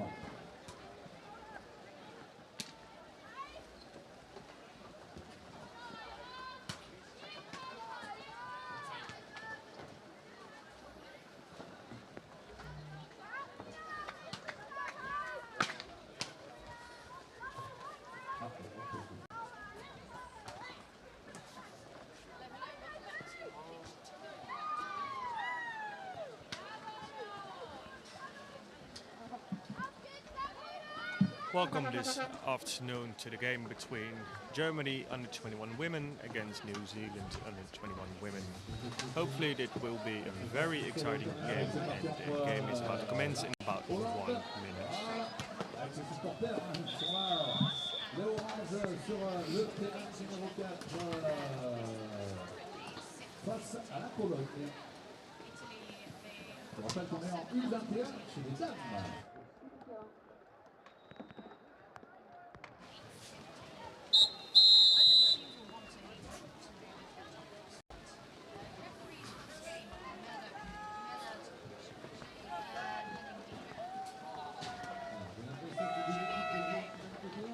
C'est un tirage au sort.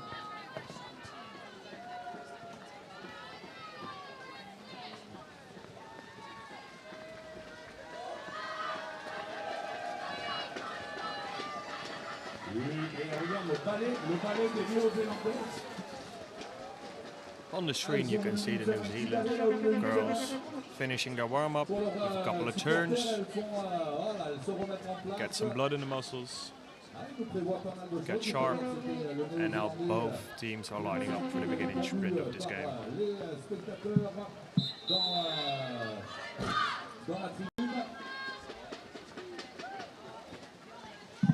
Les Espagnols sont en place, le capitaine renvoie à l'arbitre principal.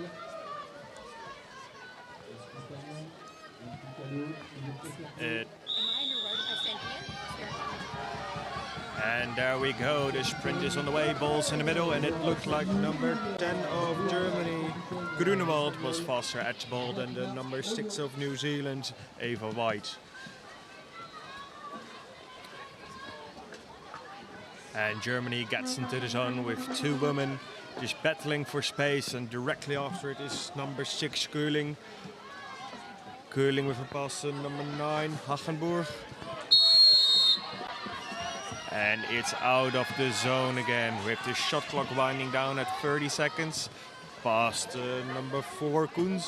Koens with the shot, and it's off the post. It was a really nice attack. There was some space. She took a shot, but unfortunately it landed on the post. Oh, and it seemed like number 3 was in a bit of a struggle there with the sideline. And number 10 of Germany just paddled her over the line. And now there's another attack from the Germans. I think both teams are candidates for the gold medal this year. We might possibly are witnessing the same lineup as the final on Saturday.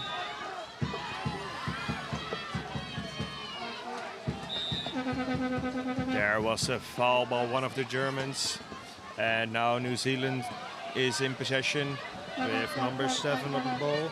Shepherd passes it to Edelson. Edelson passes it to Blinko. And number 4 is in the zone, trying to put number 3 out of her place. Or they might try to get a ball there. It's a shot on the bar. I didn't expect a shot, but it was a good one, to be honest. And another shot, but it was blocked by one of the defenders.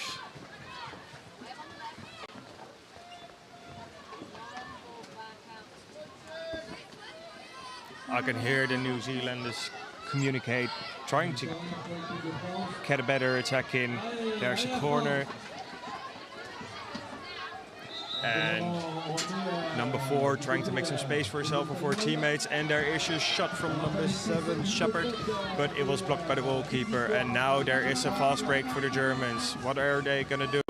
New Zealand is already back in defense, but there is a chance for a shot for number 9. Number 9, it's a one-on-one situation, and the goalkeeper got it. It was a really nice fast break by Hagenburg, Nina Hagenburg, but the goalkeeper of New Zealand, Edelson, was just too good.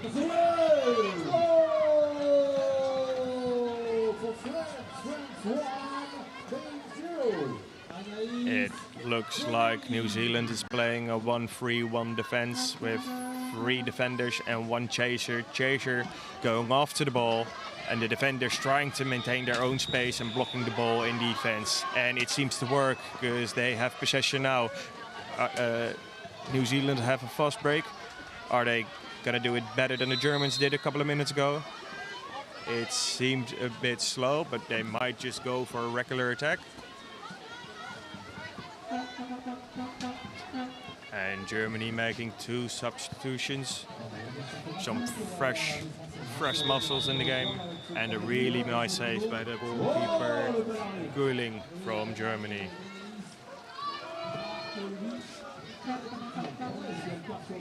I think the referee just signaled a deliberate foul, so the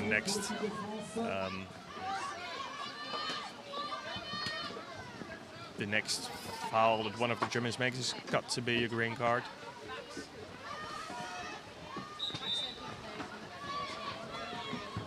Number 1 with the fake throw, passed it to number 2. Number 2 with the shot, but it was blocked by multiple German paddles. And again, and is she trying to do it again? She does, and she scores from almost from the goal line. It looked like she was gonna throw it back to one of her teammates, but Hannah Hunt scored a goal from almost from the goal line.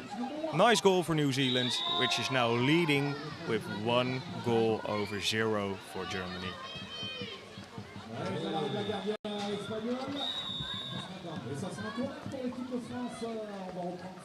And the referee just called a foul for a 6-meter violation. The defense of New Zealand can't defend higher up than 6 meters. And the block was by number 6, which was another deliberate foul. So if she does it again, it's gonna be a green card for New Zealand. In the meantime, the shot was blocked, and there's a fast break opportunity. But Germany's putting pressure on the ball. But New Zealand, they're good enough. They just passed it to the open player and are gonna set up a regular attack now with Blinko on the ball, dribbling it in, passing it to Hunt. Hunt with a pass to their number 4, but it was too short, and now there's a fast break opportunity for Germany. Number 3 of Germany, Eichert with the ball. Eichert with the long shot, and it's in! It is a nice goal for Germany. It was a good fast break opportunity and a long shot from Anneke Eichert, equalizing the score in 1-1. Nice fast break from the Germans. And I want to see how the New Zealand is going to react. Oh, number 10 putting the pressure on. Number 3 drifting through. Ball to number 8. And a goal from Cameron. Hayley Cameron with nice attack from New Zealand. Going from the left to center. Passing a ball to Cameron, and she just puts it away in the goal. Regaining their 1-point lead over Germany.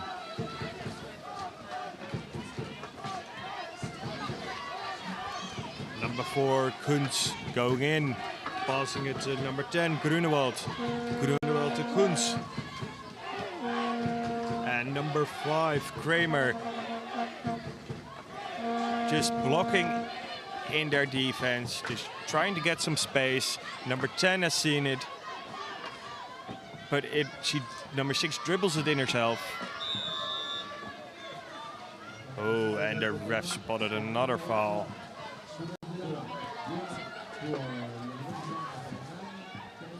Oh, Germany fumbled the ball, and it's a changeover in possession. Number 5 from New Zealand got it, Adelson.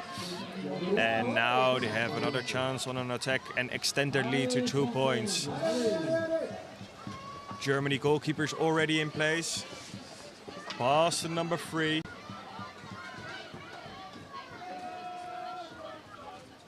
I think number 3 lost her paddle, so she would be stuck on the goal line for a second. And that's good communication. Her teammates saw it, they waited with their attack, and now there's just 17 seconds left. When they make a mistake, they make a foul, and now Germany with the fast break. It looks like number 1 is open for the goal. She is. Is she going to take a shot? She does as she puts it in. Oh, that was nicely done by the German team. She was there already for the while. She had to wait a couple of seconds before the pass came, but Lily von Draal put it away nicely. Oh, and what is New Zealand doing? Oh, number 10. Grunewald saw an opportunity to get that fumble, but she wasn't there fast enough. So now New Zealand is back in attack.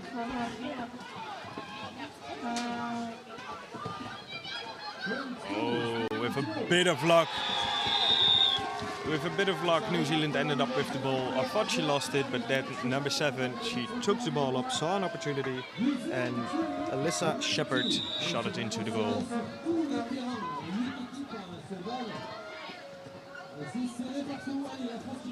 Until now, the game is quite equal. Both teams are performing well. Both teams are scoring. In the first 8 minutes, 5 goals. That's not bad. And another shot from Germany, but it was blocked by the captain of New Zealand. And Germany struggling to get the ball out of that goal line position.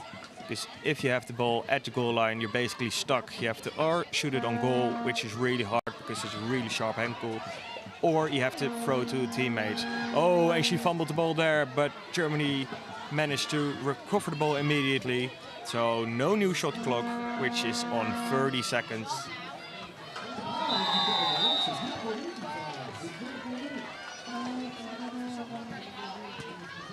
Oh, and New Zealand, they saw that pass coming, and now there's a fast break opportunity. Number 8 is going for goal, but oh, Germany was faster than that. Germany with a counter fast break and the lob on the top of the goal. Oh, that should have been a goal. Number 9, Hagenburg. That was an opportunity to equalize this game in the last minute of the first half. But I think the pressure must have been a bit too high. Because normally in training you score 10 out of 10 of those. And now it was just 10 centimeters too high. Oh, and another opportunity, but they didn't surprise the defense. Number 4, she was already there. Koens, and she was like, nah, this ball isn't going in. I'll just smack it away, giving away a corner.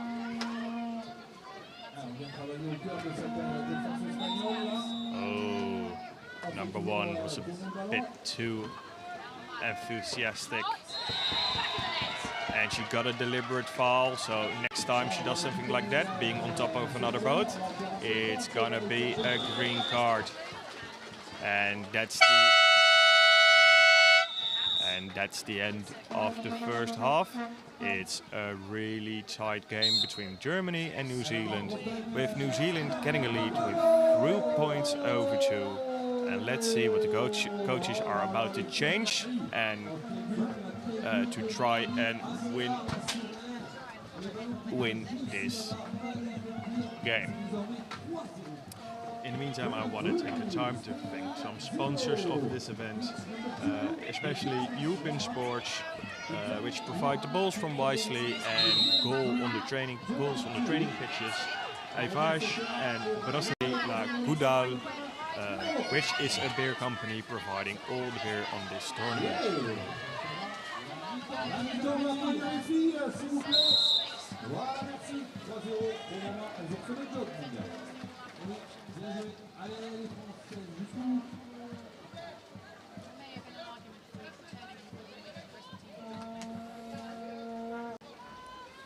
Both teams are listening really hard to their coaches.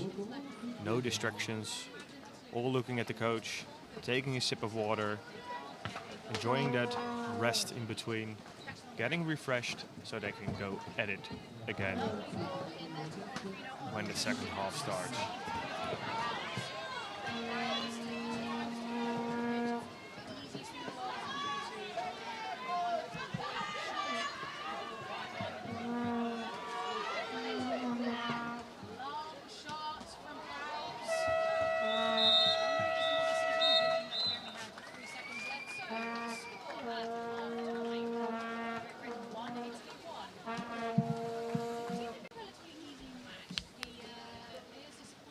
So both coaches seem to be taking their time. It's about time they start lining back up. Concentration on those faces. I think there might be a chant coming.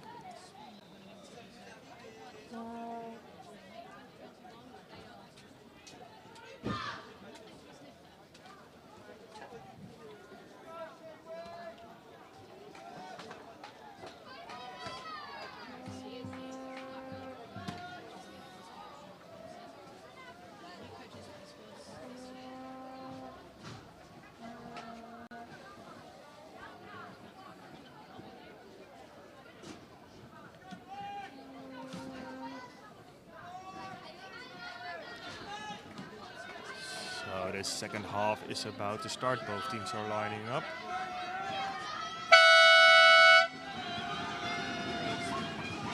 Both teams are good. And the ref blows his whistle and the game is underway. Ball's in the middle and Germany seems to be a bit quicker. But what happens? Oh, number 4, Kunz is taking the ball. And Kunz with the ball. She just won the sprint, which is always a nice opening for a game or for a second half. And let's see what Germany changed to equalize this game again. Number 10 with the ball. And the ball was smacked out of her hands by one of the New Zealand defenders. Number 10, Groenewald, giving it to number 3. And number 3 missing the shot. Eichert, it was a really good opportunity, but she just shot it a bit wide. And now New Zealand can look for an opportunity to extend their lead to 2 points. I don't think they're comfortable with a 1-0 lead. Oh, and they fumbled the ball. So Germany is back in possession. They are a bit stuck at that goal line, but they managed to get out of there with a long pass to number 9. It's a one-on-one situation. Is he going to score? Number 9. Oh, it was blocked by the number 5 goalkeeper Edelson of New Zealand. Really important block.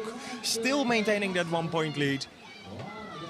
And Germany, it's harsh if you have such a good opportunity and the keeper blocks it or you miss it. It's just hard on you. It's tough, but I reckon the Germans can get over it and score another.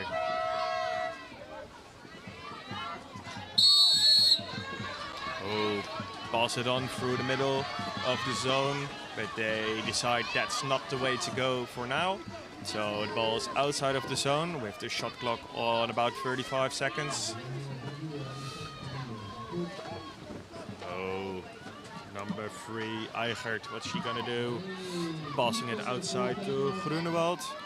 Groenewald goes for it herself. She dribbles, is challenged by the number 8.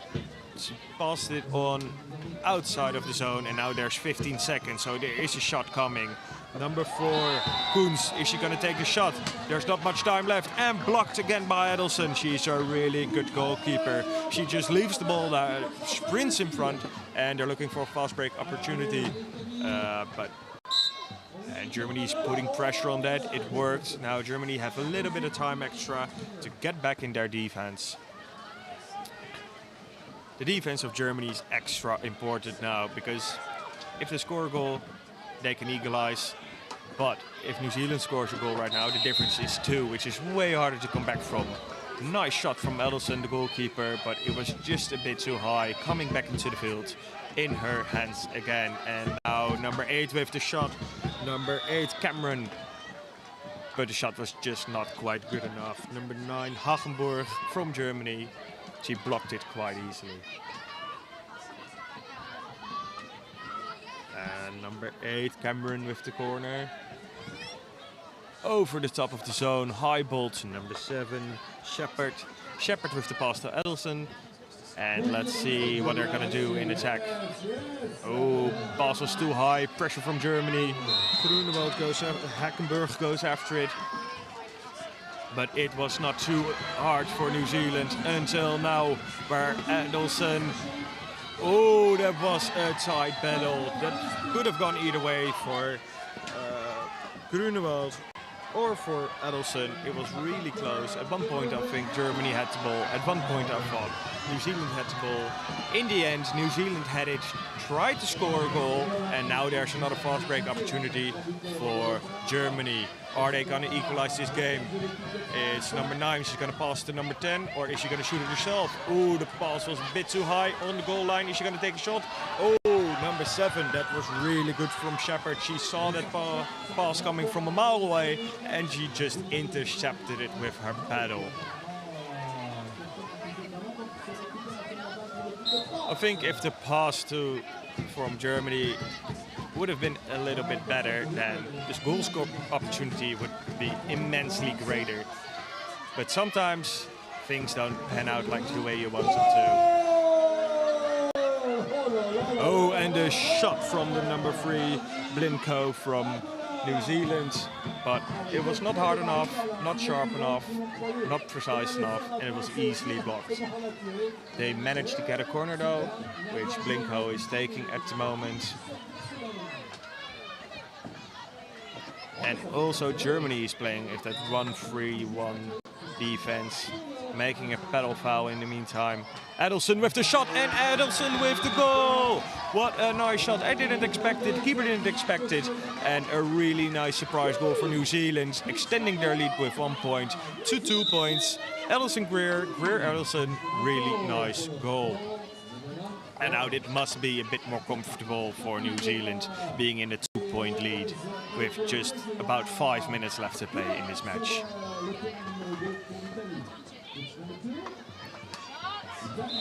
Germany, they have to make some changes in offense because they scored 1 fast break. So they can't get through the defense of the New Zealand girls, which is really good for the New Zealand girls. But I think Germany can make some changes and they might be able to score a goal then. Oh, a shot from number 2, Wolf. Maybe it was a shot of a bit of like desperation. They know they're 2-0 behind, or 2 points behind. They want to win and they had to do something differently. So they tried to shoot a shot. In the meantime, there's a long distance shot from number 7, Shepherd, but it was just too far. It was wide, not a goal. It was a good opportunity, but the delivery wasn't quite good enough. So there goes number 10, Grunewald. And another shot. In the last couple of minutes, Germany is trying to do something different, which is not very German-like. They did a couple of shots from the second line over the zone, and normally they play and they combine until they have like a 100% goal-scoring opportunity. But now they're 2-0 down. I've seen them shoot a couple of shots from long distance, like they are doing now, which is very un-German-like. And it doesn't seem to be working because of the great defense of New Zealand.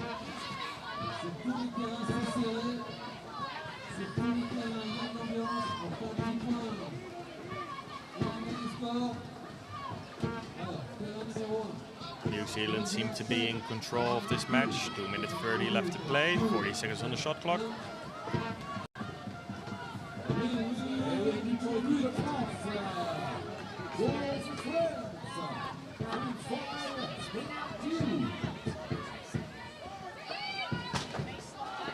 Oh, and another shot and another one, but they don't seem to crack that New Zealand defense.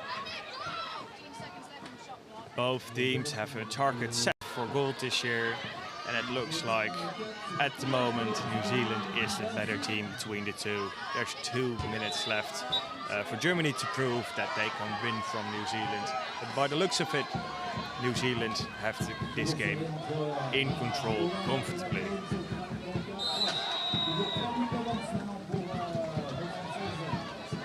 Oh, there's a pass inside of the zone and another one, and then it's a pass outside of the zone. I thought it was a goal scoring opportunity, but she decided to pass it out. Now 4 with the shot and the block. It was a good shot from Hannah Kunz, but the goalkeeping just was better, and in the meantime they touched the goalkeeper while she was under her goal, which isn't allowed. And now I see something interesting happen on the pitch. It's a woman-to-woman defense. It's also known as 5 out, which every player on the pitch is defending another player on the pitch. So while doing this, she put a lot of pressure.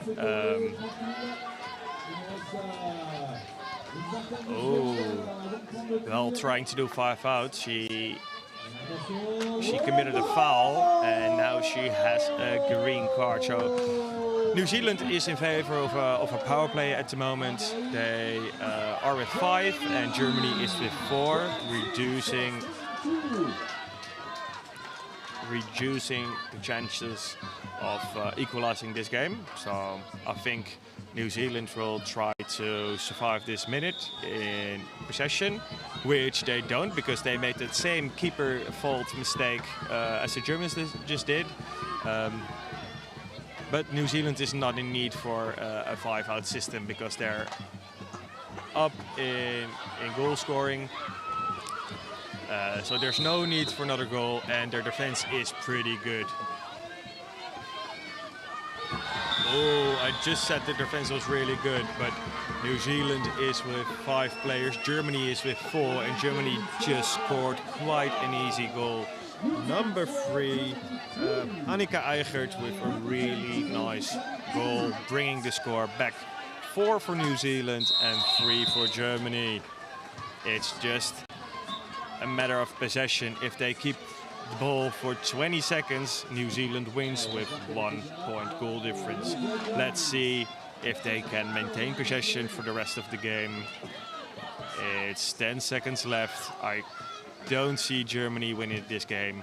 And there's a nice shot from number 5 while the clock is running out of time. And that is the end of the match. New Zealand winning with 4-3 against Germany in a game that we might see again on Saturday as the final, as the under 21 women's category. My name is Benjamin. Thanks for watching this live stream on Pitch 1 with us, and I'll come back to you with the next match in, I think, about 5 to 10 minutes. I have to check. The next game will be starting at 12:40 local time, and it's a game between the French women and the Japanese women. Thank you for watching.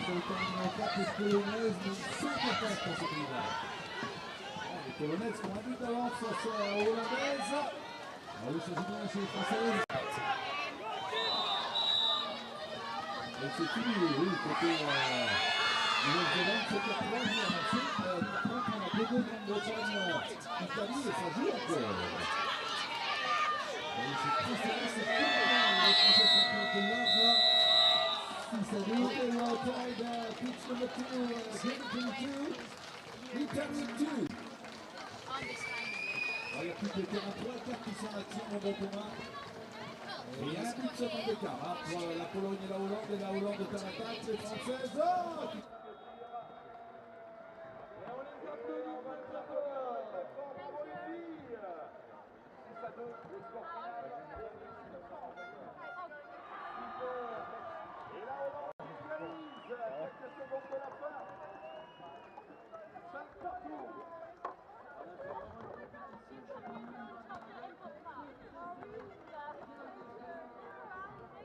Alors on rappelle au public qualificateur qu'on va maintenant sur le terrain numéro 1 pour le premier match des seniors françaises. On va basculer de l'autre côté. On va pouvoir remonter le sur le terrain numéro 1.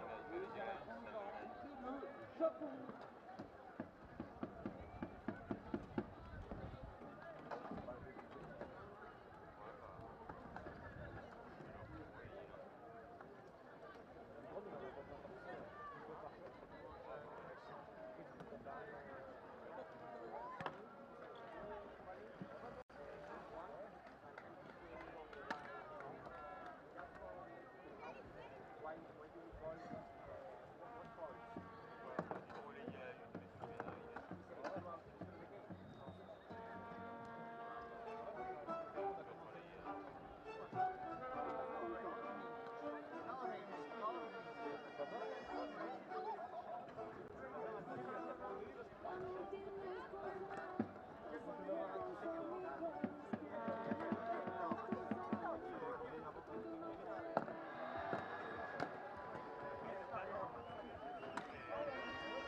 les Hollandaises qui sauvent un peu la baraque là. Voilà. Et c'est la fin du match avec cette égalité de 5 partout pour les Hollandaises et les Polonaises.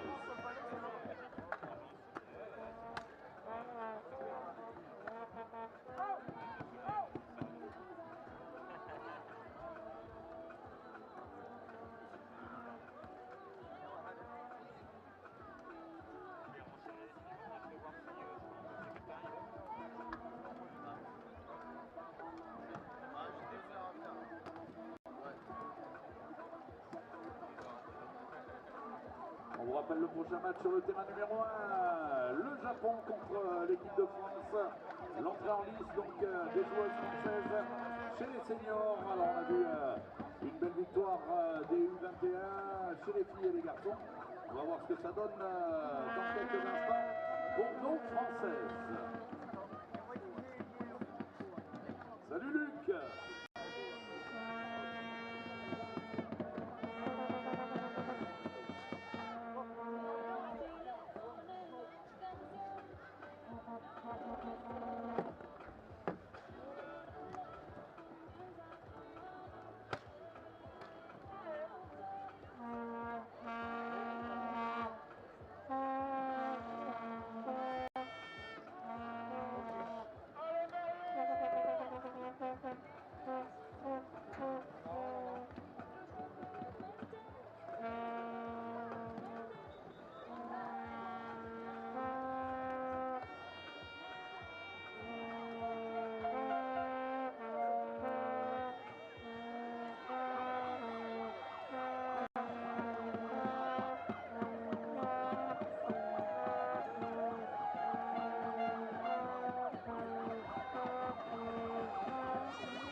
Sponsor, please.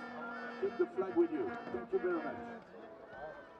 Bon, le Japon contre l'équipe de France dans quelques instants. Les filles qui rentrent dans ces championnats du monde. Ça va être un bon moment pour nous pour faire la fête et se réchauffer. Ça y est, il ne peut plus. On vient autour du terrain numéro 1 pour encourager les filles de l'équipe de France à l'échauffement pour le moment. Je sais que j'ai un groupe de supporters là à côté. Là. Allez les gars, avec toute la tribu. Oh bah dites donc. Bah dites donc. Ah bah c'est vrai qu'il est bientôt 1h, hein. C'est comme ça. Allez les Français, là, on donne de la voix, là, allez.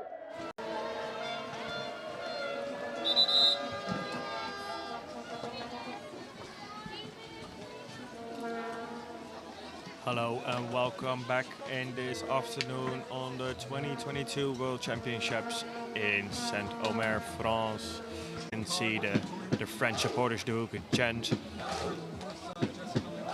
As you might imagine, Japan don't have a lot of fans here because it's too expensive to travel. And I just spoke to them and their only goal is to improve. The game is underway with France being ahead with the beginning sprint. From the ball to number 1, Figo. Figo over the top to Robert. And let's see what the French have in store for us today. If their target is to be number 1, they must win this game. And a foul by one of the French there. So it is the first possession of Japan in this game. this morning Japan played against the Netherlands. I think the Netherlands won that game with 6-1. So I think this is not going to be a close game this time. The French being really good this year as well. Normalement, il n'y a pas le même niveau entre ces deux équipes, mais il faut respecter tout le monde. Et on a vu de belles choses avec les Japonais tout à l'heure. Oh, there was a shot on goal. Surprise shot by number 5 Suzuki. And now, oh, they regained possession again. Number 5 Suzuki on the ball. She throws the ball to Matsumoto. Matsumoto, she got a score. She's under the goal. She's under some pressure, but there is definitely a chance. Suzuki with the shot. It's a high shot, but the goalkeeper of the Frank for that 100% goal scoring opportunity, but just shoot it at, let's say, 70% to get as many chances in, and then they'll see what they score. Ball to number 3, Arai. Arai loses the ball, and there's a fast break. Number 4, Moal looks fast. Moal looks fast. She's first at the ball, and now number 6 is going for it. Roulant with the controlling of the pedal. Is she going to shoot it? No, she passes it back, and I think it might be a corner. Refs are signaling a corner, but that was a chaotic fast break by the French, and luckily they get a corner out of it. Number 6, Roulant with the pass to number 5, and Frigo on the ball now. Oh, good pass inside of the zone. Number 4. Oh, a beautiful shot from Moal. A beautiful shot. It's something you don't see women do that much, but she put her boat almost on her side, laying on top of the water, shooting it over her head. Really nice goal for the French, bringing the score for 2 for France and 0 for Japan. Pitch number 2, Zone 2, Ireland 0. And Arai with the pass to Matsumoto. Matsumoto back to Arai. Oh, is he gonna shoot it over there? Matsumoto with the... Oh, what a nice shot! As she threw her pedal at the ball, but the ball was too hard and it went into the goal. A nice goal for Japan. Number 4, Matsumoto with the goal.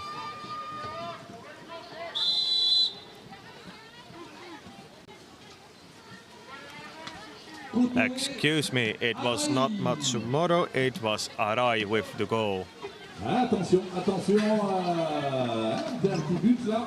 Il va falloir être sérieux du début jusqu'à la fin avec cette équipe de France qui a remporté en What the French are doing is really hard to defend, as you just saw number 6, Roulant with the goal. They do an attack on the left side of the field, and then they do a pass over the zone, and all the people, they drift to the left, and then they do an attack on the right, and then they can just shoot it on an almost open goal. They do that really nicely. Alors que sur les autres terrains, terrain numéro 2, Nouvelle-Zélande 3, 0, terrain numéro 3, Suisse 2, Hong Kong 1, et terrain numéro 4, Grande-Bretagne 1, Suède 0. Pitch number 4, Great Britain 4, Sweden 0. Pitch number 3. As I see it right now, the French are putting pressure on the Japanese ladies by playing a 1-2-2 formation. But the back two are defending quite hard, as they normally would. But the front two are just chasing the ball and putting pressure on the Japanese. And it seems to be working, because they run down the shot clock and they try to get a long distance shot off and then go for the fast break. This fast break wasn't quite fast enough. The goalkeeper was able to block it. Sakaguch, the goalkeeper, she blocked it, and now there is another attack. Let's see if they do that fake attack on one side and then throw it all the way to the other side. 7 in the middle there. She's going to shoot it. She's going to shoot it. Is it going to be a goal? Oh, it was blocked by number 6, Suchinash. 7 is creating some opportunities. Lemal on the left side of the screen. I think the attack is going to end there because she can't defend that one person from Japan. And now past the number 1. No, she shot it herself. That was surprising. I thought there was a gap there, so I thought she would throw it to the player on the left, but she went for it herself, which clearly wasn't the best because she missed.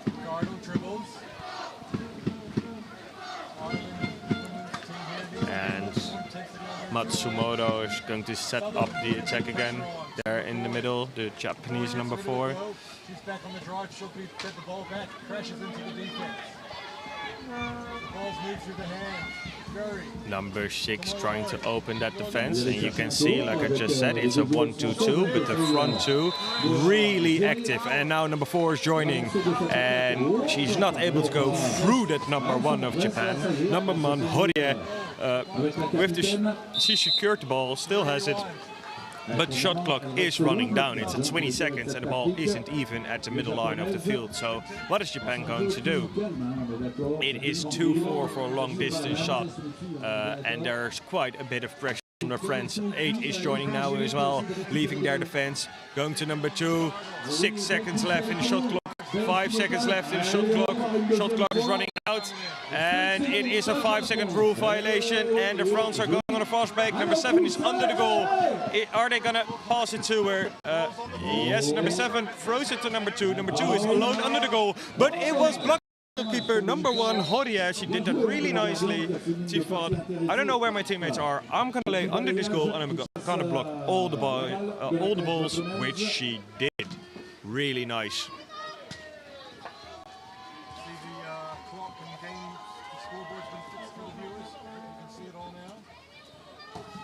The French are taking some time to get a substitution in, and now there's some fresh power, some fresh people who maybe can make the difference in this game. They're leading comfortably. Oh, a good shot on the bar from number 7, Lemal. The shot was just a bit too high, so it ended up outside of the pitch, giving the ball to Japan. But it was a surprising shot.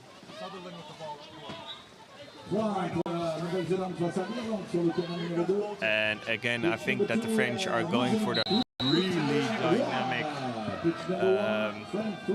1-2-2, putting pressure on the ball really high up and trying to put some stress on the Japanese attack. As we're entering almost the last minute of this half. Shot clock run down on 30 seconds. And a long distance shot, but really easily blocked by the number 3, Omer. She passed it to her teammate. Now there is a fast break. I think she's going to throw to number 6. She's in front of the goal. Number 6 with an open shot on goal. Number 6, Aline Roulon, scoring a goal, bringing the lead to 3 points with a score 4-1. Good job for the French. That number 3, she saw that she was. Great job, turns the ball over. Winton can set up under the goal. She just saw that shot coming from a mile away. She blocked it, passed it to her teammates. Her other teammates were rushing to the goal and getting that goal in. Nicely done from the French.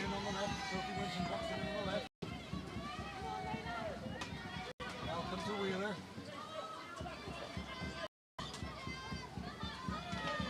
One minute till halftime, folks. Sutherland dribbles herself down the middle. Dribbles again. He's got again. You can hear the crowd standing behind the French at the moment. With just 20 seconds left to play in this half. There's no shot clock.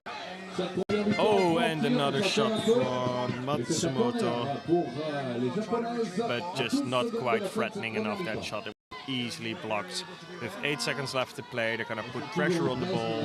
And I don't think there will be another shot on goal. And there's a high pass, and the time has run out. With break time score of 4 for France, 1 for Japan. Et dans 40 secondes, on arrêtera également le match. And I'll be back with you with the second half of this game in about 2 to 3 minutes. On joue toujours sur le terrain numéro 3, sur le terrain numéro 4. On attendra. Terrain numéro 4, c'est la Grande-Bretagne.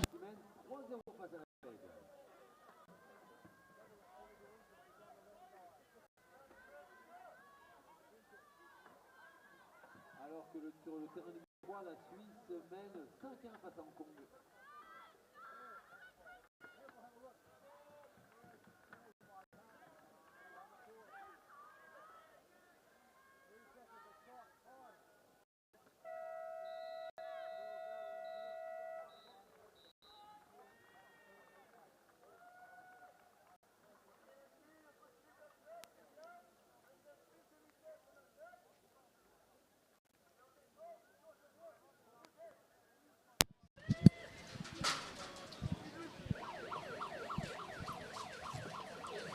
They just showed a score which was incorrect. It's 4 for France and 1 for Japan.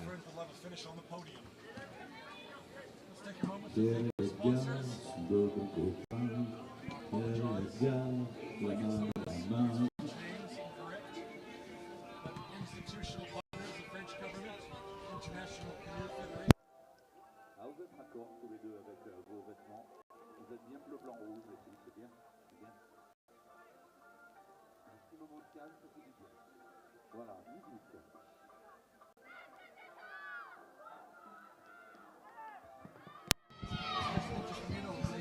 Oh, you can see the French all fired up, ready for the second half. And on the other side of the pitch, you can see Japan do the same thing. I think the camera might go there now.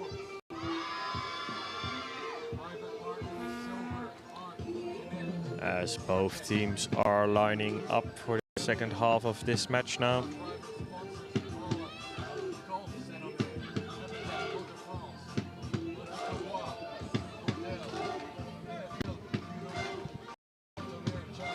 Both refs look ready.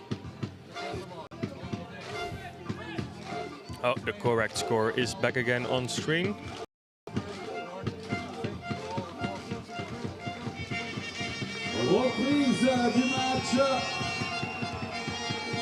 Japan is on the line, ready to start.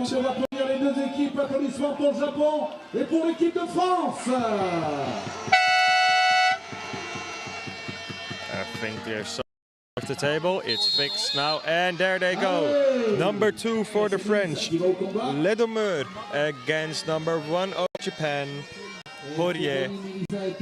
But the French were faster in that beginning sprint.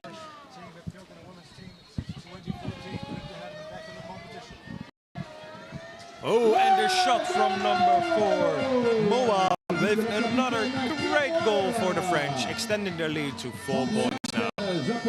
Claire Moal, the captain of their team, scoring her, well, not her first goal, she already scored a couple. Really good shot.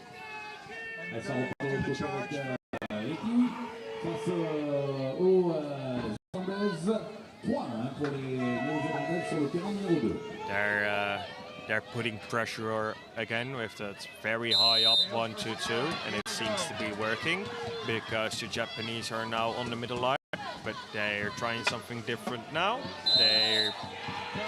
Oh, if that pass, if she was able to receive that pass, it would be really nice. She still has it, but now the number 2 of the French could block it pretty easily. But I liked what the Japanese did there.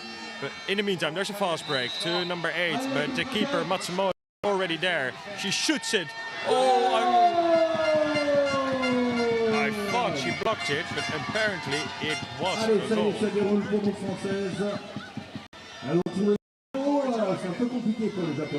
It was number 8 from the French, Maya, with the goal. Driving on the right. It looked like she blocked it, but it fell into the immediately after. And there go the French again with that high pressure. And let's see if the Japanese have found something to to get out of that pressure. Ooh, that's a 5-second rule violation by the referee Mark Thomas, and now there's another fast break opportunity. Number 6, Roulon with the ball. Is she gonna throw it in goal? No, she's not. The ref has seen something. I don't know what he's seen. He's signaling. I think he was right, but I'm not especially sure what that was about. But the French, they made a foul. Oh, another. This seems to be working for the French, that high pressure. I think if teams are going to rewatch this game, this 1-2-2 combination really makes sense. And then the ball crossed the back line of the goal. Oh, what happens there? Oh, the French are too fast. If the ball landed a bit close to one of the Japanese, it would be really interesting to see what they've done with it. Still a hard angle to throw it in goal, but would have been fun to see.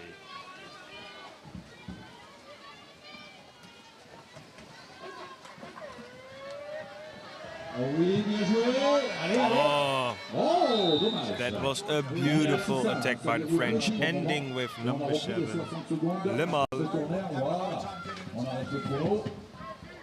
It was a kind of a, I think they call it a star attack in English. When it could all over from the right side to the left. Ooh, there's a scramble in the middle of the zone, but the ball ended up in the middle. And I think there might be a green card coming.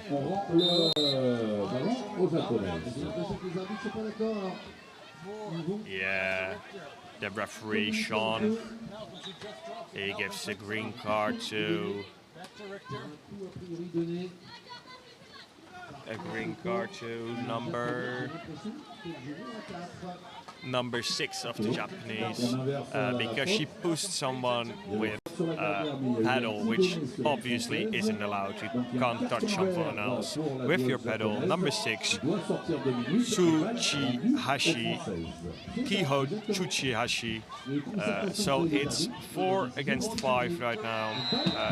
There's a power play, so if the French score a goal, the 5th of Japan is allowed to get back onto the pitch.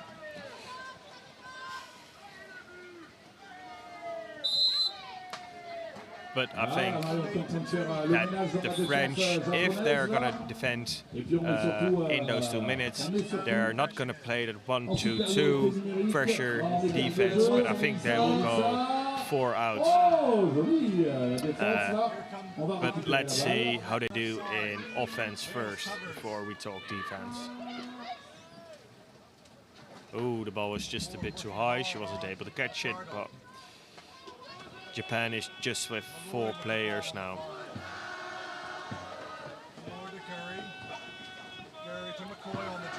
Oh, pass number 3. Really nice goal for Omer. Easy goal for the French, playing against 4 players. Now they've scored. You can see the... No, you can't see it right now, but there is a 5th Japanese woman entering the pitch, because that power play, that blue dot you had in the screen, on the top of the screen, has gone now. So they're back with 5 players. In the meantime, the score is 7 for France and 1 for Japan. And look how high up that defense from France is. It's almost at the middle line, and it's working, because number 6, just Roulon, just conquered the ball, throws it to her teammates. Number 8, Mayer throws it to Frigo, and Frigo just puts it in goal, and the crowd is going crazy. It seems so easy when they do it. The Japanese women are talking to each other like, how are we gonna make sure that this doesn't happen again? But at the moment they don't have a solution yet, and the score is racking up quite highly with still about 6 minutes left to play. And again, you can see those French coming up over half feet, and then pressure on Matsumoto. Matsumoto to Arai. Arai, oh, she got it. Is she able to make a shot in? No. Oh, 30 seconds, 35 seconds left on the shot clock. There. I reckon that in a couple of seconds they're just gonna shoot from halfway and see where they end up, because they don't seem to be able to even make the 6-meter line. And yeah, the ball was blocked by number 2, Lordemer. Lordemer gives a long ball to number 7, Lemal, and she puts it away for the 9th goal for France. Really nice job by Lordemer, blocking that ball and throwing that assist to Lemal. With still 5 minutes left to play.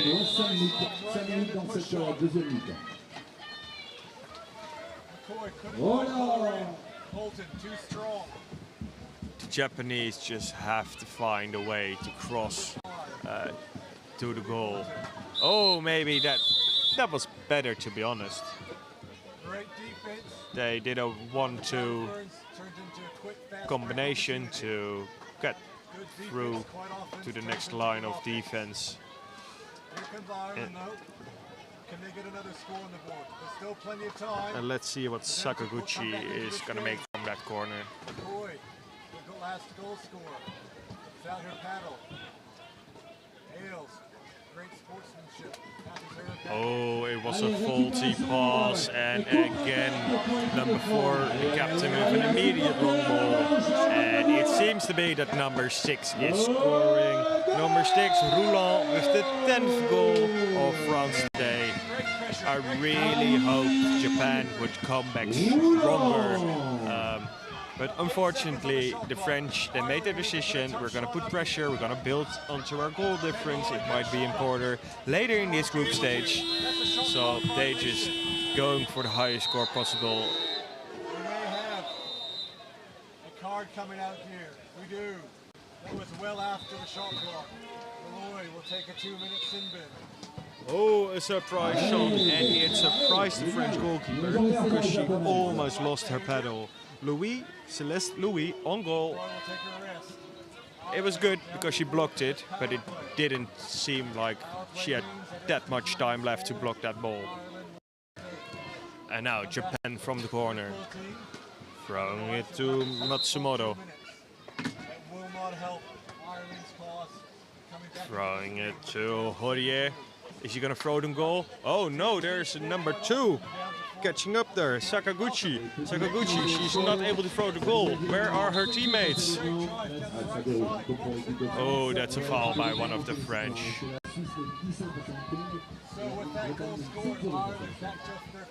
So there's a free throw for number 2, Sakaguchi. Sakaguchi throws to the pedal, but it ends up at number 1, Horie.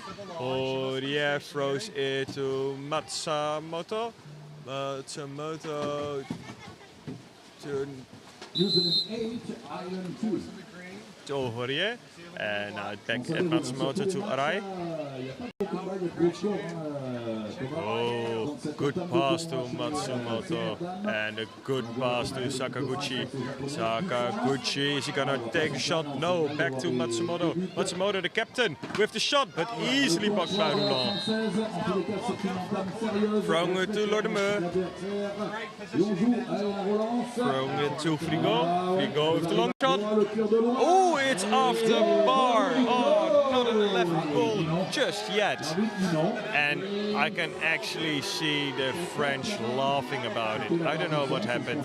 I think the Japanese thought it was a goal, but it wasn't. They're going for a middle out ball, and they just gave it to the French. They just gave up. I don't know what happened, but it wasn't a goal, and the French are laughing. The crowd is booing them for missing 1 goal out of 11. But yeah, that shows how competitive they are. 1 minute 40 left to play in this game. And let's see if the French can make it 11. There's a pass over the head to number 3. Number 3 with the shot. but she misses. Really good goalkeeping from Arai of the Japanese. Now number 1, Frigo, is gonna take the corner. The ball was on the side. So there's a corner to number 5, Louis. Louis passes it to number 3, Robert. Robert to Roland. Roland back to Robert. Oh, nice! Beautiful goal by the French. That last pass inside of the zone to Robert was really nice.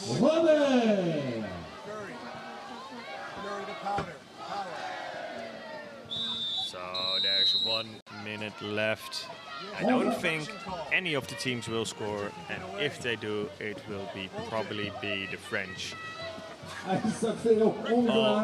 Although the Japanese don't have a high target, their target for this championship is just to improve. But with a score of 11-1, there is a lot to improve. Another shot, but it was too short, going underneath the goal by the France team. She's a capable goalie. She does put it out. I was lucky not to give it a commentator. 20 seconds left. Hopefully Japan will keep possession and get a shot off. Oh, that was a really nice long ball to Matsumoto and blocked again. Oh, but she got it under there. And at that point it was the end of the second half. The score is 11 for the French, 1 for the Japanese. A 10-goal difference. A lead playing by the French. For who this game was a really comfortable win. Japanese, there's a lot to improve. I think they will during this tournament. Congratulations to the French, and the crowd is just singing them an extra song to congratulate them. And with that, I'm gonna sign out. Pour la Nouvelle-Zélande face à l'Irlande, terrain numéro 3, Suisse 11, Hong Kong 1, terrain numéro 4, Grande-Bretagne 7, Suède 1.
Allez, pour les amateurs de kayak polo, là il y a du beau jeu qui va arriver à 13h15 chez les hommes.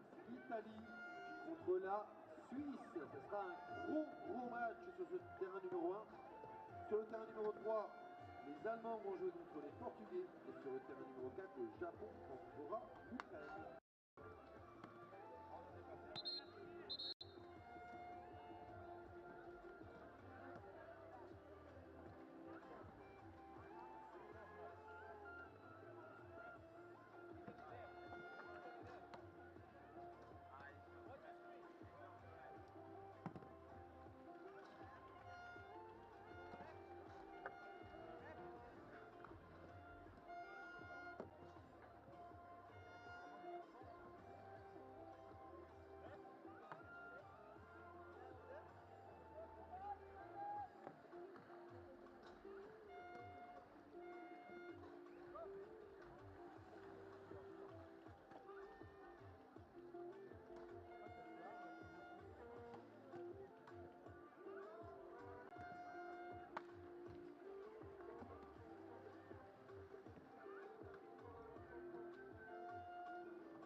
Hello and welcome back to the men's senior competition here at the Saint-Omer World Championships 2022 in France. This is the 14th edition of the World Championships and the first game for both of these sides in the competition so far, with the senior competition for both the men and the women having started today. My name is David McVeigh. I will be commentating this game for you between the Italian men and the Swiss men. So, the Italian men coming into this competition, having finished third in the ICF Milan Cup earlier this year on home soil. And their target for this team, as always, in recent years, is the gold medal. They will be hoping to cut it with likely to be France and Germany at the sharp end of the table towards the end of this competition. By comparison, this Swiss team is very, very much on the rise. They've had a number of under 21 players come up, re-energize the team. Seem a mixture of experience and youth, and they've trained exceptionally hard together over the last 2 years or so to really up the level of the Swiss side. So I think we can expect a tight game here. In this group, there are 3 teams. Unfortunately, one of the teams destined for this group stage was not able to join us, so it will be Italy, the Swiss, and the Swedish who contest this group. And the Swedish not quite at the level of these other 2 teams. So I think we can potentially anticipate this to be the shoot-off for who takes first position in this first group stage. Ultimately, both first and second place in the groups do make it through to the second group stage. So finishing first only benefits your seeding or the mixture of teams that you will face in the second group phase of the men's competition. The third and fourth place teams for other groups drop down outside of the top 12 competition. So, a good sighter for both of these teams. Stiff competition for both of them to face up to at the start of the competition. An opportunity to break off the nerves, go through the motions, get some good goals behind them, ultimately a result that will help them later on in the competition, barring an upset by the Swedish, of course. If this match does finish in a draw, then it may come down to goal difference versus the Swedish, so I'd imagine they will be looking for a winner here to make their games more of a contest as well. But we shall see. So, getting ready to go here. And on the Swiss side, it looks like it will be Dario Stern taking the sprint for the Swiss. The very fast player. Italian side still going through the motions here. Just getting a few final shots away. The Swiss team captained by Andreas Hug. A number of these Swiss players playing within the national league within Germany, widely considered to be the strongest club league in the world. So they've played all at the highest level. This is not a step up for them by any means, but it is a World Championships and everything changes here. So the captains meeting in the middle before the game starts. Andreas Hug, and on behalf of Italy, not the captain, but Gianmarco Emanuele, meeting with the referee. Gianmarco Emanuele. So, we get ready to go. Italy's captain, Luca Bellini, one of the most famous canoe polo players in the world, starting on yet another World Championship effort for him. One of the highlights of his career winning 2016 World Championships in Italy, in Syracuse. A fantastic, incredible final there between France and Italy. So, getting ready to go here. And it looks like it will be Dario Stern for the Swiss and Gianmarco Emanuel for Italy.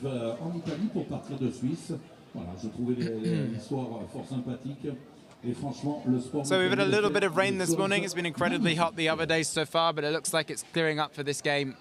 So hopefully we'll see some very, very clean control of the ball between the players. A fast, aggressive game. Steve Watts, one of the most experienced referees, taking this game. About to start. So, almost ready to go here. Two refs are ready, and they're off. And it's tight between Emanuele and Stern, but Emanuele gets there first, but he can't get to the ball. And Stern will get the ball because Italy should not have played it. So only the two players who sprint for the ball can play for the ball. If another player touches it first, then it's deemed a foul. And as a result, Switzerland will start with the ball and have first possession in this game. So the ball across to Benedikt Lagler. Lagler.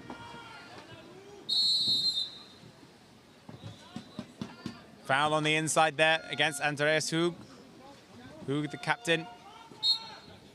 Let's see if they use it from in here. Bartelt with the ball. Back out, decides not to use it. Lagler. Across the pitch to Bartelt.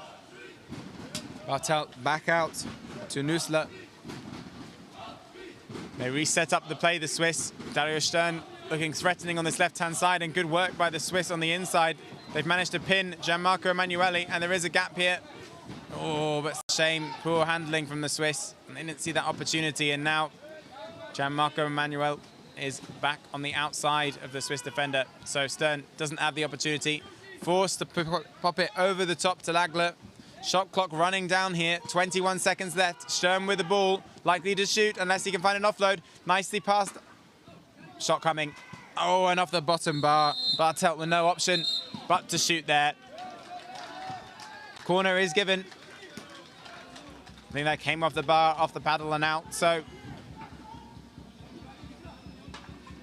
no super clear first chance for the Swiss, but one or two handling errors, but they are putting pressure on this Italian side. So here goes Stern round the back to Kunzi. Kunzi plays it to Lagler. Lagler resets. So Lagler, one of the more experienced players on the team, passes it over to Stern. Bartelt in the middle. Back to Lagler. Lagler now with the drive down the left-hand side, trying to draw the man. Not enough speed, really, but Stern has the ball. Goes for the shot. Goal! What a fantastic shot from Dario Stern. Didn't look like there was much on there, but that was hard against the top bar and in. And as much as the keeper should be covering shots from the outside of the zone like that, if you're going to shoot from outside the zone, that's how to do it. So Luca Bellini with the possession for the Italians now, and they look to respond to that Swiss goal. Driving through Corvaya. Corvaya in the middle, takes the shot, offloads, and the Swiss ride the first period of attack from the Italians. And now they're going up the pitch. Offload to Lagler. Lagler manages to regain it. So the Swiss will get to attack again. And that's a big period for this Swiss team. Not only have they scored, but they've also ridden the first of the Italian attacks. So Rugli for the Swiss now freshly onto the pitch.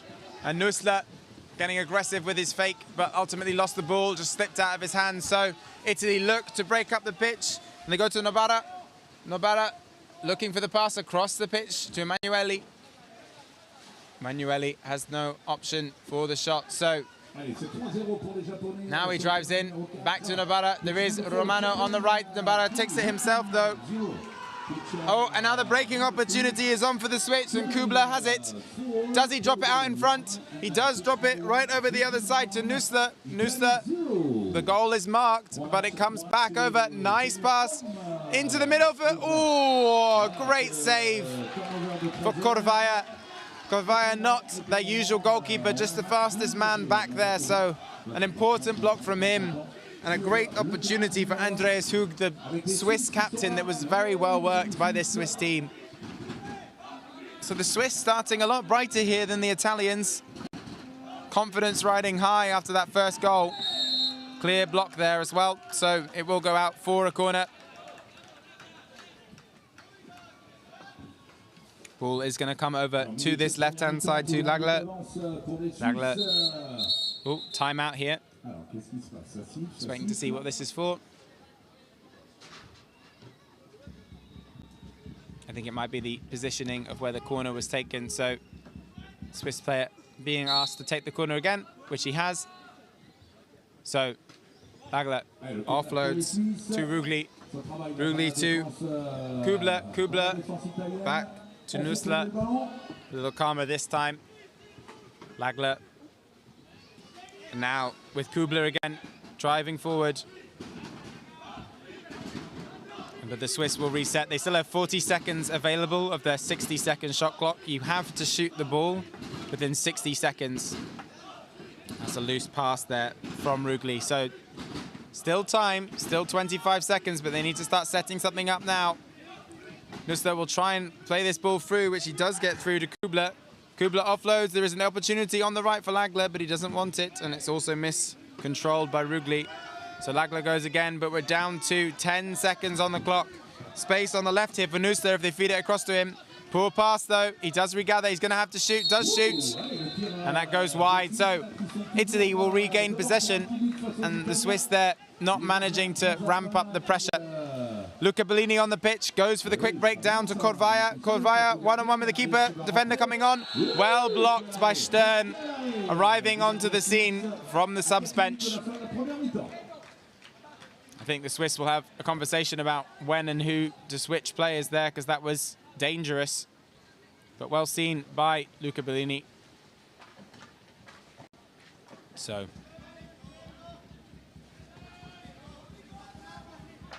Nobara on the ball, across to Bellini.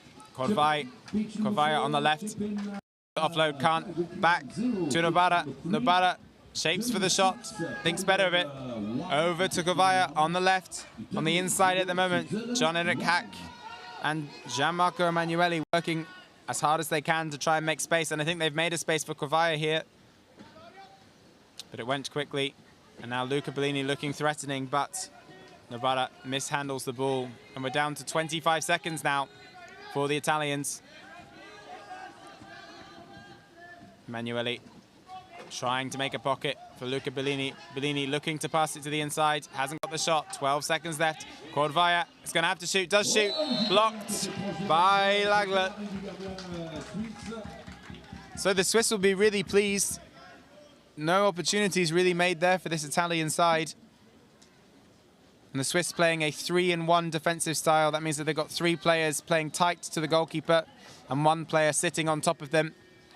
Quite fluid though, and this time it's opened up, and there is an opportunity here for Novara. Novara shoots, goal! Really nicely played there around the paddles of Andreas Hug. And Davide Novara equals this up to 1 goal each between Italy and Switzerland. Just over 7 minutes of this first half played. We have 10-minute halves, so not long left in the first half of this game. And Switzerland straight into the zone, making seemingly a good pocket there for Rugli to run into if they can get the ball around, and they have. Will Rugli take it himself or offload it to Hug? He does take it himself. It's well blocked. Nusler regains possession of the ball, but that looked very easy for the Swiss. They're going again. Lagler taking it down the middle to Rugli. Rugli offloading. So they reset again. And this 3 of Rugli, Nusler and Lagler sharing the ball between them at the back. Rugli back out to Lagler. 29 seconds now on the shot clock, so the Swiss will try to work another opportunity. And again to Nusler. Nusler looking for the pass inside, but it's well covered at the moment by Emmanuel. And so Swiss, 9 seconds left. They're going to have to take the shot here. It has to come. It can't come though because they've lost the ball and they have gained possession and the break is on. That's going to drop well short though. And Swiss are going to have to pressure this. They will now have time to set it up. They've got to look over their shoulder though because Bellini is looking for the shot. But Lagler senses that and gets back in position. So 56 seconds left on this half. This will be one attacking opportunity for the Italians to go into half-time with the lead. And they've built themselves back into game, Italy. So across it comes to Costagliola. Costagliola to Bellini. Stern riding up on top of Bellini there. Costagliola on the ball, looking for the shot, left-handed shot, off the top bar and in. And we haven't seen much of him in the game to date, but Costagliola making his appearance very worthwhile. It's 2-1 to Italy going into half-time. We will have 25 seconds though still to play, so at the World Championship level, when a goal is scored, timeout is called. So Swiss men's team will have the opportunity to get one final attack of their own in, but they're down to 10 seconds here. I think 8, 7, I think we can expect Benedikt Lagler to take on this himself. Oh no, offloads to Hug. Hug has to shoot, knows he has to shoot, does shoot. 4 paddles though. A tough task to shoot through 4 Italian blades. And so Italy take a slender 1-goal lead into the half-time break. Terrain numéro 3, 7 pour la Grande-Bretagne, 1 pour le Portugal. Terrain numéro 4, 6 pour le Japon, 0 pour l'Ukraine. Picture number 4, 6 for Japan, 0 for Ukraine. And picture number 3, 7 for Great Britain, no, for Germany, and 1 for Portugal.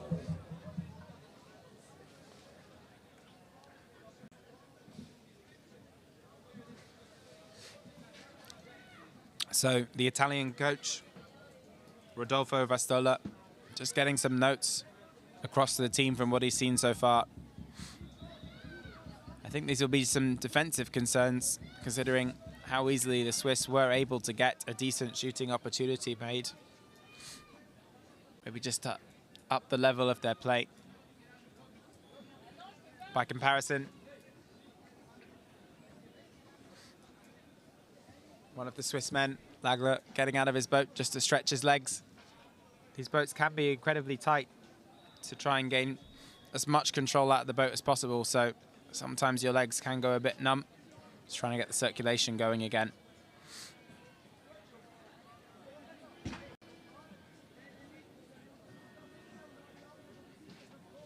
Swiss team getting good messages coming on from the coach though.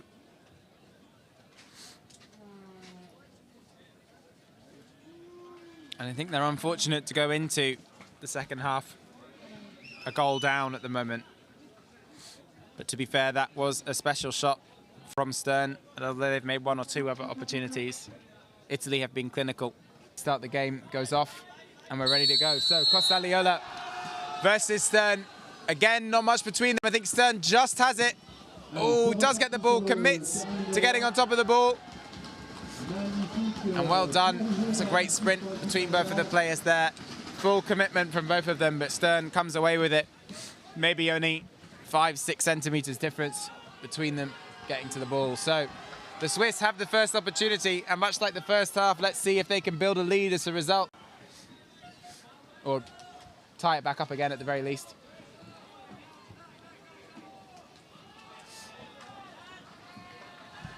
So Lagler across the Stern.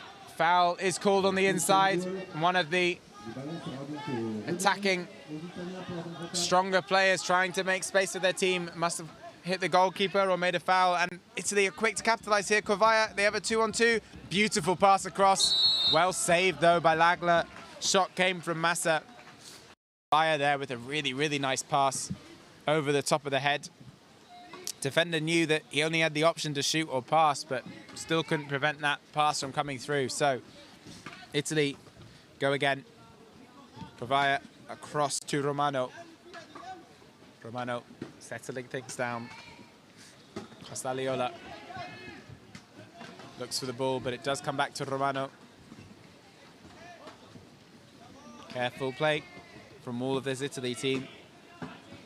Costagliola calms it down. Provaya on this left-hand side, his preferred side.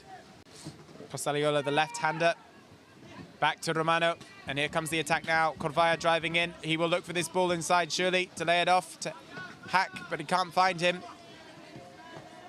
And the opportunity is gone. A little bit of frustration from the Italians there. They were building something, and it's just disappeared. So 15, 13 seconds. Drive in from Costagliola. Looks to lay it inside, but it's well gathered. I think that's Kubler who managed to pick that ball off as it was being passed between the players, and the shot comes from distance. Oh, a really good opportunity for Bartel, and well done to see that there was no keeper in the net, but he puts it wide. And that's a shame, because that was a clear open goal opportunity. Not too far out either. I mean, that's one of the incredible aspects of this game. Bartel there in a continuous fight against an Italian player, as he is now on the left-hand side of that Swiss zone. And then as soon as it breaks, the expectation is that those tired arms can stop a goal away from far out. So, first real shot off the game that we've seen from Luca Bellini. Italy making good use of their substitutes, rotating between their players. Corvaya with a quick shot, good save and off the bar. Real speed there between receiving the ball and getting it back, and there is a paddle foul there by the Swiss, and there is a man away underneath the net. The Swiss are immensely frustrated by that. They feel that that pass could have come. I can see why the Swiss are frustrated. So Italy maybe get slightly lightly with that foul, but the referees will have the card marked. That's a nice pass over the top. Emanuele shoots, good block on the way through. So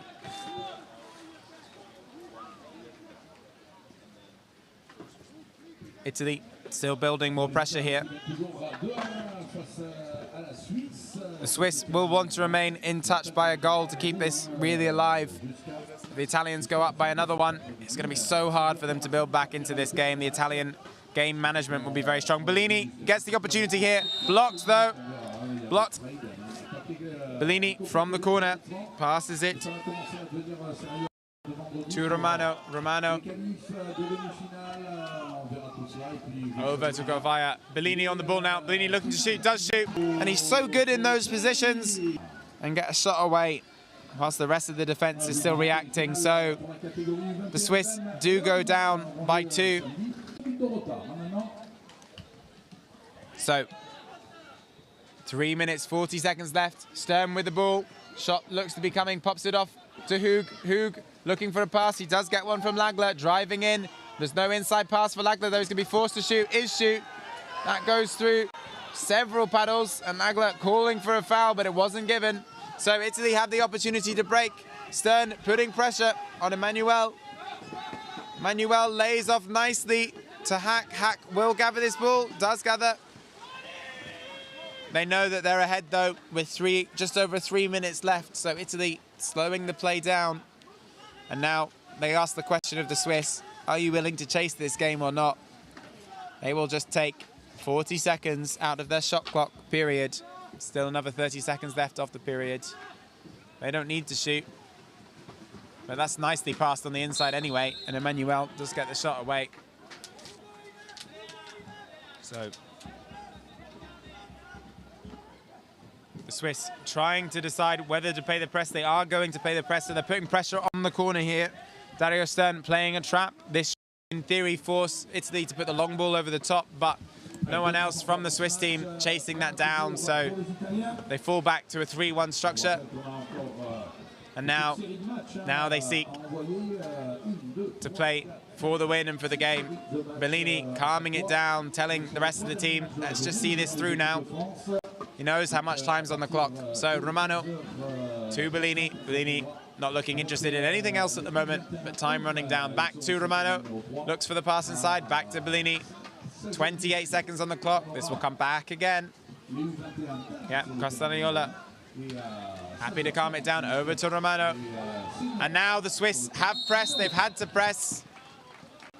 Force the Italians into shooting as well, but it did take a paddle on the way through, so it will be a corner for the Italians. And now the Swiss will man mark or go 5 out against this Italian team.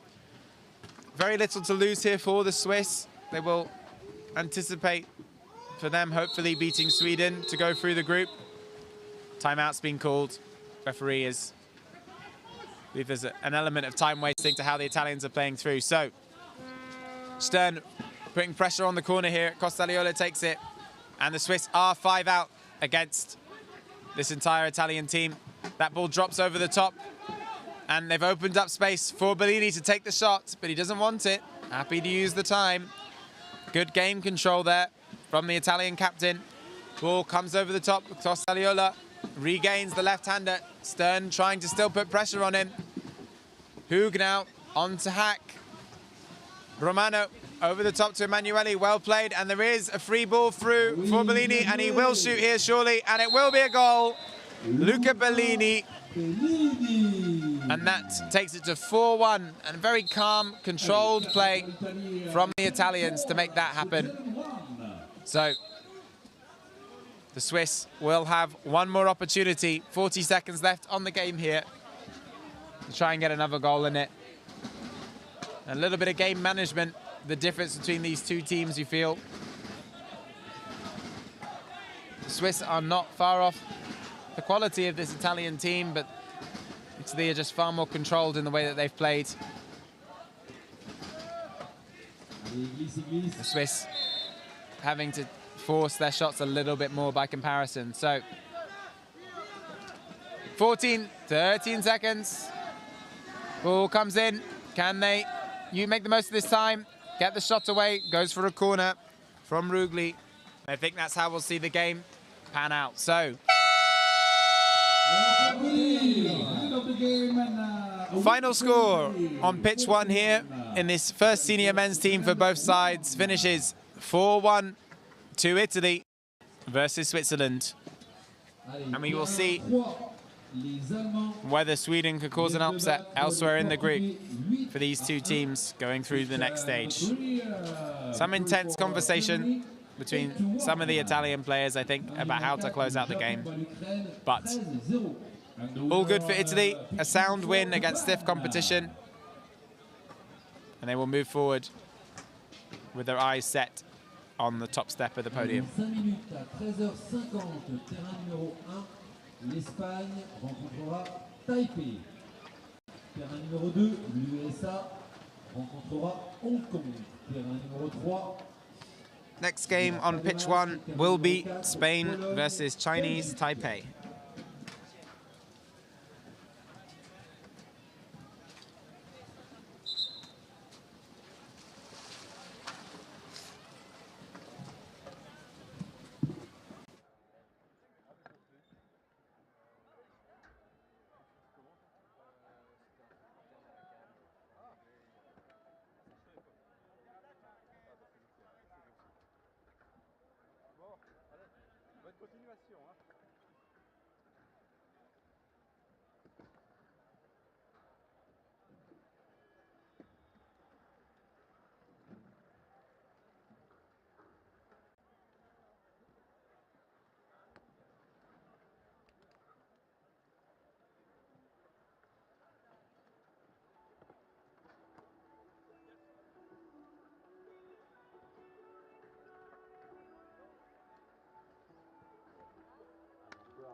Espagnols et de Taipei. Et juste pour l'anecdote, c'est un Français du côté espagnol, Americo Catarino.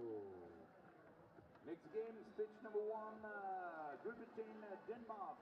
Pitch number 3, Netherlands, New Zealand, and pitch number 4, Malaysia, Austria. Les prochains matchs sur le terrain numéro 1, on va retrouver l'Espagne contre Chinese Taipei, on aura les Américains contre Hong Kong, et on aura la Pologne contre la Belgique. So pitch number 1 Spain, Chinese Taipei, pitch number 2 USA, Hong Kong, and pitch number 4 Poland, Belgium.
Chinese Taipei. So could be an even match here.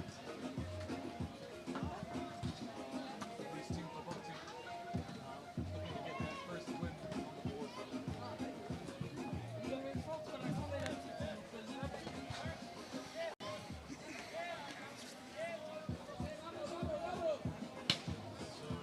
Hello and welcome at the World Championships Canoe Polo from here in France, Saint-Omer.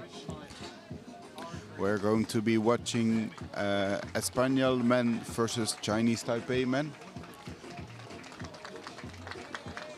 My name is Jorn Vergeijn, I will be your commentator. I already am saying sorry for the pronunciations of the last names. I will probably butcher them a little bit. Sorry for that. If you happen to have a question about canoe polo, I will open up the live stream in the break, and then I can maybe answer them if I don't forget. The ref already said about 30 seconds ago that we start in a minute, so the teams are just circling up to get the last cheers on. And now we'll get started. lining up. The ball is always thrown in the middle. That's why you see the middle of the pitch.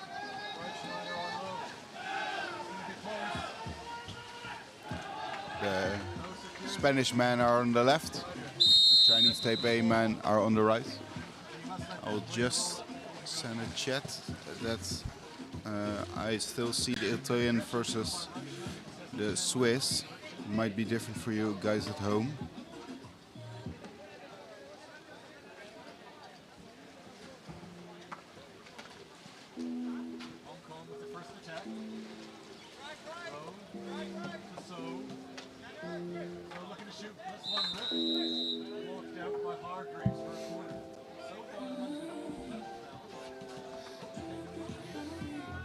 They're both lined up.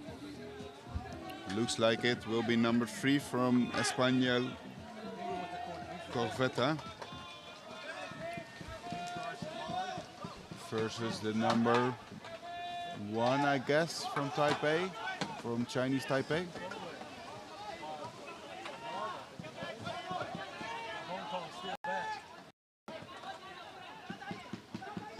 It should be an exciting match. Both of the teams played a game before today, or on this date, earlier today. Both of the teams won really well. España won with 11-1 against USA. Trying to get the name of the team on the screen. That's oh, right, yeah, I have the same issue here, thank you. Switch goalies, puts a nice high shot in, goes off the far bar,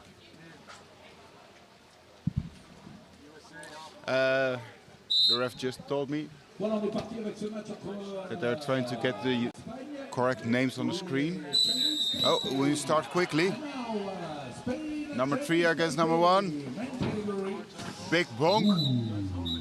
Ref called timeout. And a foul was made by the Chinese man, number 1, who won. So the Espanyol men have the first charge towards the goal of the opponent. Some quick passes are needed, quickly through the middle, number 1, Guerrero.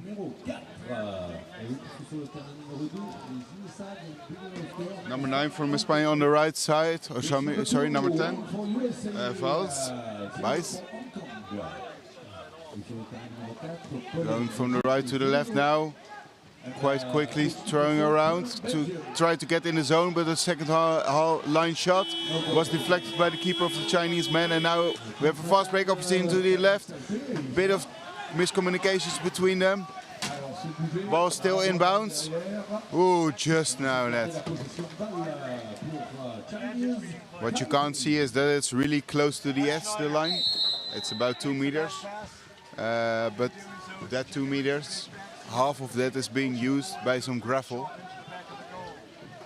which is why this pool is actually moving a lot less than if you watch on pitch 3 or 4. Some good guys in the zone, on the defensive zone of the Espanyol. Number 5 and number 7, Song and Zhuang. And the rest of the teammates are trying to get the ball to those players. Oh, shot from afar, easily blocked by the Espanyol man. Oh, just too far. Oh, that was a bummer. That was a 100% goal chance. But the goalie just arm a bit too far to the back. So he touched the goal line, and then, yeah, sadly, it's a corner for the Chinese Taipei.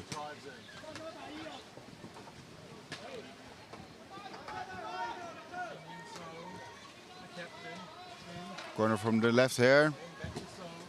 Bit of a far pass, but he was already under pressure. Again with Zhang and Zhuang in the defensive zone. Quickly go to right to number 10. Bit of room on the left. Will he shoot or no? Good call. Sorry, I can't tell you the time or the shot clock. Guessing a bit of the I'm guessing in the dark a bit as well here. The clock is on the right side of me. and I can't sadly see it. Quick pass to the zone, nicely found to number 7. Oh, shot but deflected. Nicely deflected by Casal.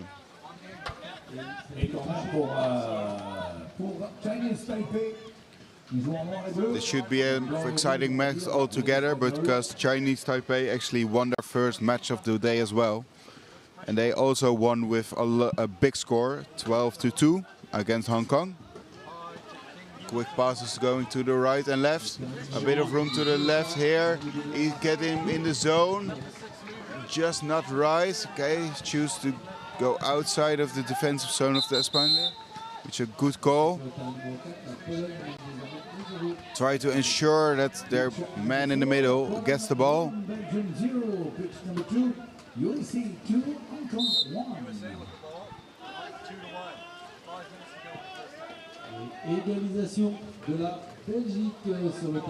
Some long passes around, starting from the right. The men are on the left, so they should go to the left, yes, correctly. Oh, second line shot, but again deflected. Nicely done from España.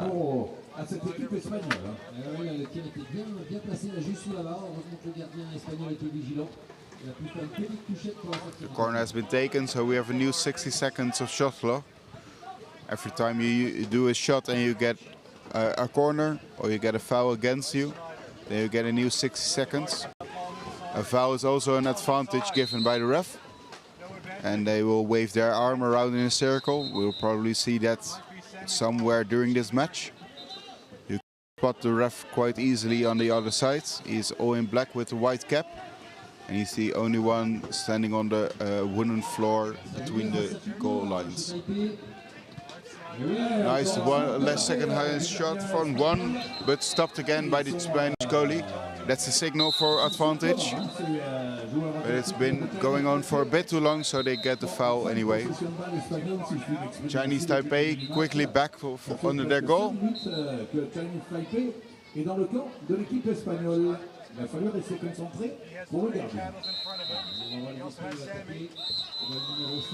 Number 5 from Espanyol, Blanco, trying to get inside, or he is inside the defensive zone of Chinese Taipei.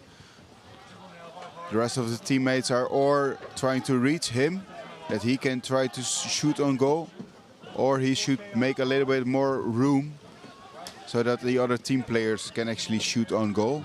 Nice pass around, shot from the left, but stopped really nicely done in combination by Sung and Hu.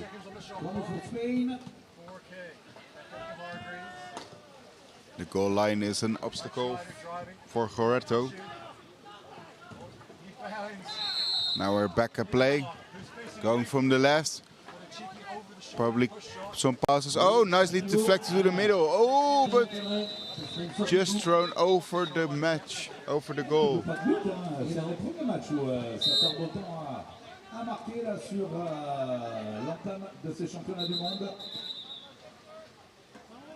These guys throw so hard. They often throw it outside of the pitch, even with all the netting behind the goals.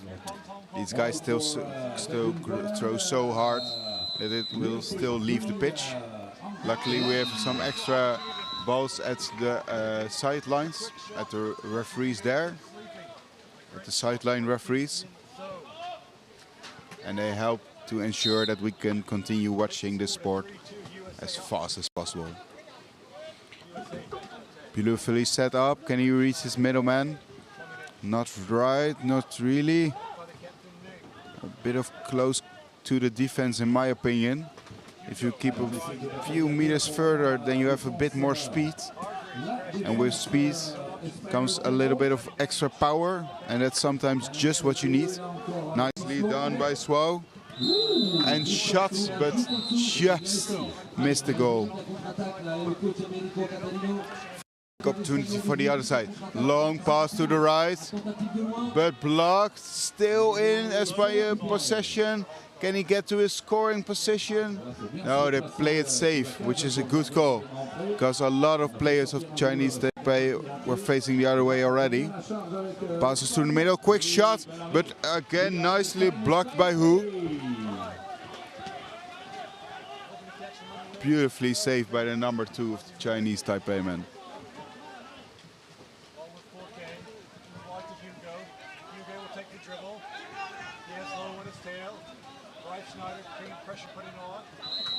This match is actually quite important because it will probably determine if they continue in the pool as a first or second position.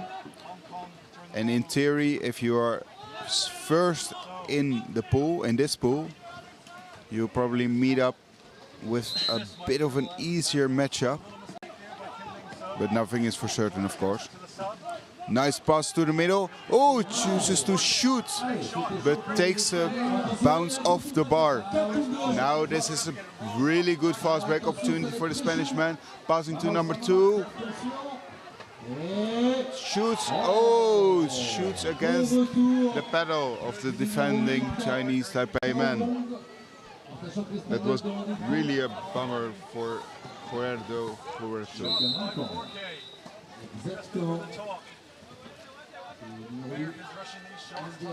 He called for a foul, but the refs said no to him. Sometimes in the boats you notice different things than you see on the pitch. Quick pass from left to right.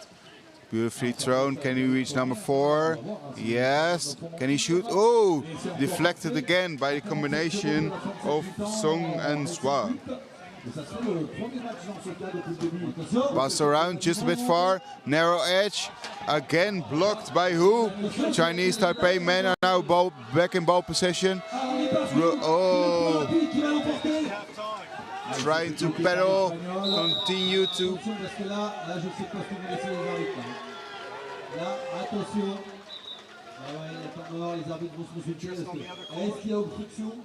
The refs just called a timeout.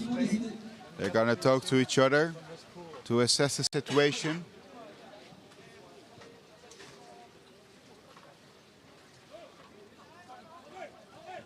If it was a foul from the Espanyol man, then it will be a penalty.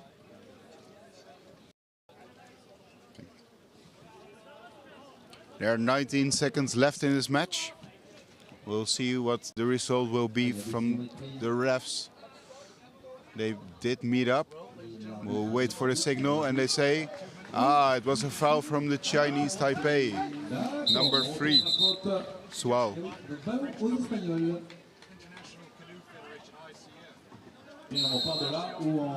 They're still just almost done in this half. We'll probably see a shot quite soon.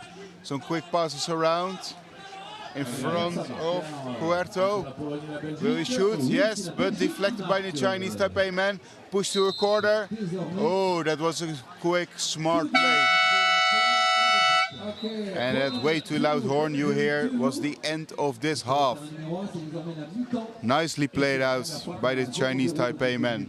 Really blocking everything and ensuring that the ball is outside of the pitch and pushing out those last few seconds.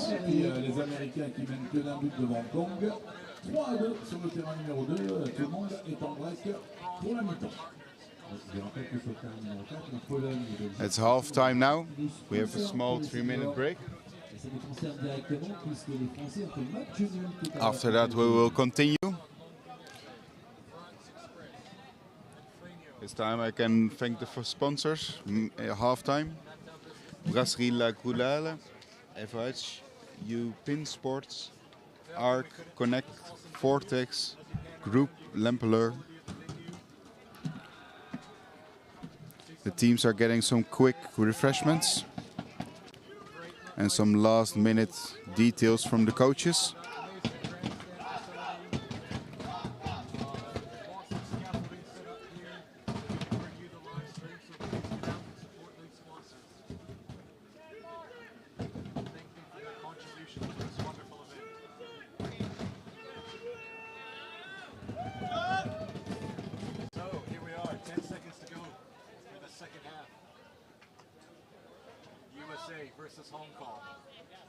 USA playing in the white, blue, and red. The stars and stripes on their jerseys. Hong Kong playing on the aqua blue. I see there is a question of the stream crash. It didn't crash, but right. It's 0-0.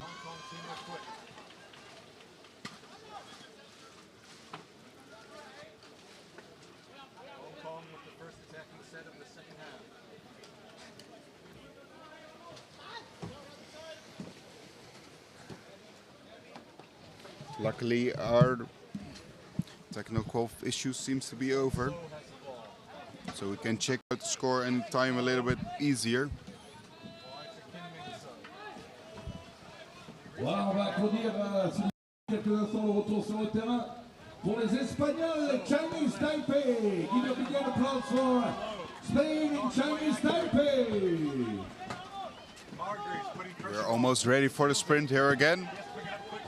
Always good to start with a lot of action already. I'm just checking the other score on the other pitch on number 2. There, USA is leading 3-2 against Hong Kong. And you might ask, why is that interesting? Well, those are the other teams that are playing in this pool.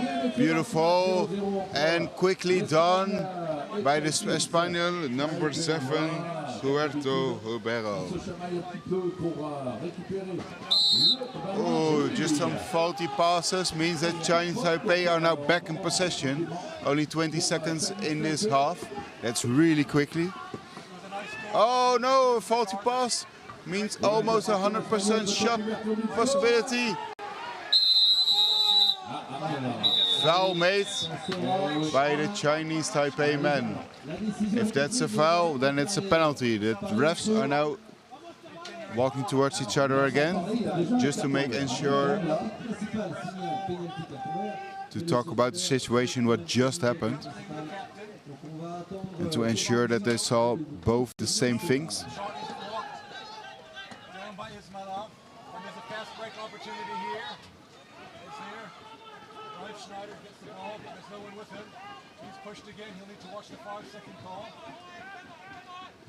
We're just waiting on the refs. Ref is coming back on the pitch. We'll get our answer shortly. Yes, penalty. Oh, really hard on the top of the bar. So that means the Espanyol men are with 5. Oh, again! Top of the bar. A bit farther inside, but still not enough. The Chinese Taipei men are now defending against 5 players with 4 people of their own. Beautifully blocked. In possession now of the Chinese Taipei men. Can they get more to a scoring position? One of the Espanyol men. Oh, nice strategic substitute. Didn't really have the desired effect. But really close together all together. The Espanyol men really trying to push the Chinese Taipei men as far back as possible. Almost in ball possession. Pedal foul made by number 5. By Sung. Again, Spanish in ball possession.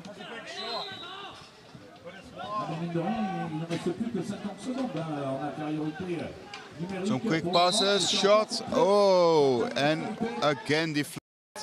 Greatly done again by the goalie of Chinese Taipei. Timeout called. Just to ensure that we see more canoe polo play. Some passes around. It's 5 against 4 still.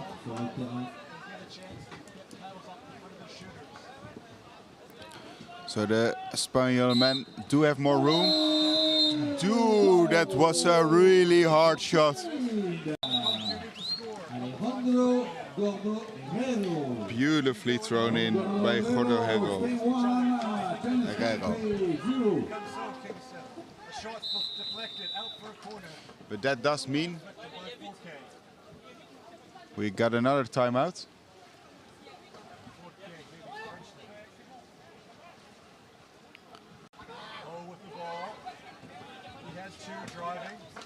We're almost getting back to the match.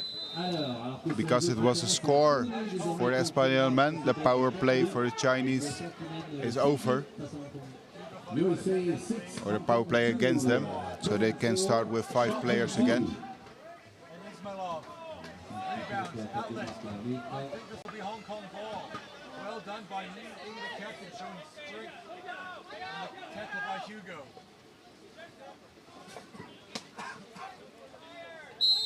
And we start again. So to Ing. So wings up, looking to shoot, looking to pass. Drive by Ing, on the drive. Checked there. Swap short to win. The USA has taken a bigger lead against Hong Kong on the other pitch. Hong Kong may need to look at pressing. Oh, bit of luck, but Chinese Taipei men are still in ball possession. These are probably the top 2 players in this pool we're looking at. So winning against the other really takes your shot at getting the first position in the pool a lot better. Fast break, beautifully done now. Choosing to play it a 1-2-1. Yes, shoots and oh, deflected. Beautifully done by Sung.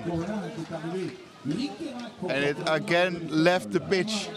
These guys throw so incredibly fast and hard. But luckily we are back in play.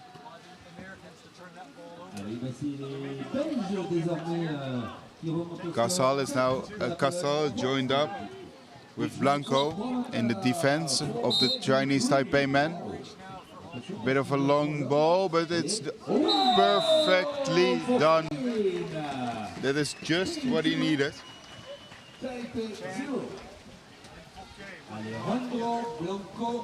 Forte having now to switch to Ing, the captain. He does so ably and forces the pass high, doesn't let Ing have a shot. Ing and Chan jostling hard. Oh, shot there. Who was that? Number 1. Spanish men now leading with 2-0. Really taking the lead. Can Chinese Taipei get back quickly? No, it was beautifully blocked by the goalie. Number 1 from Espanyol, Arrego Turel. Sorry for the butchering.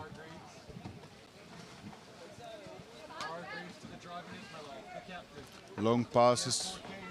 Oh, with a bit of pressure, a lot of pressure actually, because the number 2 from Chinese Taipei men, who just couldn't stand the picture. Oh, but just as I was looking at the name, it was a far throw.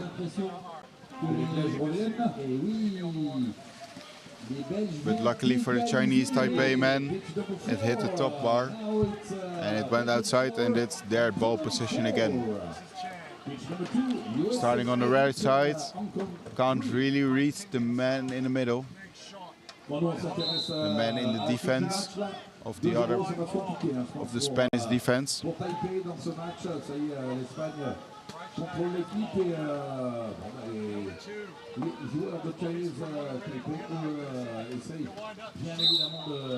Well, it's actually getting sunny here as well.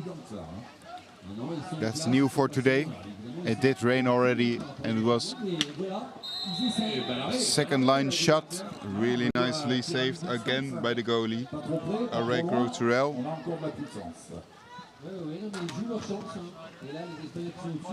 But all those weather types are nothing compared to where these guys are training in normally. Through wind, rain, storm, it doesn't matter, you go training, otherwise you don't end up here.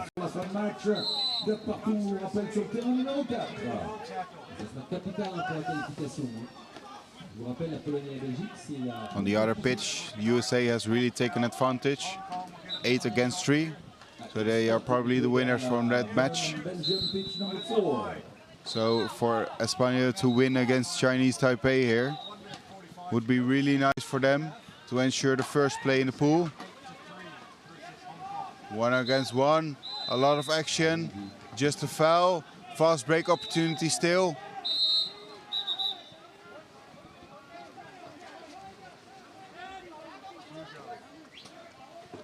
There is going to be given a card to Xiao, number 10 from Chinese Taipei, for that illegal pedal movement.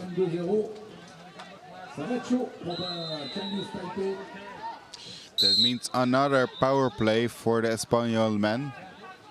Maybe they can use this one better than the last one and score quickly and enhance their lead by a goal. A little bit of left room, nice trick pass, but not just good enough because the Chinese Taipei men really stand their man. Quick shot. Kind of second line, but again, saved by Hu. He's really saved the Chinese Taipei man many times already. Timeout being given by the ref. And we continue again. There is room there. Oh, really hard pass. Still in ball possession. Really leaning on to that ball, which is a good tactic. Second line shot, but again blocked by the Chinese Taipei men. They really got their defenses down.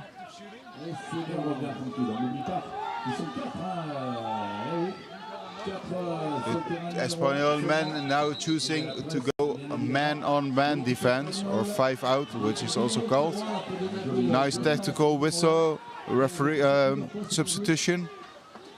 Quick passes are needed to make up the field because there are a lot of pressure of the Espanyol men, because it's 4-on-4 at this moment. Well, actually for Espanyol it's 5, because there is, as you can see now, a goalie still. Some quick passes, second line shot, blocked by the Espanyol man, which means fast break opportunity is really possible for the Spanish men. They're playing 5 against 4. They should be able to score. It's just too slow, so they are back to fighting against the defense of Chinese men.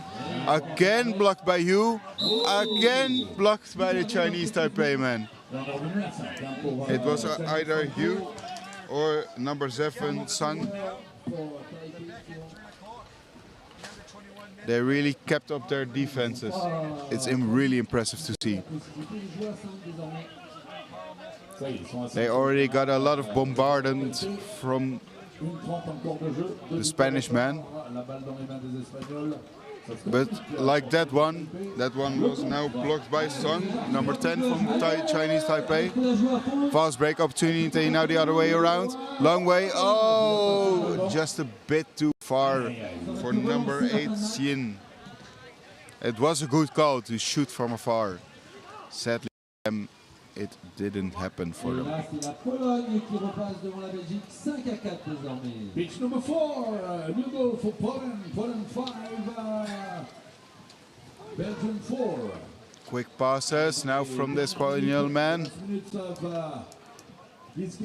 They're getting a lot of pressure of the Chinese Taipei men. They still want to get close to their goal. Some free passes, shoot, and a beautifully done. Now a goal from Corbella, but it was really a team effort.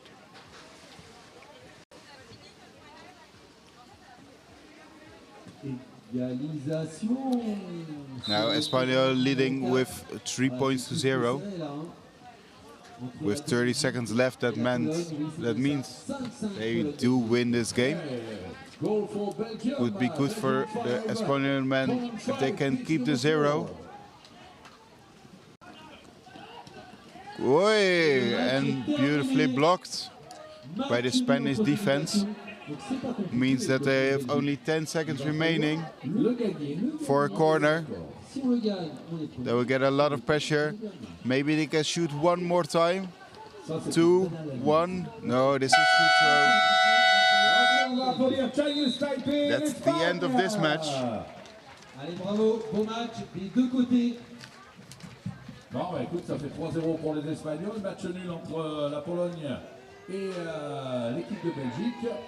On sait où on en est avec the next match will be Denmark men against GB men. That will start shortly. So shortly that I will just say thank you for watching, and I hope you have a lot of fun with curling. Good luck.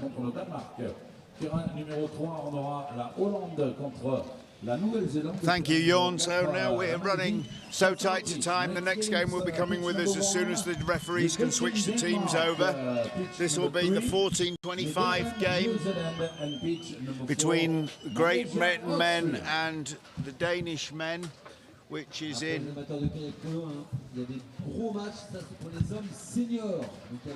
men's group F. This is a short group with only 3 teams. So far there's been one game where the Danes beat the Lithuanians by a 1-goal margin, by a 5-goal margin. So this is the second game in that group. So these 2 Northern European teams come together in the World Championships. Mixed fortunes over recent years. GB in Welland were 7th. They'd been 7th in Syracuse, the championship before. Obviously the 20 championship cancelled. Denmark through that period have been a team on the rise, culminating in an ECA Cup win in Milan earlier this year. This Great Britain team, however, largely made up of under-21 world champions from Syracuse and from Welland. So this game is going to see which of these rings in the changes. Have the Danes come good for the championship in 2022? Is the Great Britain team on the comeback with its rebuild team from the under-21s from that same period got what it takes to take them on? The ECA Cup win makes Denmark a number of people's dark horse team in this whole competition. Great Britain here to prove that they can transit from the under-21s category to the senior men's. This at a championship level is the first chance for them to prove that, and the team they've got to prove it against is their Northern European rivals, the Danes. So as we open this game, we will move to Great Britain on the left in their red boats, blue and white buoyancy aids and white helmets, and on our right, as I call that, the referees change them over. Denmark will be on our left in their white boats, red and white buoyancy aids and white helmets. Great Britain on our right as we start. Great Britain in red boats, blue and white buoyancy aid and white helmets. There appears to be ongoing confusion with the officials which side the team should start. I'll call it when I know it. But it looks like they're staying as they are. Supposed to be a formula for this so that nobody is ever confused. So, as I say, we will see which of these teams is looking to progress out of these group. To be fair, in a 3-sided group, it's really whether you come out first or second for these teams. Lithuania beaten already by the Danish team, and Great Britain play them tomorrow, so this group will be settled then. The top 2 teams in this group that form would suggest would be Great Britain and Denmark. The teams in front of us will be those 2 teams, and whether they go through first or second will be crucial in the devilishly difficult middle group game that Canoe Polo plays. So I'm very certain both of these teams will be very, very keen to win this game and progress as leader of the group. If we run through the teams while we have a moment, we are running slightly over time. But on our left, we have the Danish team, number 1, Torberg, number 2, the captain Jensen, number 3, Christiansen, number 4, Ibu, number 6, Lubeck Ron, number 7, Kleist, number 8, Nielsen, and number 9, Iverson, and number 10, Sawyer. On our right, the British team, 3 brothers, the brothers McCutcheon in this team. So we have number 1, Kartik McCutcheon, number 2, Ren McCutcheon, number 3, Mallon, number 4, Lowthorpe, number 5, Martin, number 6, Montgomery, number 7 and captain, Shivian McCutcheon, number 8, McConvey. Coached by their under-21 coach, as was when they were under-21 players, Dave Edwards. Can this combination carry through to a World Championship in the senior category? All going to be revealed today, all starting in the next couple of minutes. At the moment, the scoreline, Great Britain 0, Denmark 0. 60 seconds on the shot clock, all ready to go. Great Britain obviously famously won 2 World Championships in their time at senior level, 2000 and 2002. Denmark, a team currently very much on the up. They've been knocking on the door for a long time. Is this their season? The Eka Cup win might be a clue. This game will be another one if they can dominate it. I'm sure they're hoping to. Markers going down. Referee Maurizio Pelli from Italy, and on the far side, Ricky Belize from the USA. So again, 2 very experienced referees, part of the ICF go-to stock for championships over a decade or more between them. And Maurizio regarded as one of the premium referees in the world, no question about that.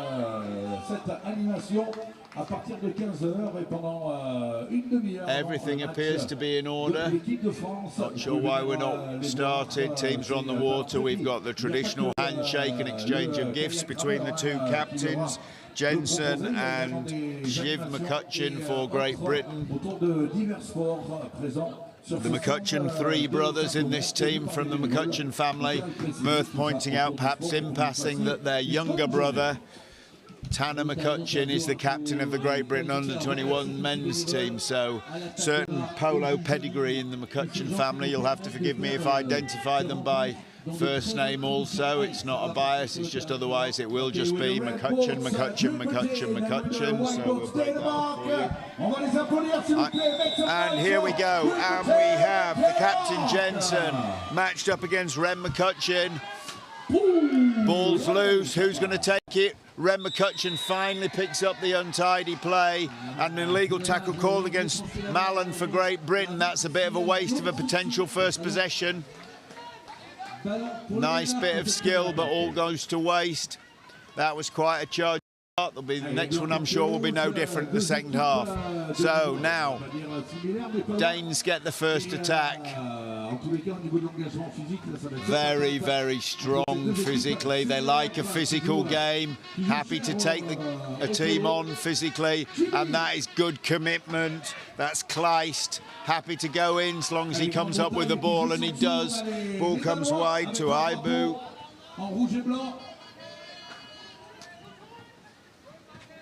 Iverson with the ball, distributing. He's a distribution merchant as well as a goal scorer. Ibu, he tries to cut it inside, but it's blocked down. He's lucky to get the rebound. He'll be glad of that. Iverson driving inside, looking to finish it himself, and he does. In the goal, that's Shiv McCutcheon, the captain. Won't be pleased to have had a full blade behind that, and it's still going, but that was the outcome. And so at this early stage in the game, the Danes take a 1-0 lead. Just about on the minute, so no cause for panic, but don't want to take anything for granted here. Danes will be very pleased to have got that one under their belt. Very solid defence from them, as I said. They're very happy to take a physical game. If they can hold this GB attack out, they will just do that all day.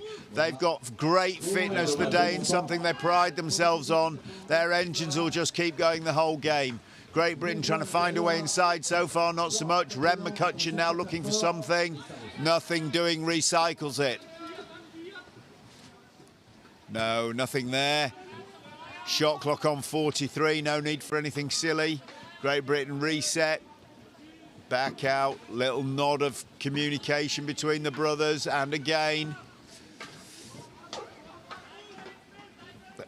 Outside to Lowthorpe and then back across. So these three players now, two McCutcheon brothers and Alex Lowthorpe bossing the outside, looking for something to be made for them by the inside men, who are really getting no joy out of this solid Danish defence. They're going to have to find some way of getting closer than that before a shot comes. Is that inside pass going to work? No, it's picked off. That was beautifully picked off by Ibu. Really a fantastic piece of defensive play. Some moves like that often underrated, but that was award-winning. That was just stolen. Fast hands just nicked it away. Game swings to the other end. GB get a set defence in, and the Danes come ploughing forwards.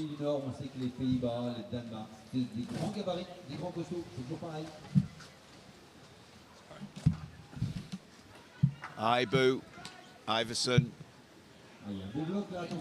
He's a big goal scorer at the best of times. He does well. He's been running the point early on, but now he's inside. A bit more typical for him, but that's brought down. Point being run now for them by Kleist. I don't know if that's their normal setup. We'll soon get to see. Corner ball. So still early stages of this game as we go past 3-minute mark. So far the Danes 1 to the good. Referee calls them to start. Ibu brings the ball round. Again, Iverson. Oh, hands the ball inside. Very nicely done. Jensen, the captain, couldn't get anything out of it, but that will be a dangerous move if they can keep feeding it into him. Sooner or later, he's going to get some product for that. Great Britain alive to it now, driving out, trying to get their defence wider and wider, make a bit more room for the goalkeeper to make a save. Iverson again. Great Britain and Denmark. Yes, now the GB defence coming into its own. They're managing to screen everything out towards the 6-metre line at this stage in the game. Speculative shots, not the norm. Teams want to work really close, and that's a fantastic delivery. That is delivered absolutely beautifully for Jensen, but the tackle he got hit really there by James Mallon was massive, and it was timed to perfection. A lot of traffic in there. Would have been very easy to give away a penalty, but he actually found enough space to make a big hit on his opponent. Oh, lovely stuff. The passing quick and crisp, but Blade gets to it and disrupts it. 40 seconds on the shot clock. So that little passing sequence eating into the time. Rem McCutcheon managing to just cut it out. Now the Danes are obliged to restart the move with 30 seconds gone. Ball dropped in, but recovered. In these little one-to-one battles at the moment, the Danes having the better of them. Very even overall, but these little indicators, the little fast hands issues, the little blocks that pay off, going generally, I would say, the way of the Danes. They've had the share of the possession, and more importantly, they've got that 1-goal lead. Iverson. Kleist. Comes back to Ibu. These are the outside three that they're using this half. Will it continue? Iverson, he's in too close. He's proved what he can do from outside. They can't let him be there. That pass was well read by Martin. That would have been lethal if that ball had gone through. He'd be pleased he cut that out. It's the first big play for him in this game. And again, here we go again, run the point down, move a defender. Iverson calling for the ball to resettle it. 40 on the shot clock. Oh, and there's been a foul committed against the British. Breaking forwards now. Shiv McCutcheon picking up the ball and taking the throw, but it's wide. Cursing himself, that was at least a half chance. That free throw on the keeper can be taken from wherever the ball was, or where the foul was, whichever most advantages the team taking the throw. Rem McCutcheon thought he could pop one in from where the foul took place. May have been called back. He was moving at pace when he took it. Referee might not have allowed that, but it went wide anyway. And now we swing back. Same formula seems to be favoured. Iverson's moved on to the point again. That's the place he scored from, remember? Made a little run and then just took a big hit shot, and he's playing it to Kleist right on the left, then back into the right to Nielsen, back to Iverson. Kleist. Now, is he going to commit defenders and pass inside? Back to Iverson. 15. This is where he might make a snapshot for himself. This is how he scored the first goal. Looking. Oh, an absolute carbon copy of the first goal. Up to the British defence, hard and high. Iverson holding his hand as if he's been winged there. Takes the heat out of that. There's going to be no speedy restart.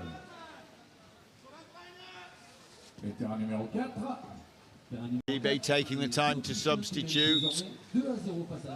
Pitch drops over onto his favoured right side. The work rate on the inside quite phenomenal at the moment. Ross Martin runs in. Lowthorpe, big strong boat mover, but he's a big hitter too if he gets chance. Jeep. Fergal McConvey there, managing to hold on to the ball under big pressure and drawing a foul. Deep inside the Danish defence, but a lot of traffic in front of him. Does he fancy it himself? No, recycles it. Again, work rate in these defences we've seen so far this tournament, enormous. Players on the attack trying to move men, defenders trying to tighten it all up. Everybody fighting for his space. Absolutely phenomenal.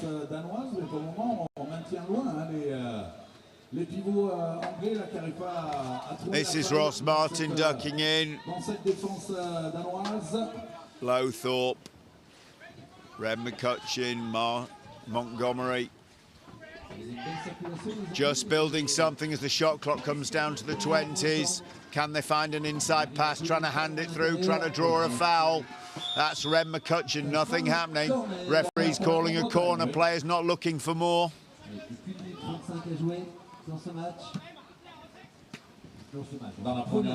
Lowthorpe making a drive. Can he commit a defender? Gives it to McCutcheon. Oh, that shot gets away from McConvey, but blocked away. Another corner. GB really need to turn one of these chances into a goal. They can't be up this end for this long and just keep getting corners. They need something a bit more than that. 1 minute 9. Shot clock reset. So the shot clock and the game clock virtually in the same place. That's Ren McCutcheon, blast it, but it's another corner. There's a minute. There will be time to get another good shot away, craft a goal. Is that what they'll choose to do? Shots have been coming thick and fast in this last couple of minutes for GB, but there hasn't been a goal. Ren McCutcheon, same drill. Montgomery, left-handed, can he find a way inside? Has he got an space for his arm? Yes, but no space for the ball. Looks away and shoots.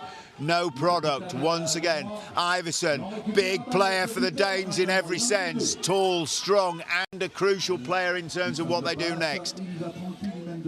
20 seconds, time for them to build a goal. Was that time shot mistimed? Did that give the Danes a chance to get one more big shot in?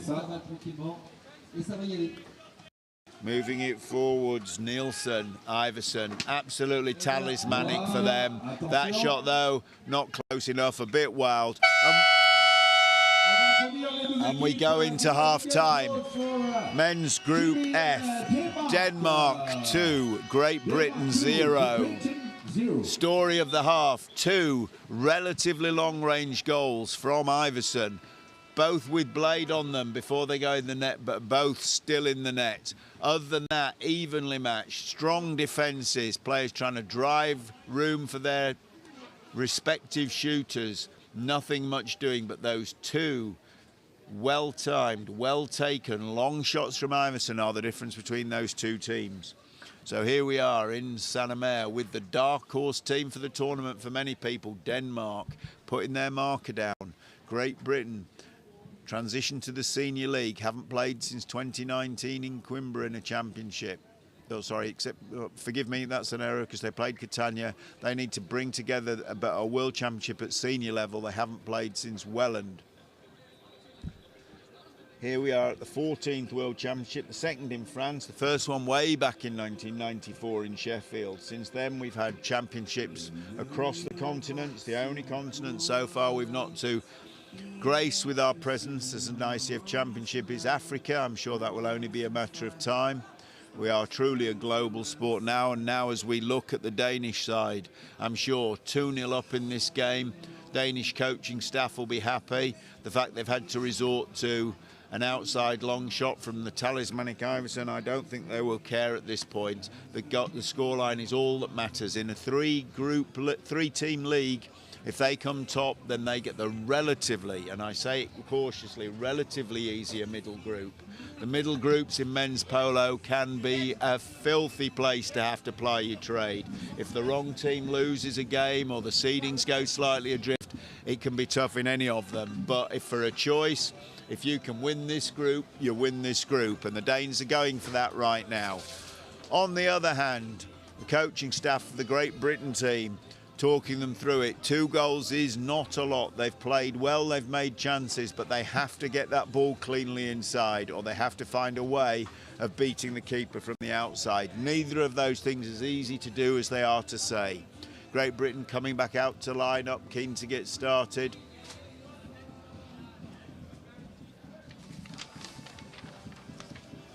Is the next goal the crucial goal in this? If the Danes score, does 3-0 look like a mountain to climb for Great Britain? If GB score, does at 2-1, does the momentum swing their way? All to play for, that's for sure. The next 10 minutes will show us the teams are lined up. Denmark are coming up. Referee Pelly gets them ready. Now we're ready for the second charge start of this game. Remember how close it was before?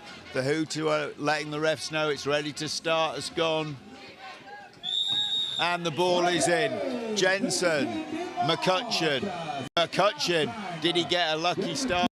It's live, he's happy with that. He was there first, got the ball the first time, and then it was given away with a silly foul. This time he was there with time to spare. Fired up, probably doesn't cover it. Here we go, Ren McCutcheon. Lowthorpe takes the first shot of the half for Great Britain, but blocked down. He was moving, there was more space than we've seen in that Danish defence, but I wouldn't have called it open. There was the tiniest bit of room and he took advantage of it. Lowthorpe takes the corner. McCutcheon, but it's weak, and that's a problem. Oh, holding foul given.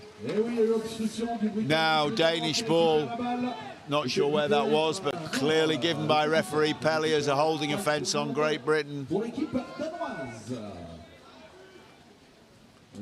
And here we go.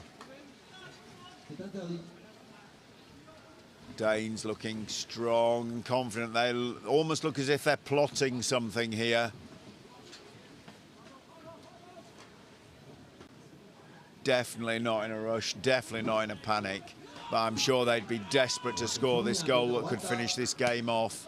That was a magnificent shot for Lubeck Rom, but no joy. Is that ball forwards? Is it tidy? It's well recovered by Rem, but the break falls down. Got Shiv McCutcheon coming past him. What now? Big hard ball into Lowthorpe. What can he do with it? Oh! Ball's out of his hands. The ball's out of his hands on Iverson's paddle. Ball's at that. Well, GB are certainly looking for a penalty. Yes, and they've got it. That was 100% played for by Lowthorpe, and I'm afraid Iverson bit. Paddle hit the ball, and referee Pelly left with no option but to give a green card and a penalty. Iverson goes off. If the penalty's scored, he's back on. If the penalty's not scored, he stays on for the further 2 minutes of the power play. Ross Montgomery, left-handed on the penalty, and absolutely no mistake there. Absolutely premium quality penalty. As a goalkeeper, the left-handed penalty takers are worse. You don't get so many left-handers. GB maybe knew that, certainly played to it and scored. It does, however, mean The Iversen is back on. Denmark are back up to 5.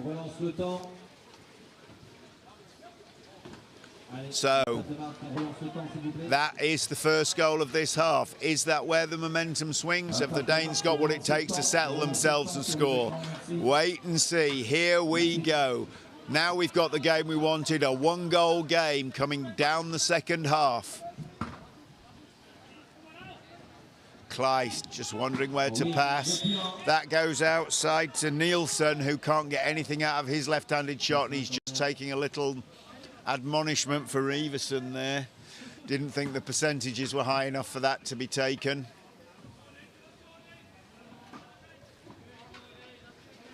Nielsen, Iversen. Again, just recycling, no threat from the shot clock yet. Oh, I think that was a better chance than the one he took from Kleist before, but he didn't take it. I wonder if that's the little nod he got from Iversen. Perhaps he should have had that one. But here we go again. Iversen clearly likes to set this up across the top. That's back to Lubeck Ron. Wow, there's a lot of air on that. That's gone out for a goal line throw, but that ball's on the next pitch. Ball's back. And away Great Britain come through. Shiv McCutcheon. Montgomery, the goal scorer. Now, 7 minutes. 2 goals to 1, Denmark lead. Great Britain on the ball. Shiv McCutcheon pushed forward. No product. Ball blocked down. And Denmark, tidy recovery. Ibu taking it out of the game, a little dribble. Torborg. Kleist just having a look where to go next.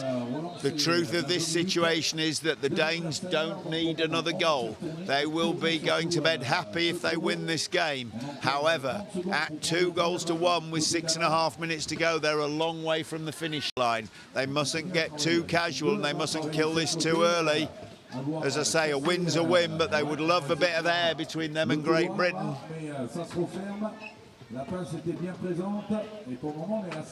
Iversen, can he score a third the same way? No, moves it outside. Here we go. Oh, that is a superb block from Lowthorpe, because that shot from Ibu had plenty on it. I think a corner there would be grateful relief for GB, because that was looking quite dangerous for a while. Iversen. Now, another shot clock reset, of course, with that corner coming down to 5 minutes remaining. If they can get another few resets, they won't mind. Ibu back out to Iversen. GB start to challenge. And back. Again, it's a little early for anything too risky, but sooner or later the dice will have to be rolled. One of these teams is going to have to take the chance to finish this game one way or the other.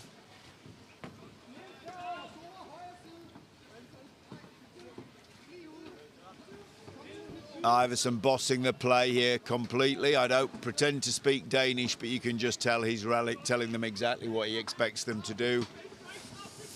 And here we go. Ibu, Kleist, Ibu, Iversen, literally directing the traffic in the centre of the zone, telling his men exactly where he wants them to move people. There's absolutely a textbook plan here. They've got a training ground plan they're trying to work. Iversen's talked it through with them. I don't know if this is it, but he's coming across field and down at a 45 angle. Is he close enough? He scored from further out than that before, but on that occasion he misses the target. I think they tried very hard to work something there that didn't pay off. That's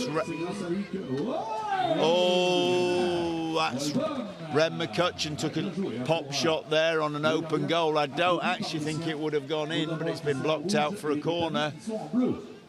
Now, I think GB were looking for an easy goal there, and I think they're going to have to find a hard one if they want to win this game. Montgomery, McCutcheon,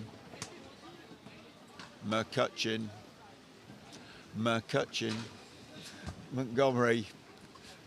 That's Shiv McCutcheon. Ross Montgomery joining the party. Ren McCutcheon.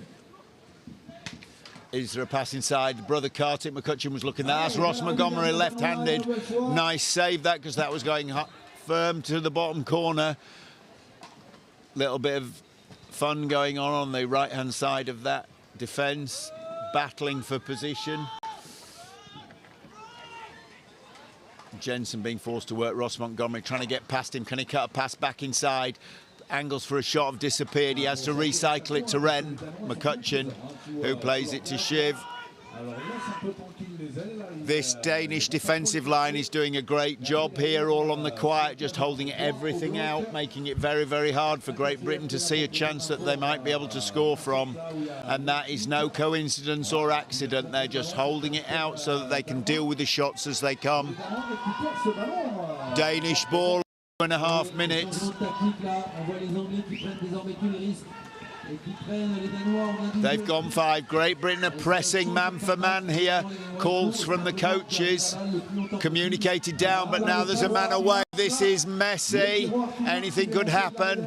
The Danes won't mind this. The shot clock's still in the 30s. They will back themselves to be able to keep working on this. Great Britain will have to be careful. It's a risky strategy, but you can see why they have to take that risk. Can they turn the ball over? This is well worked from the Danes. 20 seconds on the shot clock, and they're exposing gaps. Now the ball drops to Ibu. He's been very controlled before. 12. Ball goes inside. GB ball, so it's paid off. That 5-man press has turned over possession. Pass didn't get away. Can Shiv McCutcheon tidy that up? Yes, he can. Can he keep possession? No, he can't. And now Ibu milking. Oh, he's conceded a foul there. I think he was hoping he could convince the refs he'd been rammed himself, but GB play on. Talking now about what to do. 1 minute 15 seconds remaining. Montgomery, big hitter in his own right. GB would settle for a draw right now. Lowthorpe, another big hitter. They've got some people who can score a goal. Somebody's going to have to prove it.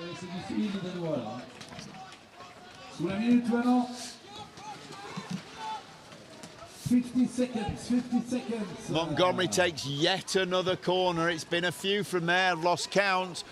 Ren McCutcheon hands it to Lowthorpe. This seems to be the go-to plan here when they want a goal. And that is the goal that equalises. That's Lowthorpe. Speed bump, fought and drove his way through. Elbows and hands everywhere. Blade on the ball before it went in. But the simple truth is, Lowthorpe levels it at 2. Inside the last minute, no doubt about that. Now, Denmark have the ball. Denmark have 28 seconds. What are they going to choose to do? They've played Lithuania. They won by 5. GB play Lithuania tomorrow. If this game is tied at the end, the goal difference against Lithuania will be the crucial fact. Referees have called timeout. Shot clock showing 6.7. What is going now? Danish ball, pass, 5. Can they get a shot away? GB holding the line very, very high. And that is time. I have to say, time. GBR 2, Denmark 2. In men's Group F, it's tied at 2. As I said earlier today, Denmark beat Lithuania by a 5-goal margin. That puts the simple fact in front of Great Britain. When they play Lithuania tomorrow, if they beat by more than 5, they will be top of the group. If they beat Lithuania by 5 or fewer, or if they beat them by 5, it will be tied.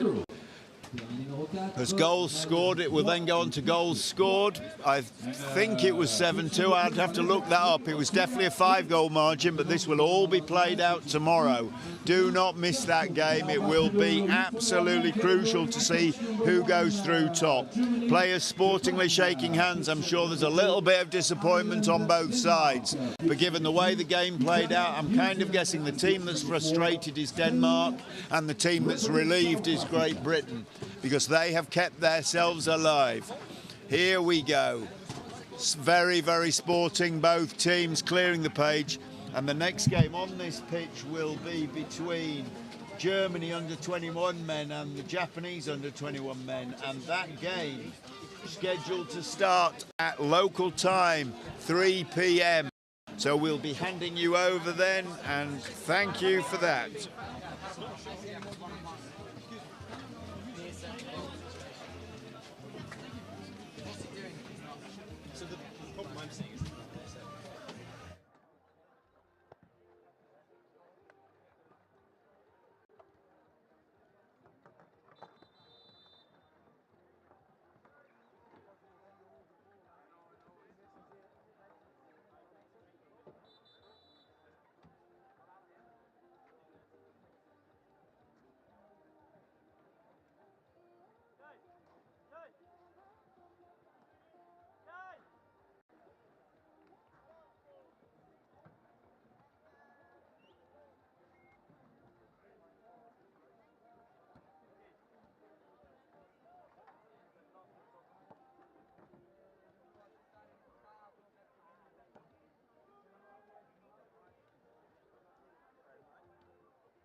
Allez, le match va repartir sur le terrain numéro 1. Je vous rappelle, ce sont des matchs pour les moins de 21 ans garçons. Et sur le terrain numéro 1, les Allemands rencontreront les Japonais. Terrain numéro 2, Irlande, Danemark. Terrain numéro 3, Italie, Nouvelle-Zélande. Terrain numéro 4, Espagne, Afrique.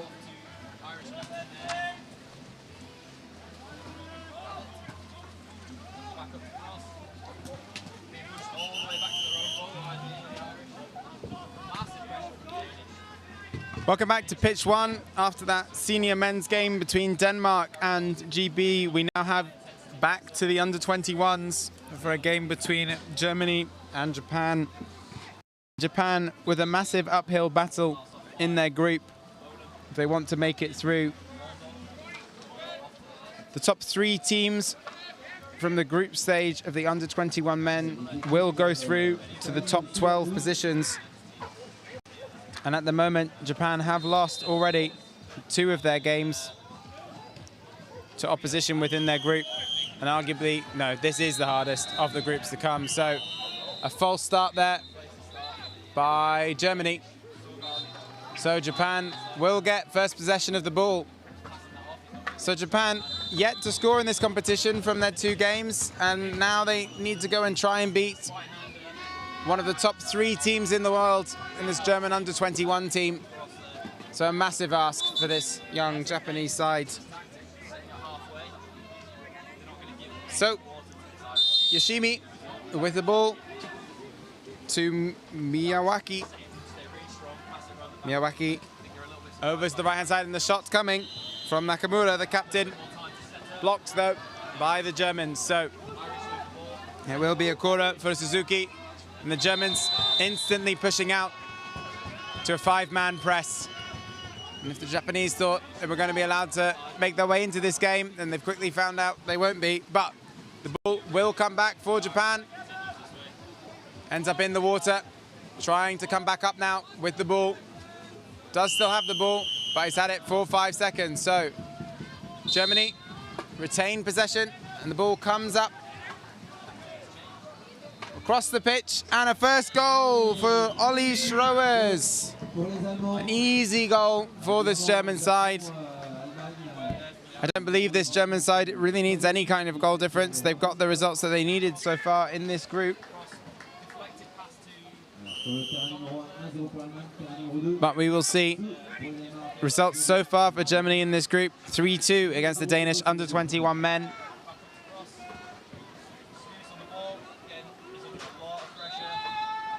Good opportunity, though, worked by Japan there on the left-hand side, but goes wide, so it will be German ball.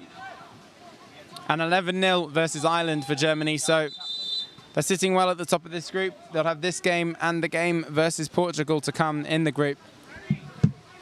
Maybe they're not taking anything for granted, but I expect them to push hard here to try and get as many goals as possible. And that's a goal straight away for Armbruster on the left-hand side for the German attack. So Japan in for a very, very difficult game here for them. They have to just use it as an opportunity to test themselves against one of the very best in the competition. So Yamaguchi over to Nakamura, the captain, back to Yamaguchi. Yamaguchi shoots, saved by Kimmich.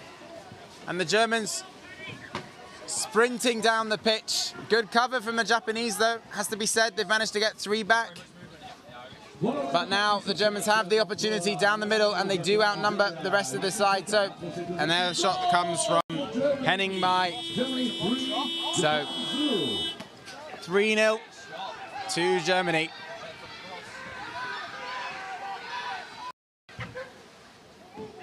And Japan will go again, and just under 3 minutes played here, and we're at a goal a minute at the moment in terms of the current rate of scoring.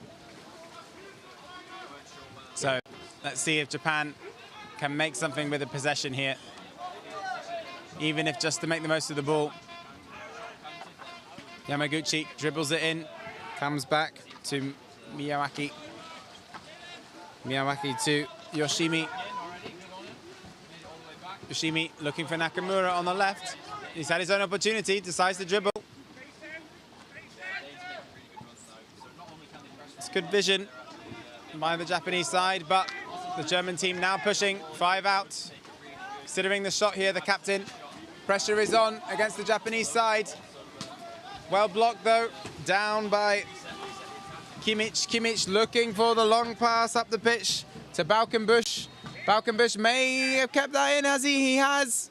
Oh, well saved by the Japanese goalkeeper. Celebrations from his peers at blocking that one. That was Miyawaki with the save. So Germany will set up an attack now.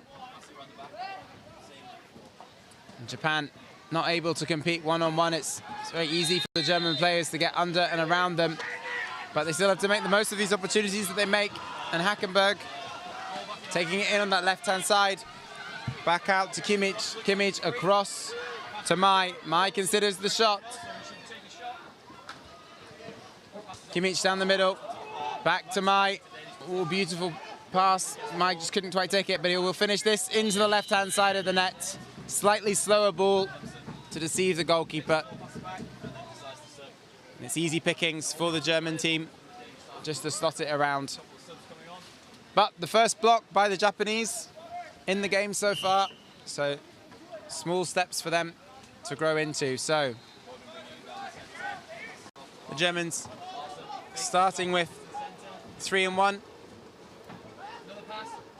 And now Yoshimi passes it to Miyawaki. Miyawaki, though, the loose shot that's crossed out, and Hackenberg on the break again. And here comes Henning Mai once more. He has the pass across the pitch, which he finds to Helm. Helm gathers, shoots, scores. Clinical,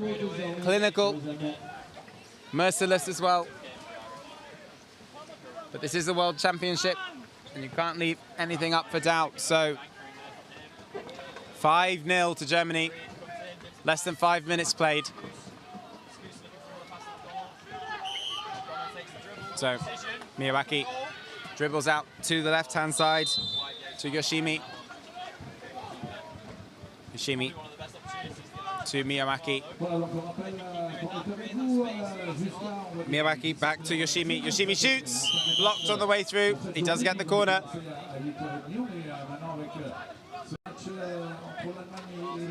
Germany looking for the press from the corner again. Clear tactic for them to do one defensive set, and then as soon as it goes for a corner, use that to apply the pressure.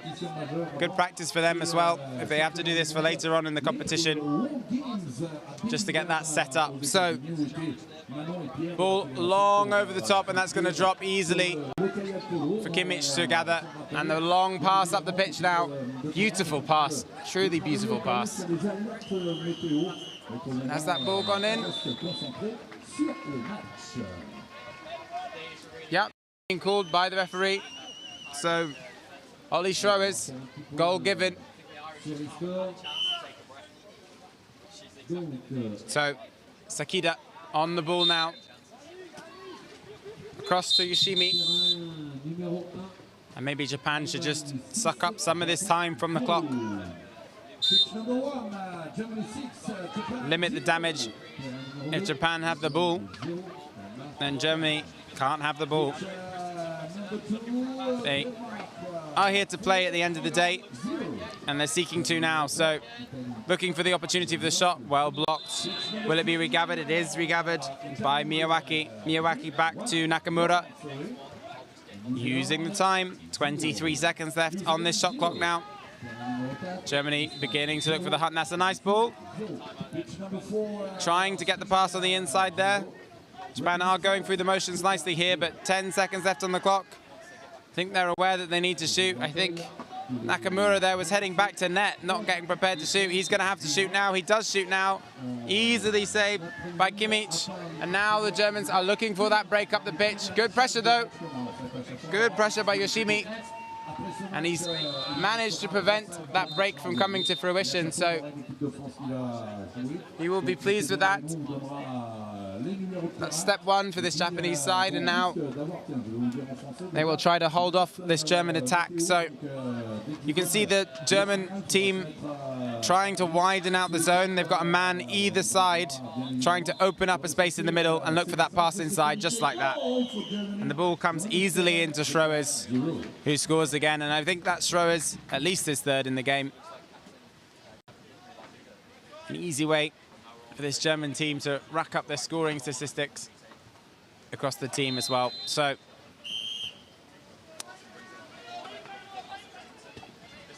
two and a half minutes left on this first half. And Miyawaki passes over to Makanishi to Nakamura, the captain. Nakamura shoots again, puts it high. Timeout as they get a ball back. That ball being lost means that Germany didn't have the opportunity to break. And that has gone for a corner, apparently. So the corner trap again being played by the German team, and the Japanese need to work out how to get around this. Or poorly controlled by Nakanishi there. And so Hackenberg has the opportunity to score from distance into the open net, which he takes. So it moves to 9-0 for the German team, and we're yet to reach half-time. Or 8-0, sorry. So 8-0. Nakamura, 1:56 left.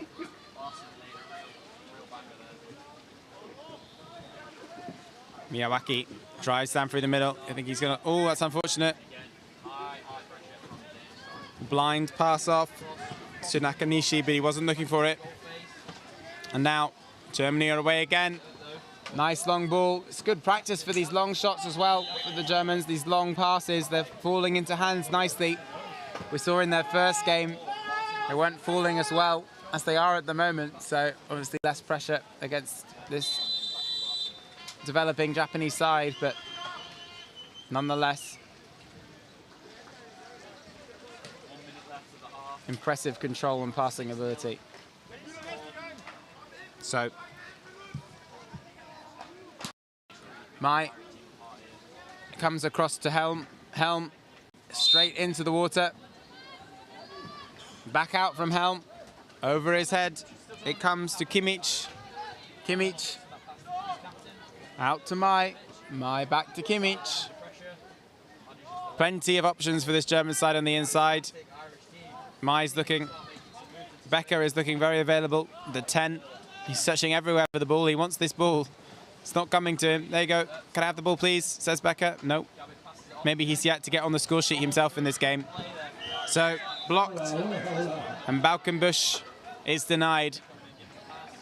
So a couple of the German side who are yet to get on the score sheet now requesting the ball on a regular basis. But here comes Kimmich down the middle.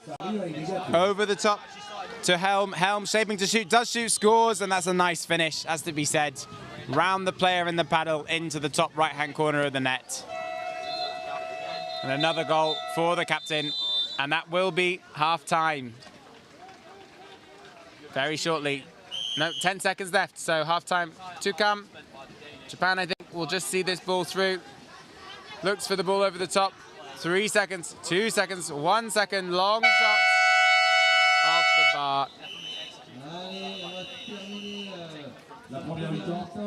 And there you go. Becker did get his opportunity to score, but not clinical enough. And I think Germany will obviously be happy to be 9-0 up at half-time. A difficult game for them as well, with the class that they have. It feels obviously quite mean to a certain extent for them to pile on more punishment to this Japanese side. But they have to approach it with the right frame of mind, and I think this German team is making the most of the opportunity to practice their marking, practice their long passing, and practice their clinical finishing.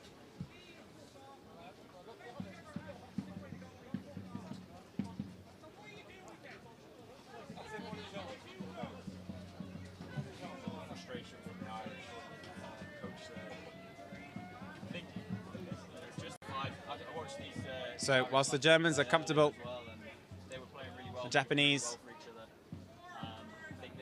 taking on some water, having a conversation between them, about to have a few words with their coach. Yeah, our game plan's working, keep it up. We've not responded, so just keep dismantling them. Coach currently comfortable. Just to let them have a conversation between each other, having a smile, adding a few words of encouragement. I think the Japanese are obviously well aware of the force that they're up against in this German under-21 team. So I think their target for the second half should be as simple as less than 9, ultimately.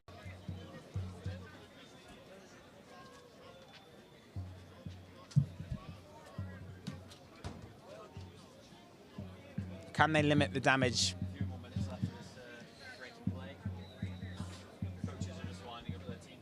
So it looks like Japan will drop out of the top 12. Their target was top 10. I don't think they're quite at that level, unfortunately, to break into the top 12. So they will go down into the next group stage, where they will fight it out for 13th to 18th in this. Sorry, 13th to 16th. Yeah, 13th to 18th, sorry. So, Germans getting ready to line up again. And Japan did win the sprint at the start of the first half. I think a false start by the German side, but a sprint win nonetheless. And we'll see whether they can claim victory in the sprints at the very least in this game.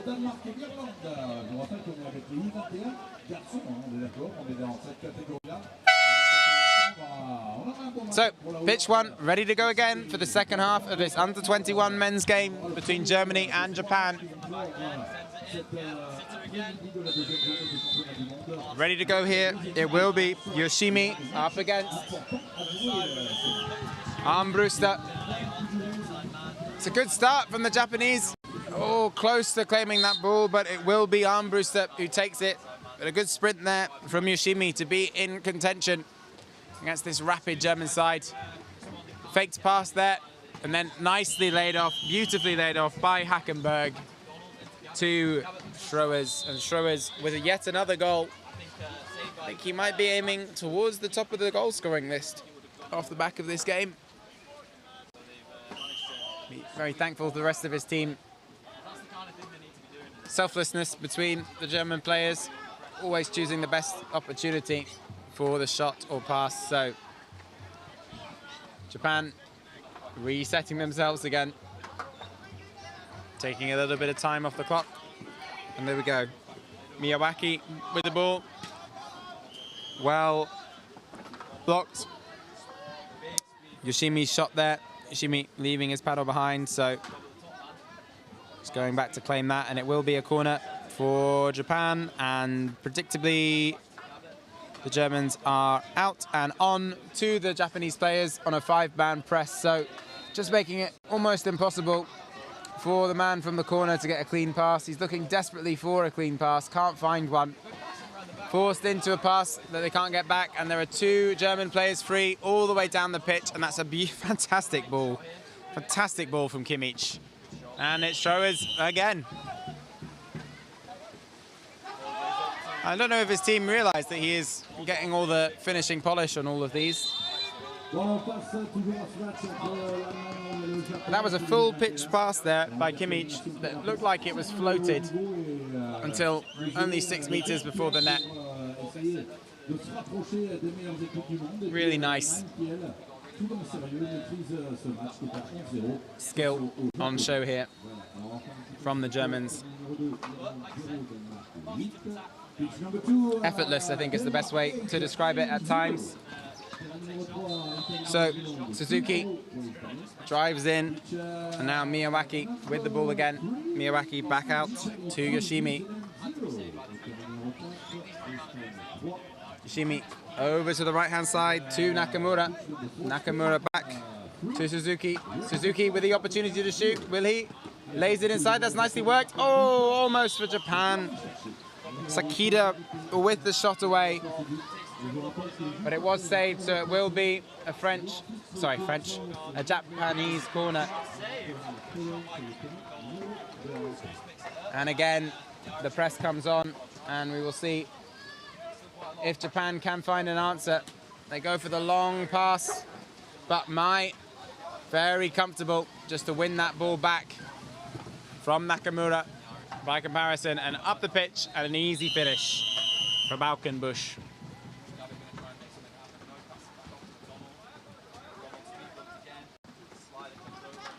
Balkenbush appearing on your screen there with a questionable haircut. The rookies on this German side in Armbruster, Balkenbush and Helm receiving different forms of haircut as a form of initiation into this competition. I believe Helm has bright red dyed hair, and you obviously saw Balkenbush's haircut there, but I think his compatriot in Armbruster has the reverse. Very little hair left on the sides and a tuft on the top. So, ball back up the pitch again to Mai, over again to Balkenbush, back to Mai, and an easy goal again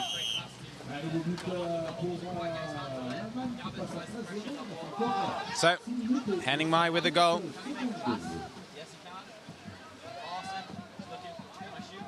And if the Germans didn't have any problem with goal difference before this game, they definitely don't now, should it come to that in any way, shape or form in this group for them. But I think they are on target to make it 4 wins in this game.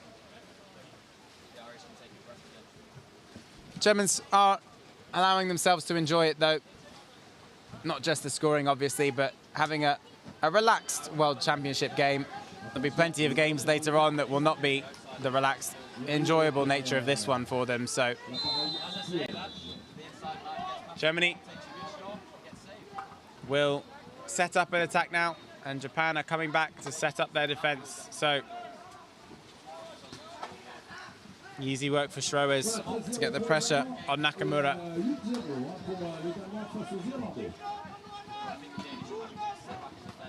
Comes through to Schroers, but a miss this time. So it will be Japan's ball. I think Schroers is probably afforded a simple miss. He's slotted so many already. The German team playing the trap now from the goal throw rather than the corner. It's good work by the Japanese player here to try and gain possession of the ball, which he has. Can he prevent it from going off the pitch? He can't. So it will be Mai who gets the ball back, and he's got on the right-hand side here Hackenberg. The ball comes over to him. Hackenberg looks to shoot. Nicely laid off though, and well blocked by Japan. Falkenbush with the shot. So the score remains at 13-0 with just over 5 minutes left. And there comes the ball out the back to Kimmich. Kimmich across to Mai. Mai shoots. Goal for Mai. Too much power for this Japanese side. Probably much faster shooting than these goalkeepers have ever been used to being on the receiving ending off. So unable to anticipate the speed of the ball there. But Japan will now attack again. Miyawaki instantly loses the ball, unfortunately, trying to pass it to his teammate. So Germany again fast on the break down the field. It does fall now to Hackenberg in the middle. Oh, tries to control it. I'm not sure if he intended to make that pass. I'm not sure if he knows if he intended to do that, but it looked fantastic. He's very pleased with himself. He's having a little chuckle to himself. I think he's trying to claim that was intentional. So Hackenberg back to Kimmich. Over to the left-hand side in Armbruster. Armbruster with the shots. That's nicely finished again. And unfortunately, this Japanese goalkeeper providing very little resistance to these shots. So Suzuki will restart for Japan. 15-0. And 4 minutes remaining on the game. Miyawaki over to Yoshimi. Yoshimi to the captain. Back to Yoshimi on the left-hand side. Shot saved.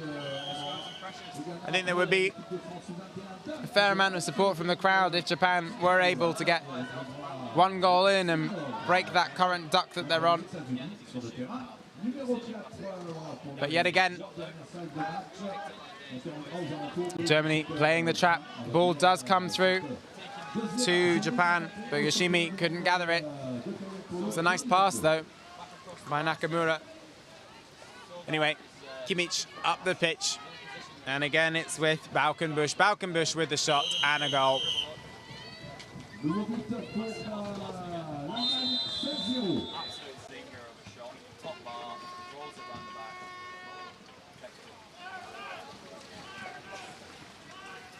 This is an under-21 league. That is not a mistake. The photo on the screen, just to remind you again, the haircut is intentional. So, Japan, 3 minutes to see out this game.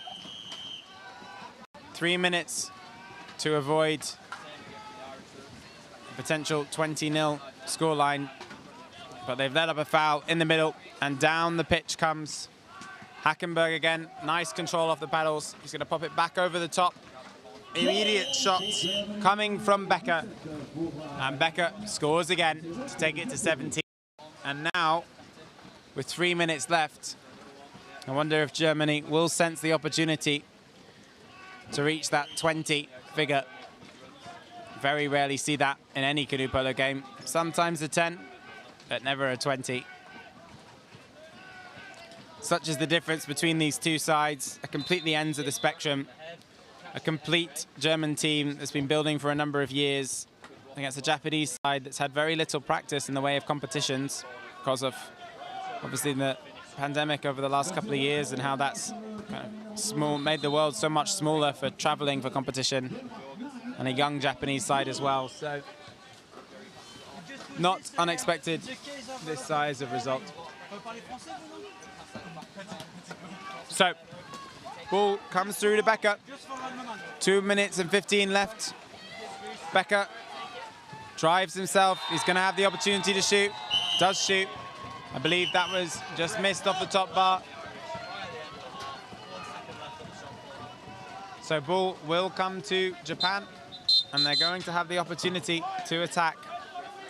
And kindly, the Germans are going to give them the opportunity. They're not playing the 5-out press from the back here.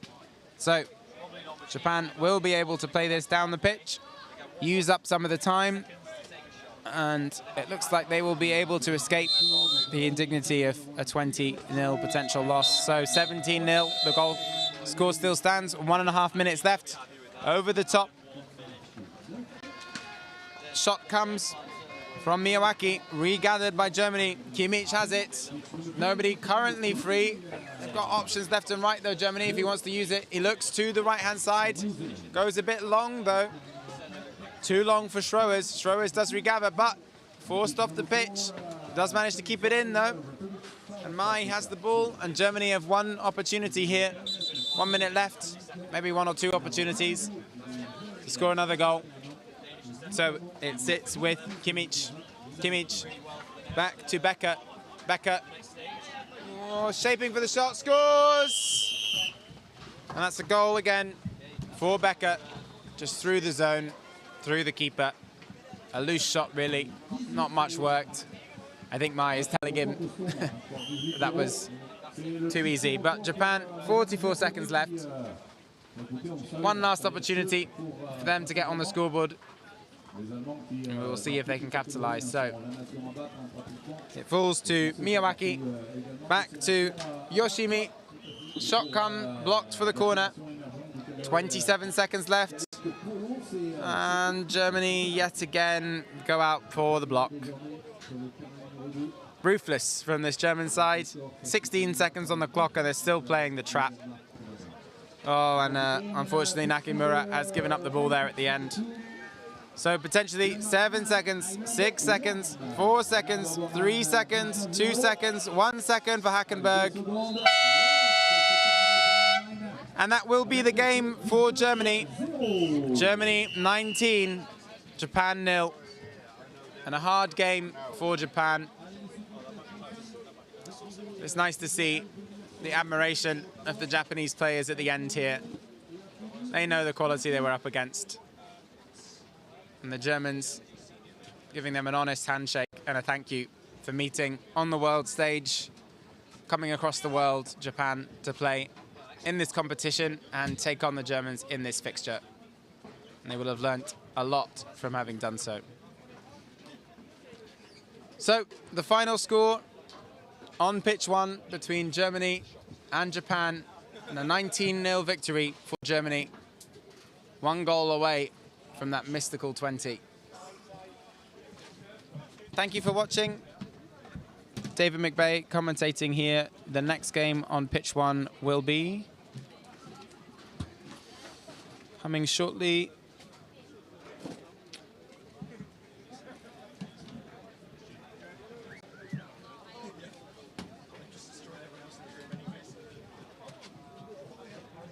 GB under 21 men versus the Netherlands.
sur le terrain numéro 3, les Français rencontreront les Polonais.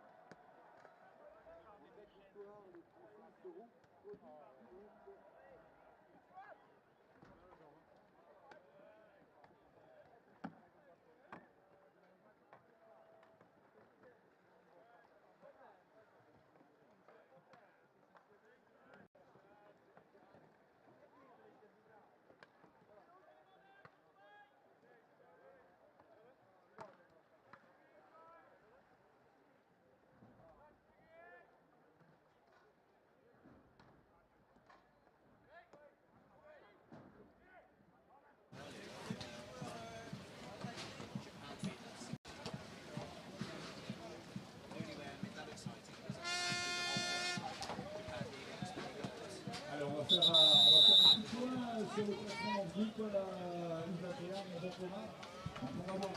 Hello and welcome at the World Championships here in Saint-Omer, live from France.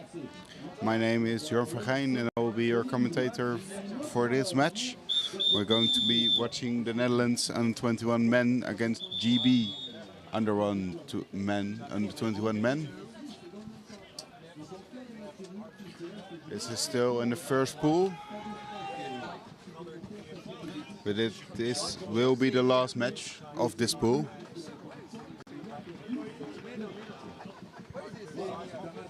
So after this we can get some final scores in, and then we will know who will continue to the next round. So far GB has really put in the effort because they're on top in this pool. So GB has 9 points, Belgium has 7, Chinese Taipei has 4, and the Netherlands have 3, and Argentina has 0. But we're ready to start here, so let's get going.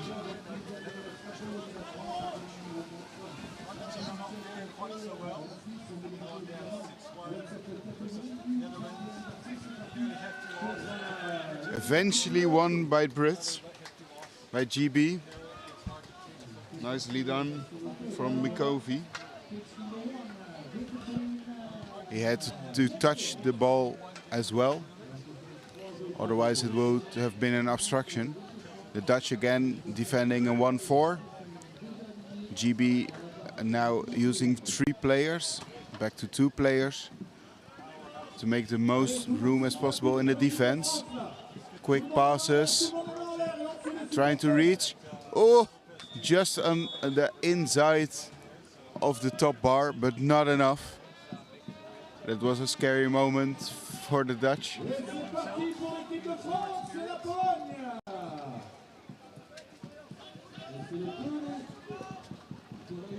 Boyle is in the inside of the defense of the Dutch. Can he make the room on Plugge? Quick passes to the left. No pass needed to go into the defensive zone. Bit of troubles coming to the right for the Dutch. Big push from Uphoff. But Brouwen stayed in ball possession. Uphoff made a foul, but because of that. But the foul was already made way before that.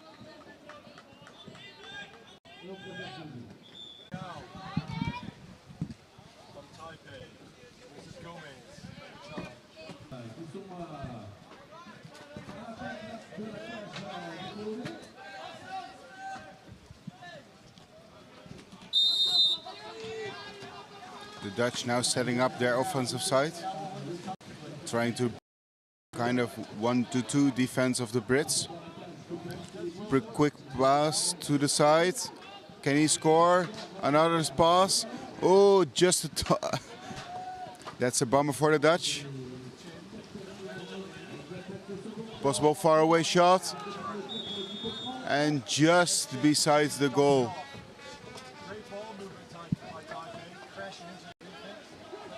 That means it's still 0-0. The Dutch really need a victory here. Otherwise they won't go through the from winning against Argentina, and GB has already 9. They won so far from everybody else, with 10-0 from Argentina, 4-2 to Taipei, and 5-0 to Belgium. The Netherlands did win, but they lost to Belgium with 5-2, and they lost against Taipei, Chinese Taipei. Try to breach the defense, they already did, but can't really make the room so far. Quick passes.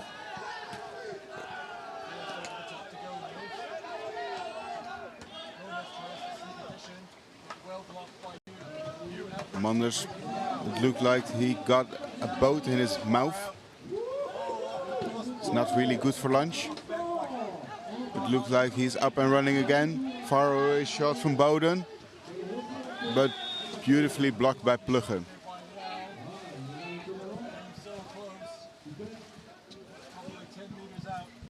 Luckily we kayak poloers are known to continue even if we get a scratch or two. And luckily we have a good buoy agency and a helmet and a racket. A lot of room for the Brits on the right side. For GB, it's a bummer that the ball was not inside the play for them.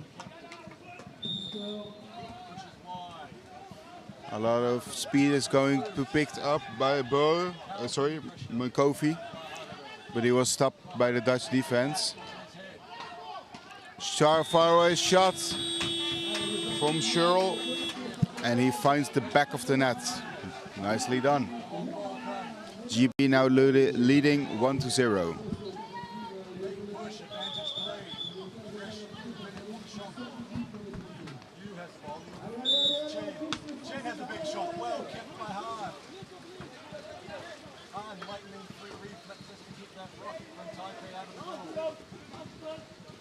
Uphoff and Plugge are now inside the offense of the defense of GB. Quick pass to Manders. Those three that are now in the inside of the defense. So the experienced guys, the other 5 are all new in this team, which makes it a really young team for the Dutch. Last year they won the bronze medal. But this year, with so many new players, they've set their targets at the top 10. But they have to continue in the pool to reach that. Quick pass, and beautifully done by Berghout. He finds the top of the net as well.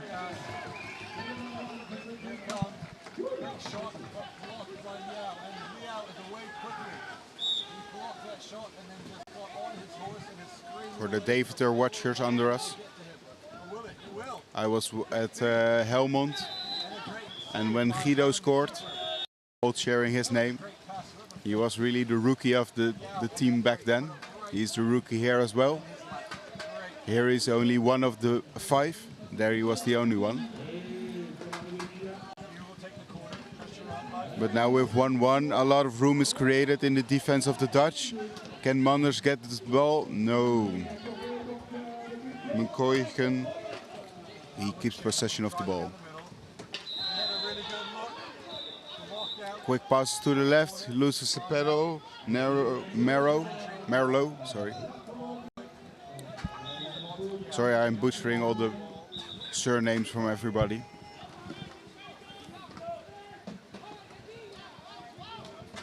A lot of room on the right side. Quick pass, shot. Oh, beautifully done by using the top bar. A goal from Searle.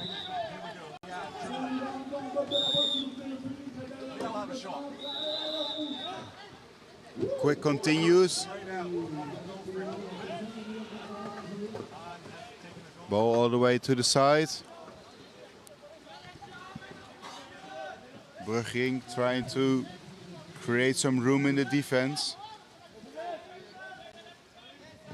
But the Brits are making him a lot of trouble. Some room on the left side. Can they get him? Oh, with a bit of faulty passing means the GB is now back in ball possession. Fast break opportunity is held back by Uphoff. But now there is 3 against 2 players on the right side of the pitch. Can they stop this charge? Quick passes, second line shot, and beautifully blocked by the Dutch defense.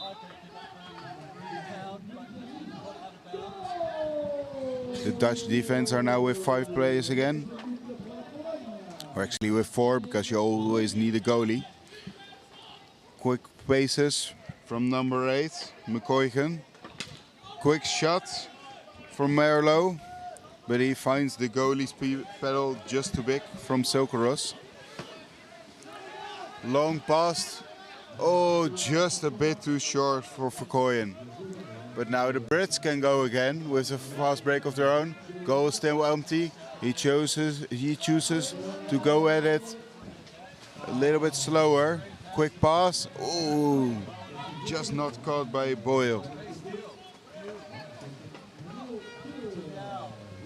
It could have been a great opportunity.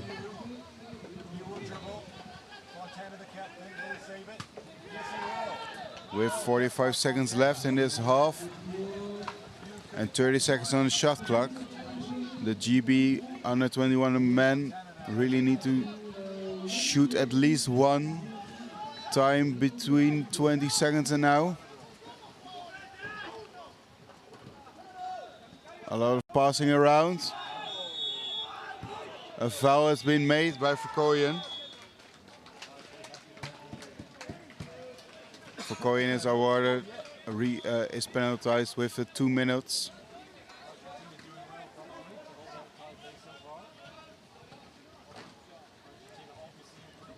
From my perspective, it looked a bit like it was not necessary. You'll see on your screen that it's Muller that got a green card, but that's not correct. Verkooyen did get it. This is a power play. If he scores, then the Dutch are restored with 5 players. Otherwise, they will continue with 4 for the last few seconds of this match. 22 seconds remaining on the clock. And a goal. Nice from Bowden. So the Dutch are with 5 players again. The Dutch really want to continue as fast as possible. But there was a timeout.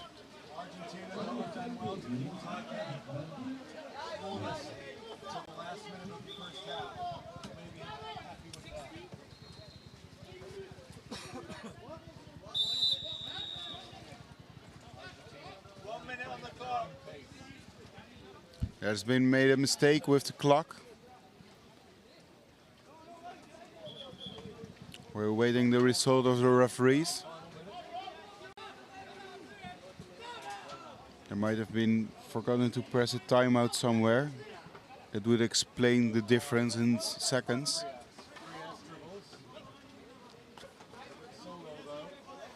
One minute would mean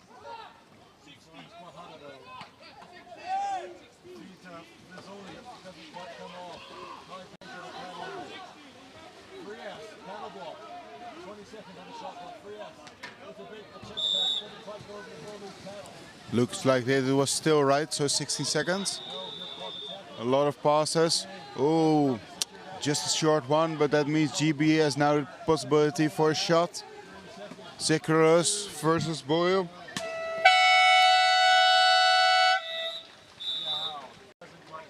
So our time was correct on the screen, it was 16 seconds. But that means that this was the first half of this match.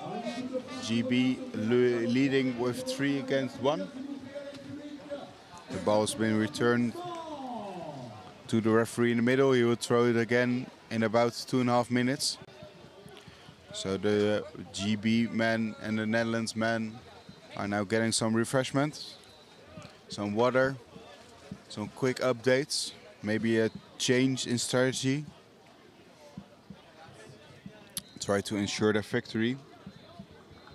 Let me use this time to thank our sponsors, the Brasserie La Goulade, Ivage, Jupin Sports, Arc, Connect, Vortex and Groot L'Empeleur.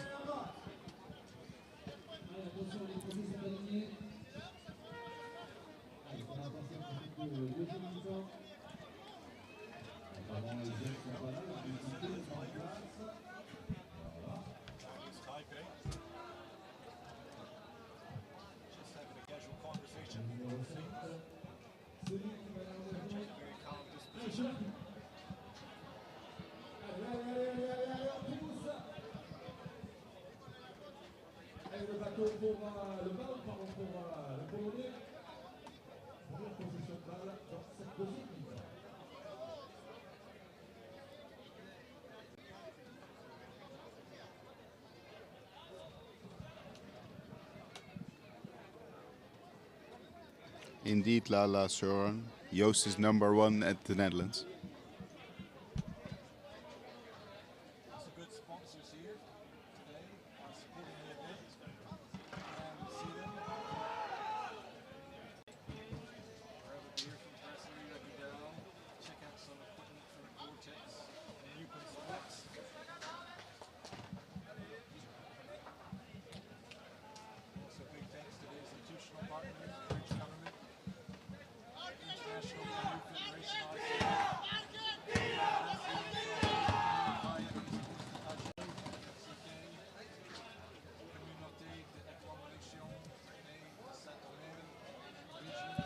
We're all ready to start here for the second half. Looks like #7 McCovey will be sprinting against #3 Manders. #5 Uphoff is going to sprint for the Dutch versus McCovey from the Brits.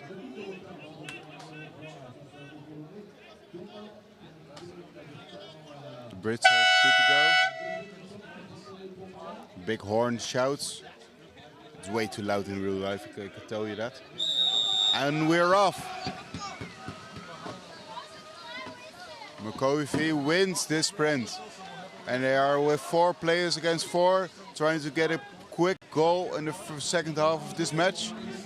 But they chose to play it a little bit safer. It was a good tactic. But they couldn't quite get the possibility that they wanted to. The Dutch now defending a 1-3-1 defense. Trying to keep out the Brits. And especially Uphoff on the front. He can go to the left and right. Now easily picks up a ball. Fast break opportunity. A lot of Dutch players on the left side of the pitch. Can he reach him? Yes, they can. Quick passes to the middle. To Berghout. Uphoff shoots. And he finds the back of the net. 3 against 2. Just 1 point goal difference now.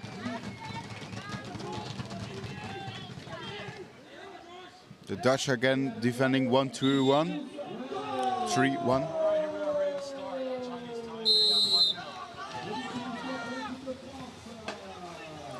#4 from the Brits, Noble. Really got a lot of depth going. Tried to breach the defensive. He is now joined by #6 Muller. So a lot of room is created with the left. So incredibly hard thrown by McCovey, but just over the goal. Fast break opportunity to the other side now. Empty net. Goalie Sherrill has returned.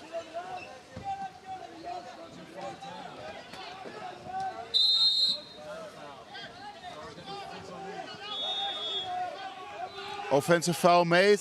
GB now back in ball possession. Probably the goalie was touched and that's not allowed. Zickler is back at his goal. Needs to turn around quickly so that GB can't try to shoot from far.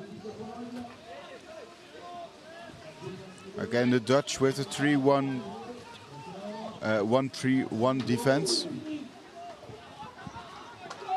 Now Noble and Muller are trying to get a lot of room on the left side of the pitch. Quick pass.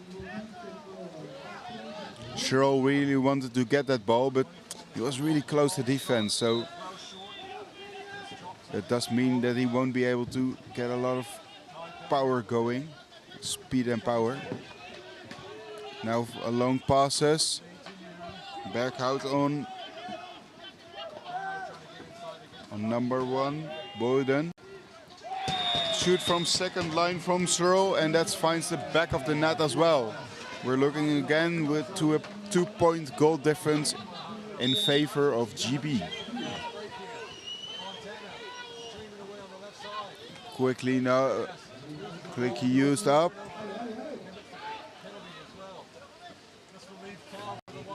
You always have to present the ball in the middle after a goal. But you can continue after 10 seconds, or if there are 3 players of the opposite team already back on their own half of this pitch. Some quick passes from left to right.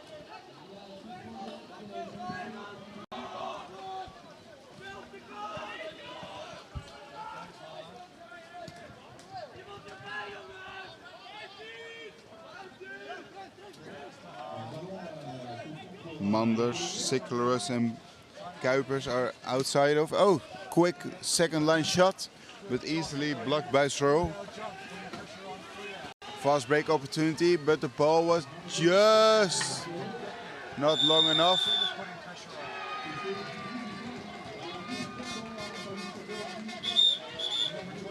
Timeout's been given.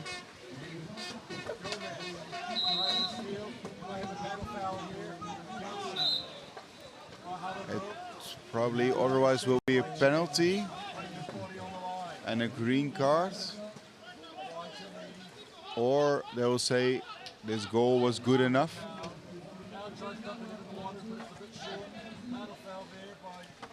Either way, the GB really profited from their fast break.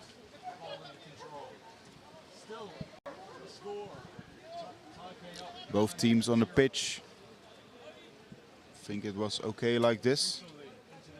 The Dutch are ready to attack again, and the GB are already on the defense. We'll watch what the referees say. A green card has been penalized for Kuipers from number 7 from the Netherlands. So the Dutch are now with 4 players, and they had a goal against them. Quick substitution tussen Brugging en Manders. Oh, sorry, Plugge. The Dutch are probably going to receive a lot of pressure from the Brits. Uphoff is going far into the offensive side.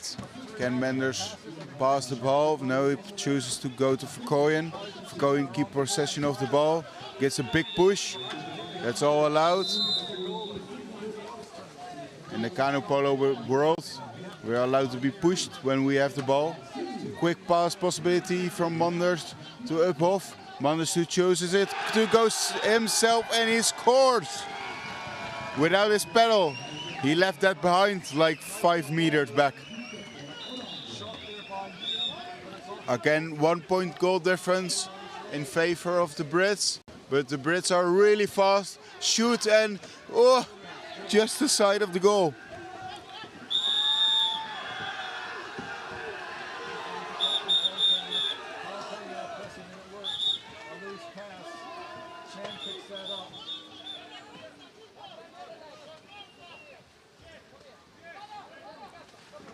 Looks a bit, maybe slightly foolish on the right side. But I can promise you that if a canoe player loses his pedal, you're like 10% as fast if you would have your pedal. It's really the instrument you use the most.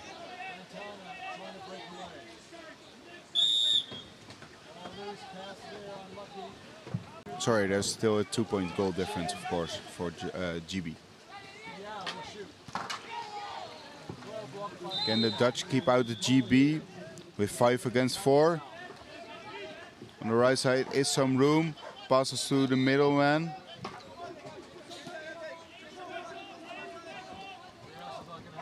They play it around, try to ensure the best possible. Oh, nicely saved by Sekleros.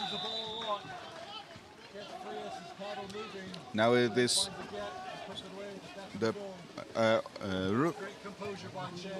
the challenge for the Dutch to get Boyle and Boden out of their defense. But I was explaining that, but at that time Marlowe thought, I will shoot myself, and he shoots and scores. One of the rookies in this team. In total they have 3 rookies. And I've actually been saying their names a lot, so they've been really contributing to this match. Searle, Marlowe and Noble.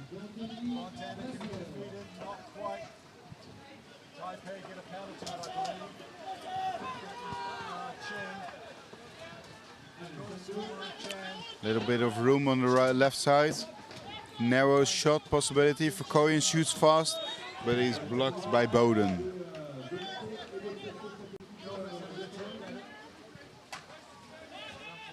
The Dutch now are getting a lot of pressure from the Brits as well.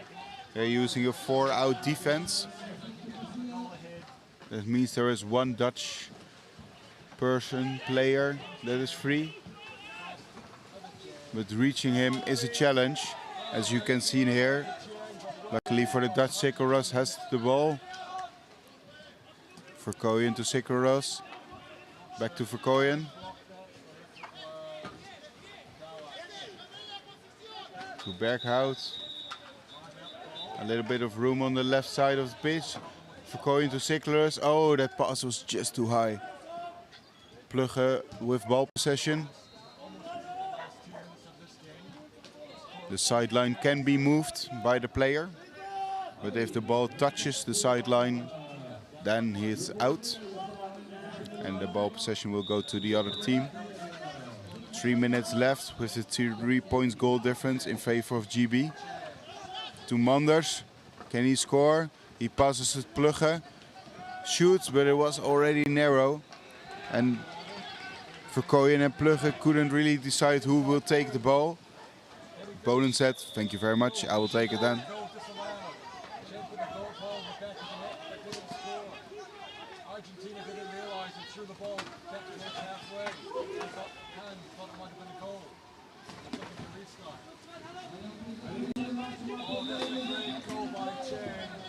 On the left side it is Boyle versus Berghout. Berghout now chooses to play it a little bit more dangerously. Nicely blocked by Manders. A bit of a push on Verkooyen. But Manders has the ball. Can he play it to Sekleros? Now the ball goes to Verkooyen. Manders. Manders shoots from second line, but Searle is not impressed enough.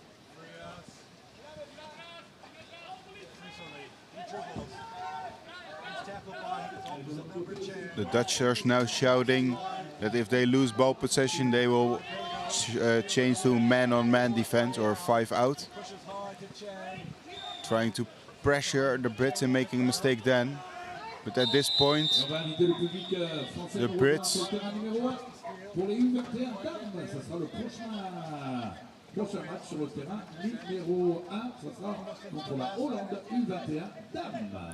Berghout just said to the ref that that ball was not good. This looks better with faulty pass. Some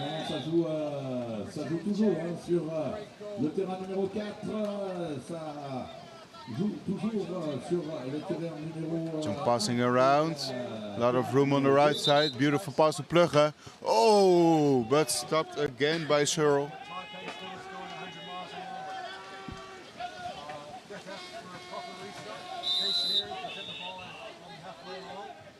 Man-on-man defense from the Dutch.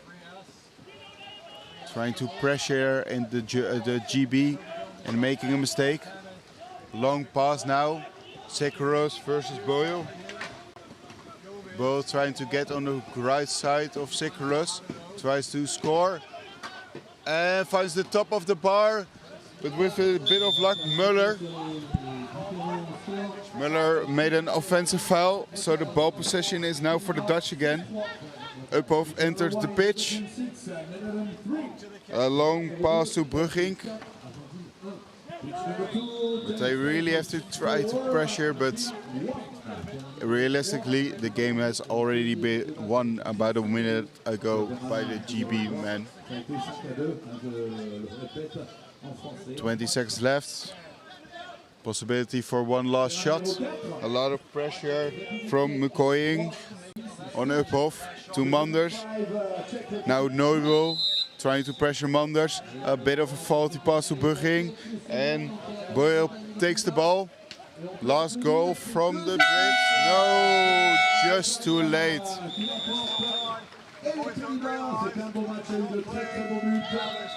But the GB men win comfortably with a 3-point goal difference.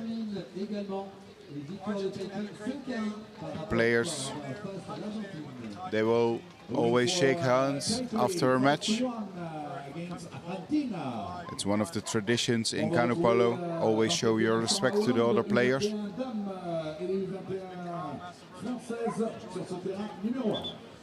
Well, that's been this match. GB has now ensured their victory as first in the pool with 12 points. And Netherlands has sadly been fourth in the pool.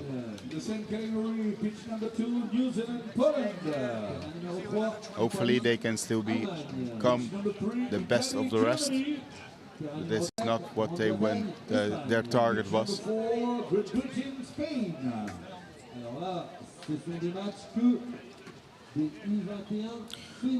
Thank you for watching. The next match will be between France and the Netherlands under 21 women. I will be your commentator for that as well. But I will be back in a few minutes for that.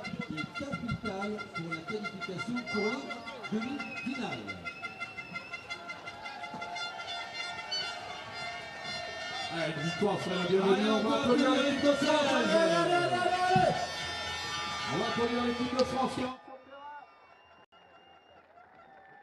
on applaudit les Hollandaises également qui sont rentrées à l'échauffement.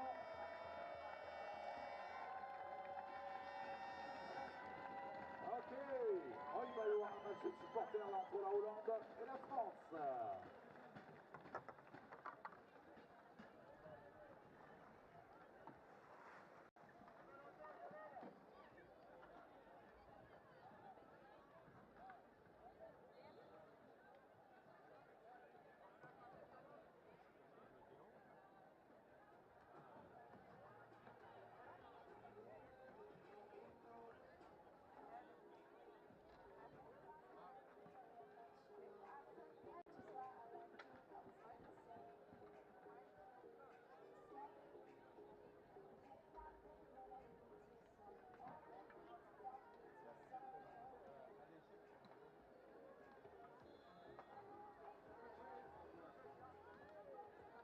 Allez, pour les prochains matchs, donc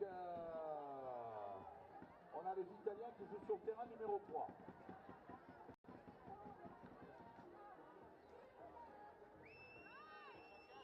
Voilà, prochain match, terrain numéro 1. Allez, allez, allez, allez!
Berger.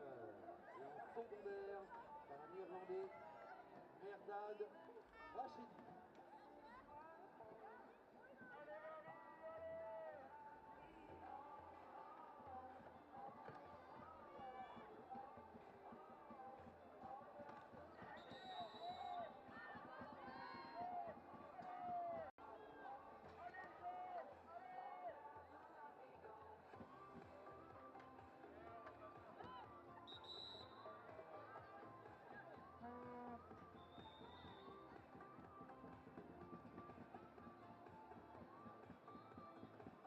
Allez, les équipes se mettent en place. Oui. Bon, allez, le public de Saint-Omer, vous qui êtes là pour encourager nos Françaises. À mon signal, tout le monde a donné d'abord. 3, 2, 1, c'est à vous, allez! Hello and welcome to the World Championships here in Saint-Omer from France. My name is Jor Vergeijn and I will be your commentator for the Netherlands under-21 women versus France under-21 women.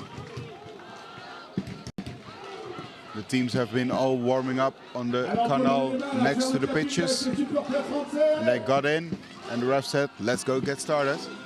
It looks like number 1, Albrecht versus Kuipers, Huizinga. And Huizinga won. The first ball possession is for the Dutch.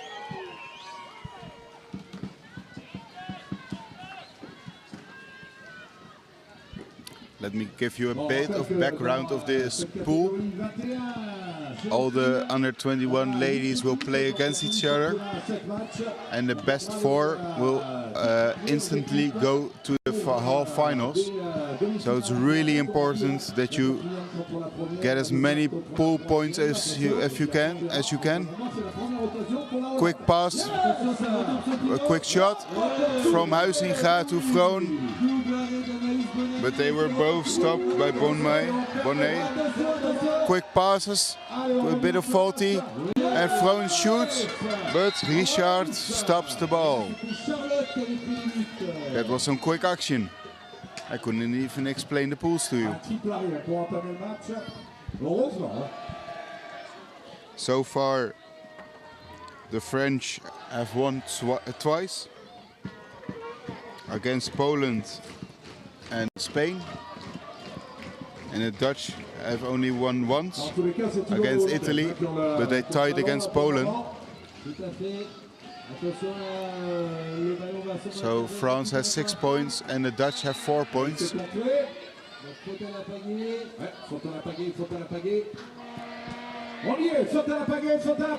The hand signal you might not have seen, but the ref made it on the other side. It was a 1. As in Van Duin, she made a foul, and her next foul, that will be a green card or a yellow card, depending on how bad the injury of the foul was. Beautifully blocked by Bruins. Breed Bruin.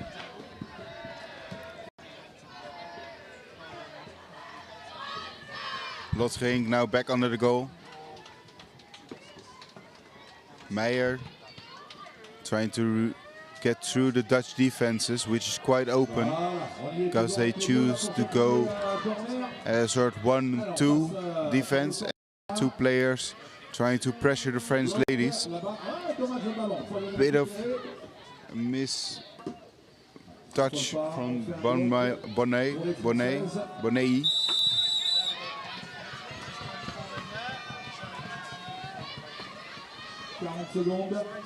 With these matches, they're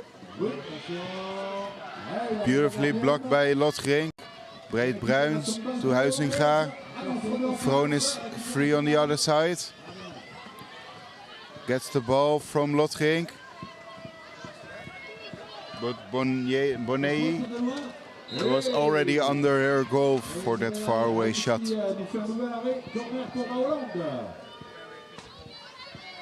Both teams played a lot against each other in recent weeks because they both went to Ireland. There was an under-21 tournament there. Those times did the French manage to win and became second. The Dutch became third. Oh, just a bit of an obvious pass to the middle. So that means French ball possession again.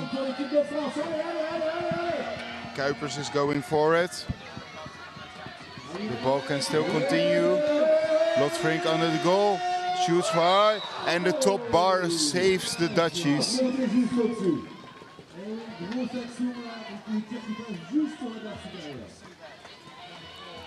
But in Ireland, I've heard that both of the matches they played against each other were really close, like 1 or 2 points goal difference. So it can be anyone's match today. At this moment in time, the French are third in the pool and Netherlands are fourth. But they are closely followed by GB. They have also 4 points, and Espanyol is down there with 3 points as well. So both teams really need this victory, because if they win this, they have a way better shot at getting to the half-finals. A long away shot from De Waal. And she finds the back of the net. Really nicely done. The Netherlands now leading this match.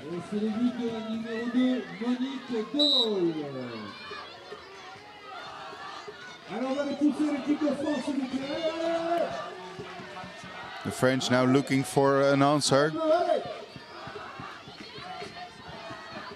With Coursin into in the defense of the Dutch. Quick pass to the left to Coursin. She will shoot or pass. No, she passes. Good choice. Shoots. Nicely scored by Saliou, the captain of the French under one.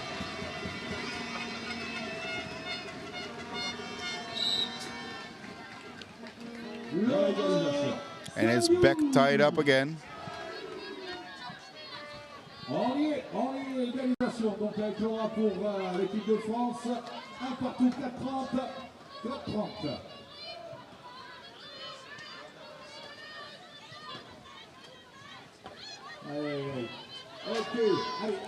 Some room is created on the right side. De Waal and Manders trying to make as much room as possible for the other players.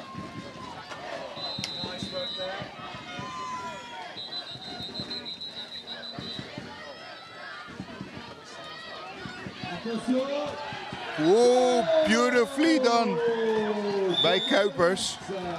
Finds the inside of the pole and makes that goal.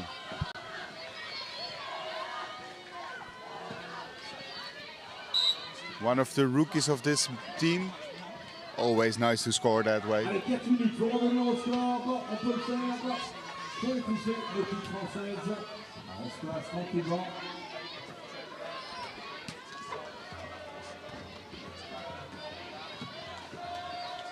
A lot of room is created on the right side now. Bettiger. Sorry for the pronunciations for the French watchers.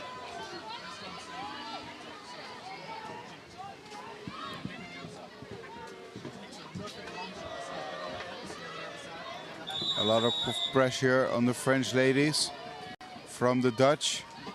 A lot of room now on the left side of the pitch.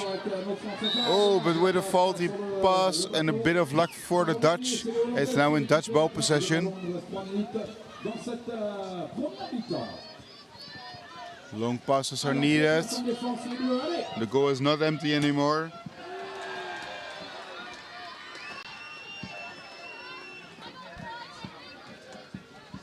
So a faraway shot was unanswered.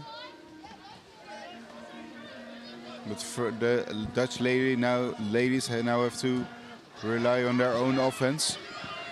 Room is created on the right side to De Waal, and she shoots so hard that Bonami loses her pedal. If you do that deliberately, then it's a foul. But like this, it's nothing to worry. But for us viewers, it's nice to watch.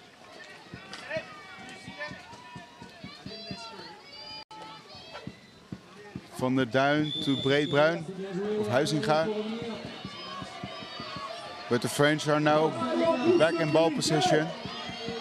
They do receive a lot of pressure from the Dutch, trying to ensure that the fast break is not an opportunity.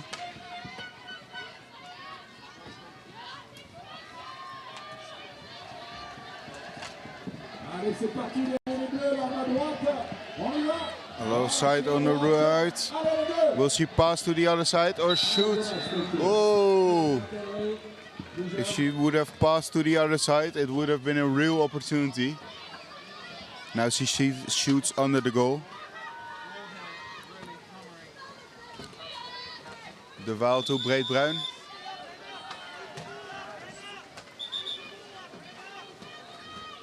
Bal gaat van naar de Waal. Breedbruin on the left side is free. Choosing to play it a little bit more safe. A lot of Dutch ladies are now in the defense of the French. That means with a slight mistake you have a fast break. But they keep the ball possession.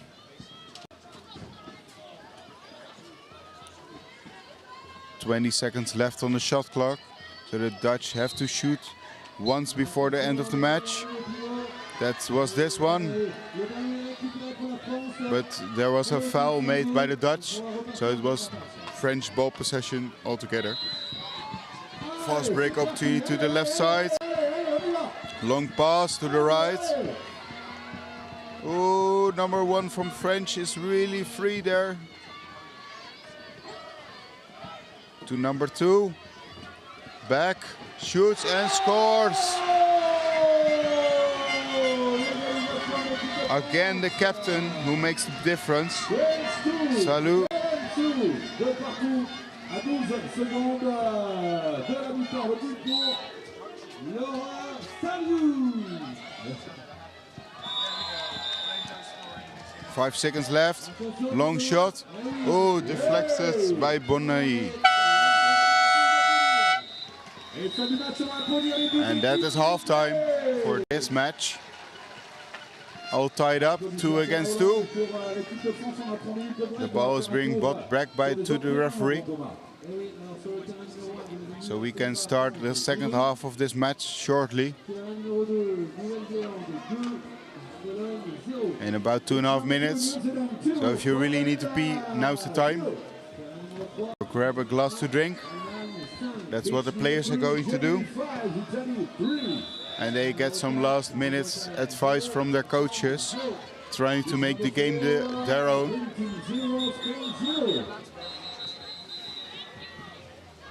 That gives me time to appreciate our sponsors: Brasserie La Goudale, Eival, Upin Sports, Arc Connect, Vortex, Group Lempleur. Thank you guys.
On the pitch next to me, pitch 2, it is New Zealand against Poland under 21 women. New Zealand is leading that match with 2 points. But we're about to watch the second half of the Netherlands points against France. Le public de Saint-Omer, s'il vous plaît, on applaudit les deux équipes, la Hollande et l'équipe de France. Looks like number 5, the captain, will be sprinting as well. Salou. And on the right side, will Huizinga do the sprinting? As it just started raining. Rain that the Dutch do know very well.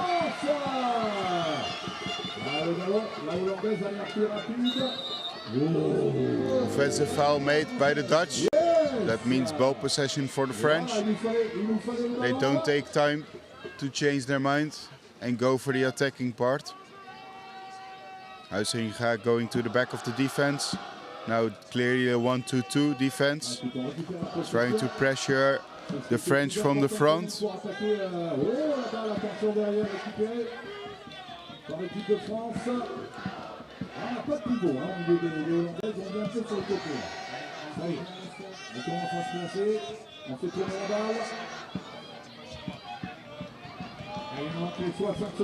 Ricard in the defense of the Dutch, trying to make a lot of room for herself so she can get the pass. Some pedal-on-pedal contact, but that's all fine. Some pedal-on-hand contact, that's not. Because it hurts. The Dutch back again with the 1-2 defense, a lot of putting pressure on them. Vroon now going really far, but Salou, she kept the ball. Now a lot of room because of that action is actually on the side, but they choose to do a faraway shot and it was just short. It almost looked like it was touched, but that's why we have referees.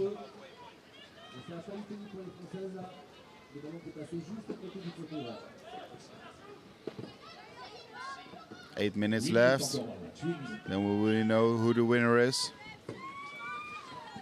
They choose to go with Kuipers and Vroon inside the defense. Quick passes to Huizinga, shot and deflected by number 5 Salou from the French. Vroon still inside the defense of the French. Lotfring is taking the corner.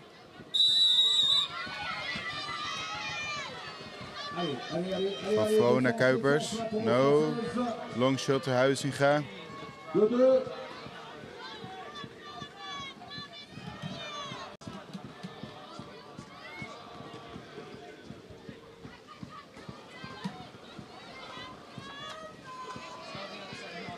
Long pass over the whole defense. Now in the zone to Huizinga, and she finds the bottom bar, which was her great friend because she scored a goal. The Dutch again leading in this match, again with just 1 point goal difference. Lotfring quickly to return under her goal. This win would be amazing for the Dutch, but the French have still 7 minutes to take the victory to their home.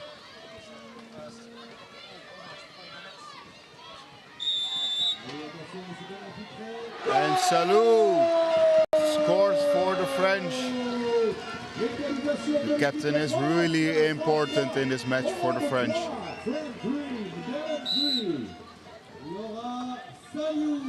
She has scored so many goals and did do so many things right this match already.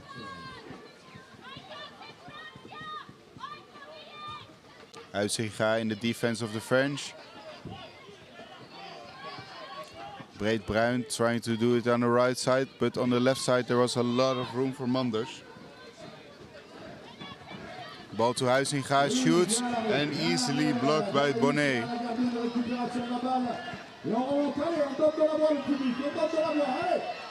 Fast break opportunity. Not really possible because the Dutch defend really far from their goal. Little bit of room on the left side. Pass. Shoot and stop by Lotgink. Oh, with a bit of luck at the French player, but she could not react fast enough. So that means she came full in contact with the goalie, and that's not allowed.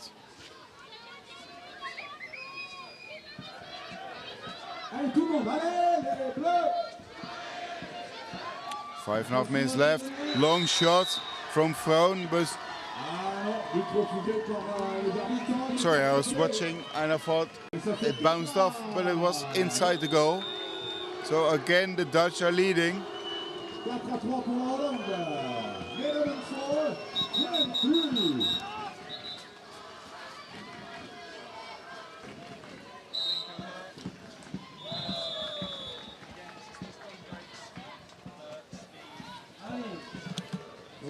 Just over half of the half. Some room on the right. So far the French have every counter goal they got quickly scored their own, and they do as well now again with Salou.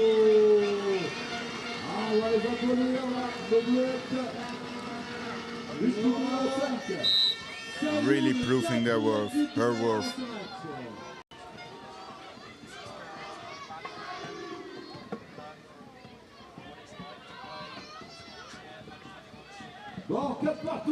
Quick pass to Kuipers. Offensive foul made. That means ball possession now for the French. This might be the opportunity for them for the first time in the match to get in front for the first time. They have always looked at a goal difference of 1 or 0. And the 1 was so far not in their favor. But some quick passes. Shoots 2! Just the inside of the top bar, but not enough. Van der Waal, can she clear out this ball? A lot of pressure from the French. Means that Van der Waal could not get that ball out of the pitch and chooses to play it safe. Huizinga back in the match. Long pass to the middle. Van Duin is coming for you, Salou.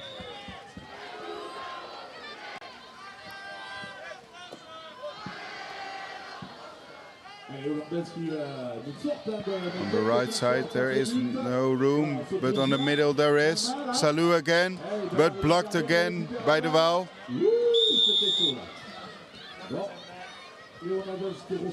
Fast break, kind of an opportunity for the Dutch here. But the French also keep a lot of pressure on them. Huizinga keeps the ball to Vroon. Vroon shoots from far away and again stopped by Romani. Bonami, sorry. But with a lot of pressure from Van Duin, that means she now has a corner. The Dutch now have a corner.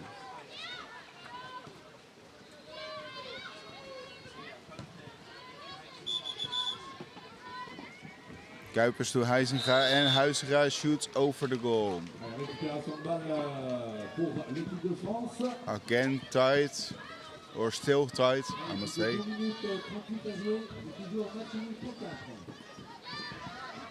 A lot of pressure from the Dutch, but that does mean there is a lot of room, and it's now 3 against 2. That means the Dutch defenders have to choose. They choose, and they score. Albert scores the first of her match.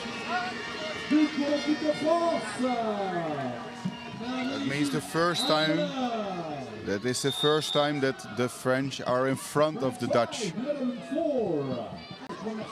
Oh, with a bit of a bummer for the Dutch. Ball is now back in possession from the French. Can they ensure their victory by scoring another goal quite quickly again? Long pass. Goal is kind of empty, but Lothring saves the Dutch. Mais bon, on va récupérer la possession de la balle sur le corner et surtout les 60 secondes du qu'on a tiré. Exactement. Ça commence à sentir bon. Allez, française. Jusqu'au bout. On va aller travailler ces Just over 1.5 minutes left. The French do have to shoot at least once this half. Van Duin is going far from the defense. Now joined by Vroon from the Dutch. This does mean a lot of room behind them. A really offensive defense. But so far it's been working quite well for the Dutch.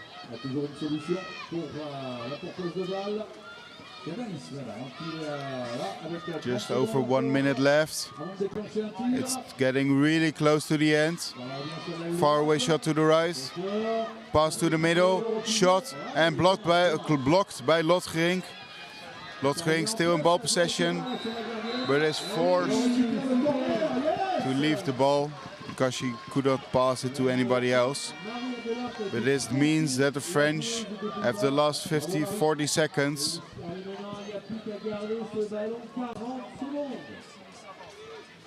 The Dutch choosing to do the 1-2-2 aggressively again. Long shot. Can Menders get to it?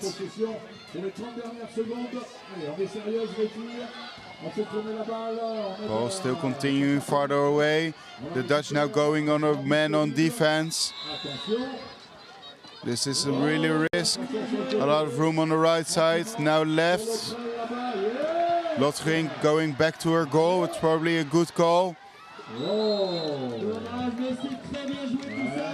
And it is over. I don't know if you can hear the French viewers here live.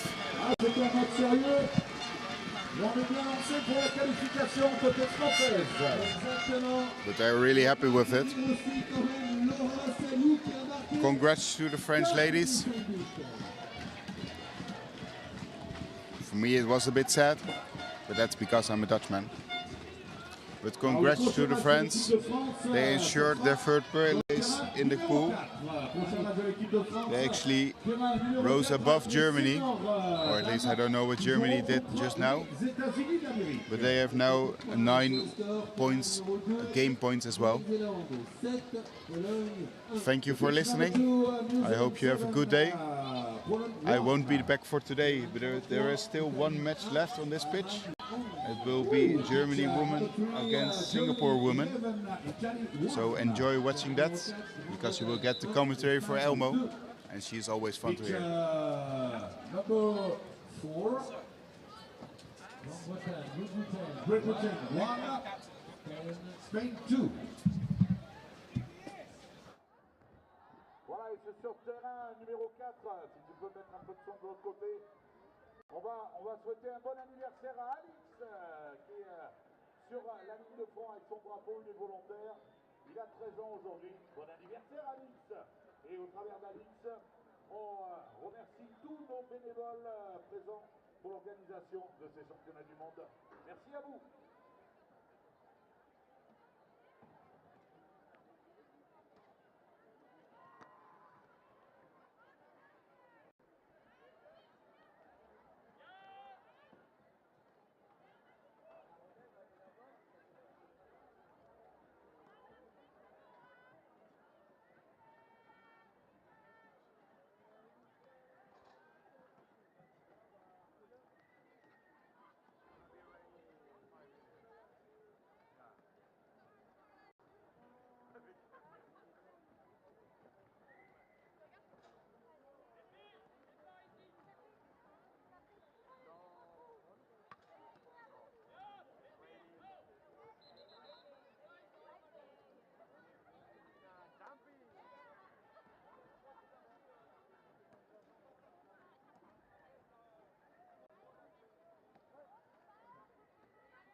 Hello, hello, welcome back to Pitch 1 at the Santander World Championships for Canoe Polo.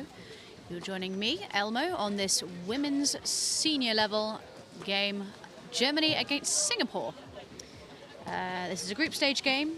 They are in a group with Switzerland and Hong Kong. The top 3 of the 4 teams will go through to compete for the top 12 places, which will qualify them for the next Worlds and obviously give them a chance at the medals. For Germany, this is their first game. They are one of the favourites to win this competition. Singapore beat Hong Kong 13-2 at 8:35 AM local time this morning. The other game in this group, which was Switzerland versus Hong Kong, happened earlier today. The score was 11-1 to the Swiss. So it's looking like Hong Kong probably are out of the running. Their only other option is to beat the Germans, which I doubt they'll be able to achieve. However, anything can happen, as we well know in canoe polo. Here in Santander, there is a storm coming. The wind is picking up somewhat, so we may see some slightly errant balls if anyone sends a long loopy pass. The referees for this game are Ivan Canalejas of Spain and Andy Fair-Ross of New Zealand. Referees call 1 minute and line up, please. It's looking like sprinting for Germany.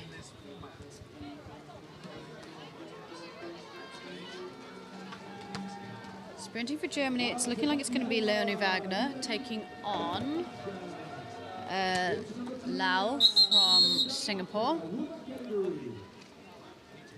There's Ivan Canalejas just summoning more Singapore players onto the pitch. We had only 3 lined up ready to go. We've now got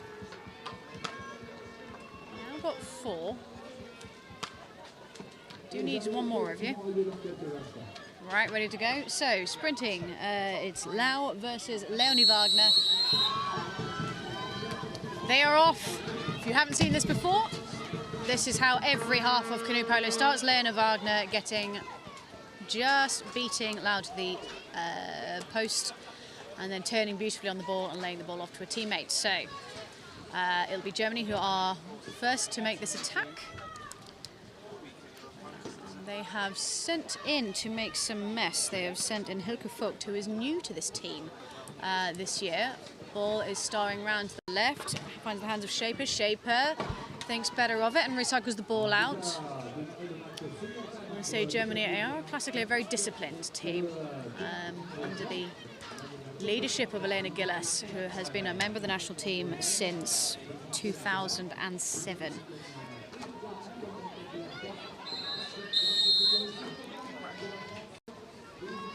Goes off for a corner. Germans, they have said this team is pretty new in the grand scheme of things, actually. This is only their 2nd year together. Vogt, actually, she aged up from the under-21s. So we'll see what they can do. They have very fine pedigree of medals to the Germans. Shot goes high, will give Singapore a chance to attack now. Germans wasting no time in getting back into their own half. Still getting the measure of their opponents. I doubt they'll push just yet, but if they see that the passing is not quite where Singapore would want it to be, I don't doubt for 1 second that this German team will just wait for the Singapore boats to bring the ball to them. Running down that shot clock, 34 seconds left on the shot clock, and Singapore make the attack. Beautifully coordinated, ball in, tip off the back. Good power there from Captain Tan. The Captain Tan to take the corner. Meanwhile, Kwek is in the German zone, trying to make some space for teammate Ong on the far left, but here we go. Here are the Germans pushing out. They have identified that the Singapore passing may just crumble under German pressure. We've gone 5 out already in this game. They reckon they can hold their defence and get the ball back. Legal holding called in favour of Singapore, so Singapore have a chance to get some distance into the German zone now. Germany slotting back into their defence, slotting back comfortably into a 3-1. Ball is left, long ball across, again errant passing. I think this wind is going to cause some issues. You can see the flags going at the back of the pitch there. Just had several of my folders lifted up and unceremoniously dumped behind me by the wind.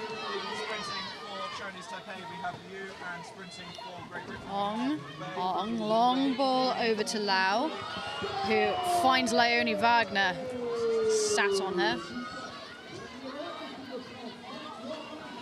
Shaper also causing problems. They've gone 5 out again. This German team very comfortable that's almost what they wanted. Oh, boat to the body there. Reasonable call from the referee. Shaper just hitting Kwek in the body with the nose of a boat. And Kwek just reaching for that ball and putting herself in harm's way.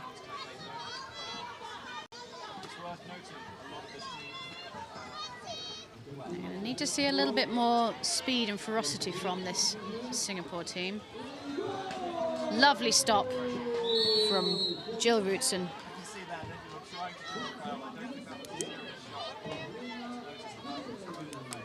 There's lots of calls for Elena. Elena Gillis is being summoned to the pitch, who immediately takes top man position. So her job will be to protect those gaps in between the 3 pin players in the 3-1. If anyone's running in with any speed, take the speed off them and then back off. just as we are seeing there. Excellent player, Lena Gillis. Very disciplined, very talented, very hardworking. Oh my goodness. I don't think we could have expected that. That was Frankie Lau from Singapore tipping one in past the Germans.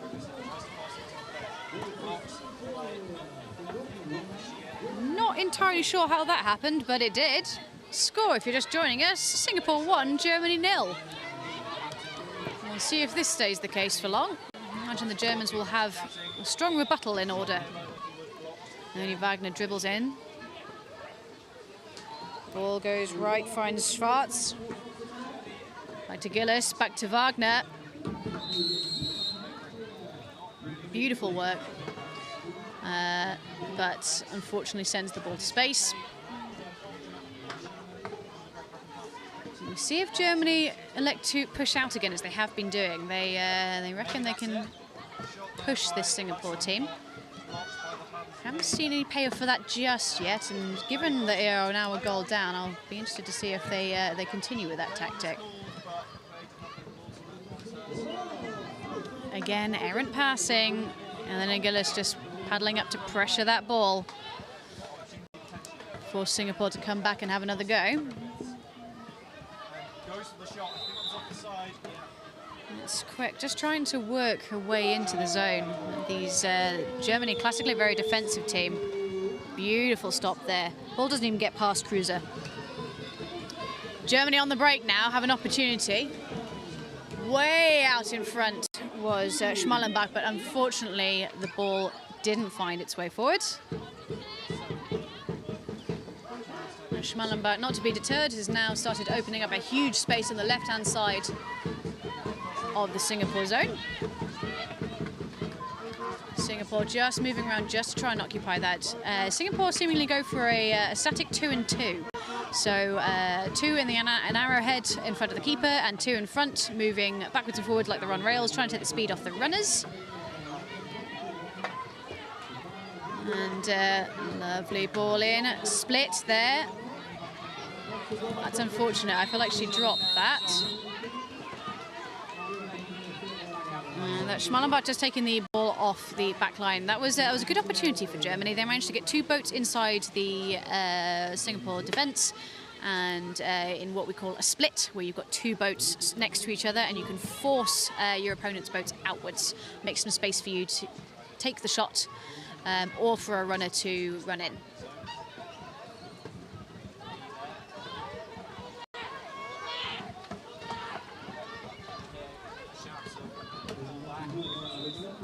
Singapore still taking their time. They've got a good 30 seconds left on the shot clock. Still plenty of time to formulate a good attack. No need to rush it. We're looking like we're starring round from left to right. Ball into Liao goes awry. So it's now Rutsin who is under pressure from Ong.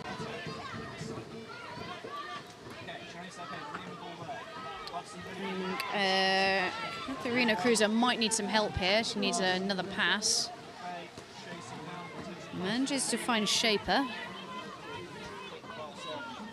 Meanwhile, Schmallenbach goes back into the Singapore zone and tries to open up a space.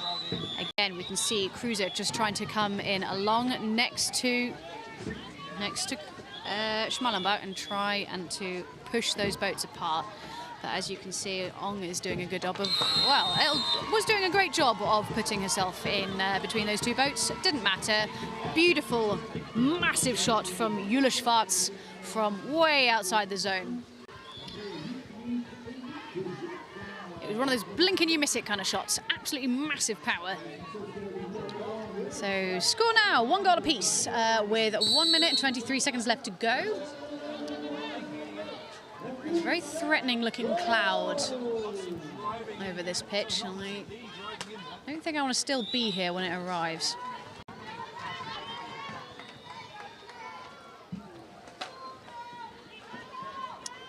It was Quick taking a little bit of a role in the zone. That's what happens if you take Kruse on head on. Captain Tan. stopped definitively by Jill Rootson. 44 seconds left with a reset shot clock, so I would imagine Singapore are going to use this full 35 seconds left they have now. Germans holding the Singapore boats well out of the zone. Looking for a runner on the left, finds it, but Wagner's there. Opportunity now for Kwek. Back out to Liao. Germany doing a really very good job of holding those boats well out. Loopy shot. Jill Rootson not going to be caught out by that twice. Klaxon goes right in my ear for end of the first half of this women's group stage game.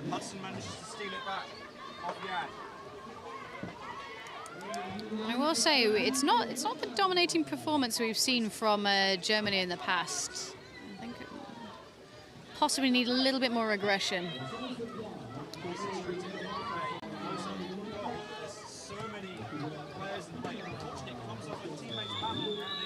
Singapore, on the other hand, have actually held it together pretty well, considering.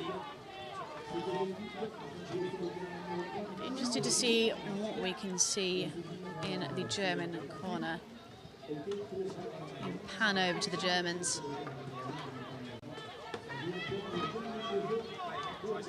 I wonder if we might see some gesticulating indicating more power, more ferocity. They seem quite happy to push out at the very, very start of this half. Maybe have been rattled a little bit. I don't think they were expecting Singapore to get one past them. That's clearly coaching points coming from Elena Gillis there. One of the more experienced players you'll meet.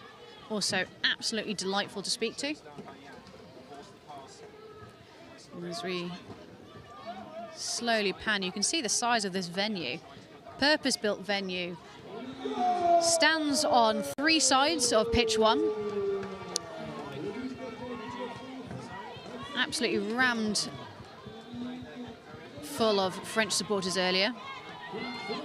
Singapore seem pretty happy. They've said, you know what, actually we didn't expect to get this far maybe. We've just got to keep it cool as we have done. They've held it together phenomenally well.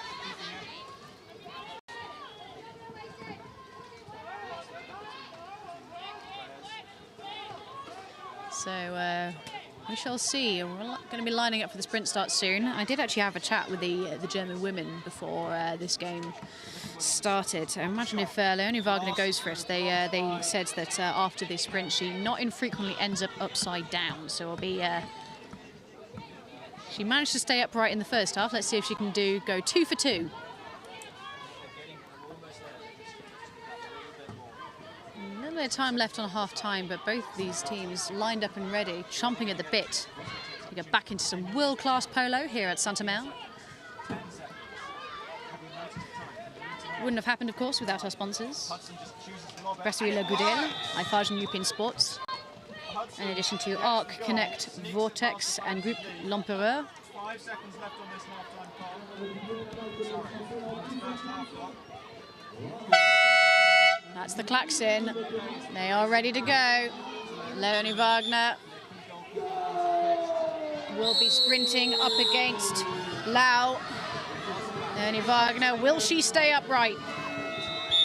Yes, and she makes it look easy.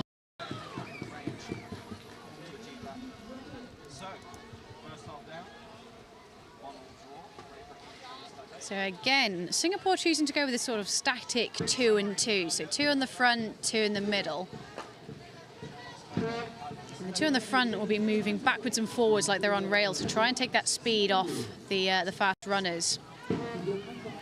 Sometimes very tempting to get drawn in towards a fast runner. Obviously, the threat needs to always be the ball.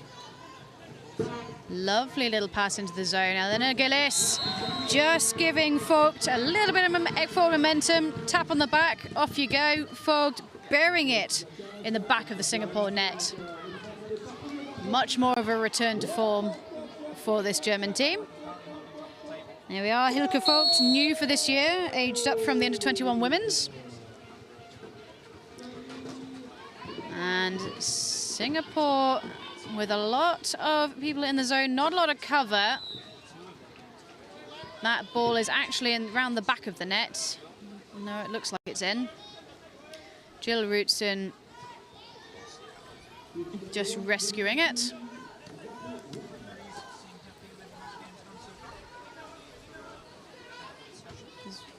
An errant pass there.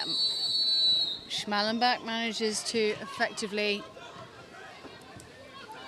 I was going to say she was effectively holding the Singapore boats off, but actually she's drawn an obstruction, which is unfortunate. So if you're not going for the ball, you can't get in the way of someone else going for the ball while your teammate picks it up.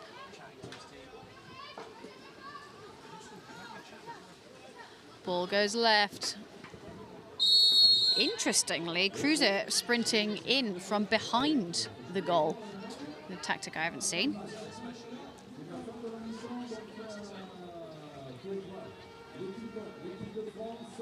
But gave her a lot of speed to hit these Singapore boats coming in.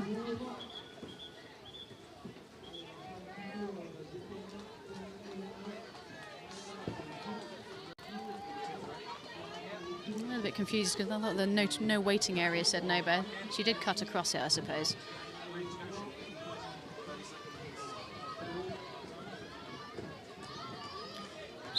Germany holding Singapore well out. They've managed to draw the foul. On the break now, we've got Schmallenbach. Long ball up to Gillis. Gillis is on her own, who will be cool and collected as always. Elena Gillis showing why she's the captain, why she's in charge. Beautiful work. Getting a lot of glare off this water. The sun has come out in between. Very large storm cloud, maybe the calm before the storm.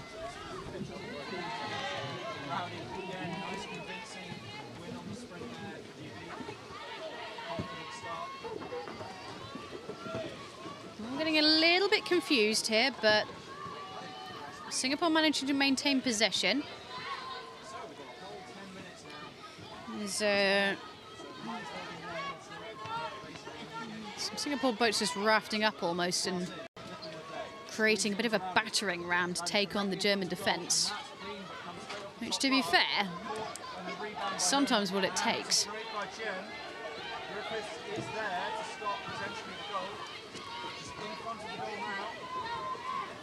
Runner on the right, stopped definitively by Schwarz.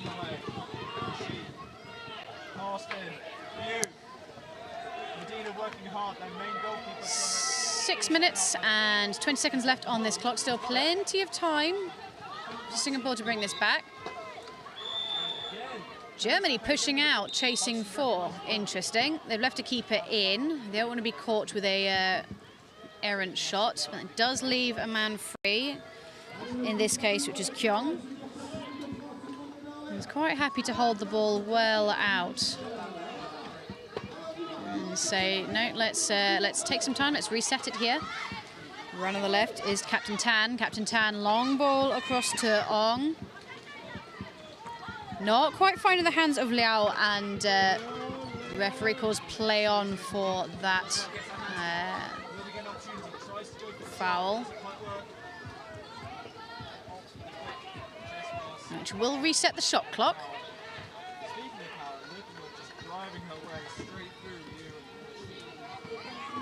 You can see the German defence unscathed at this point.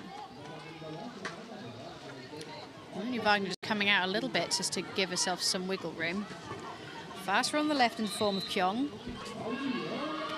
Nope, illegal kite tackle is given in Germany's favour. Leonie Wagner to take. Wagner puts it to Kruse. Long ball up to Shaper. Can Shaper keep it cool? Yes, she can. Beautiful work. So potentially some issues with overcommitment there from Singapore, not leaving enough cover, or at least not enough cover to catch this absolutely rapid German team. Yes, he is. Svenja Shaper on the screen.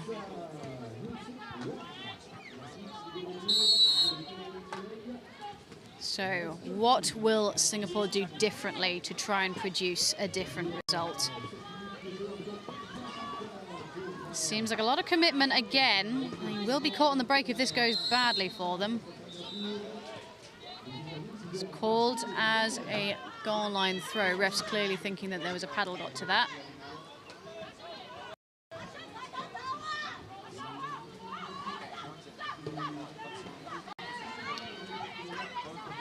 So it will be allowed to take.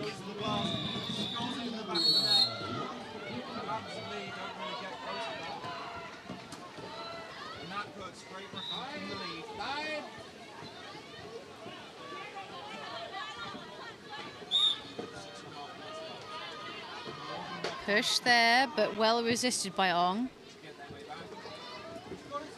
Recycles the ball well out to the halfway line.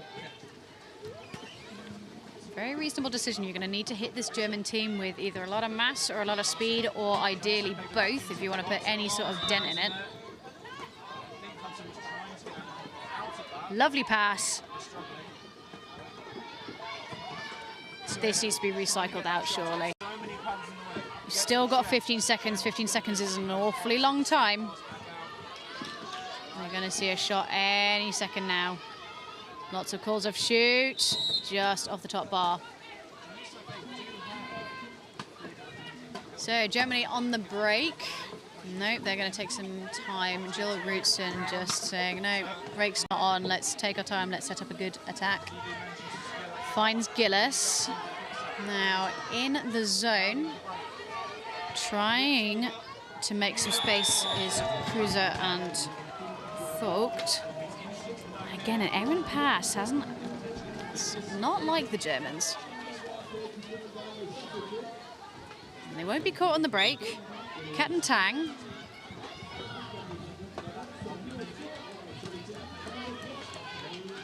Resists pressure. Germany wasting no time in getting their defense well set up. Just tipped over the top there by Jill Rootson, managing to still keep goal while the changeover was happening. So as Katharina Kruse was back first, so she took goal, and then obviously you want to put your preferred keeper in when you've got time. And we've all done it. You've been changing keepers, and your opponent's capitalised on that brief moment when the goal is undefended.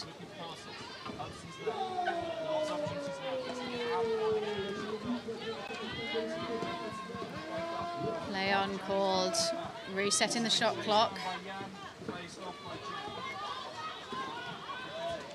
Again, we've got a lot of boats in for Singapore. That's it. They'll need to come way back out now. At the very least, just to make some spacing to get some momentum. But also just because they've been caught on the break a couple of times now, we don't want to be over-committing.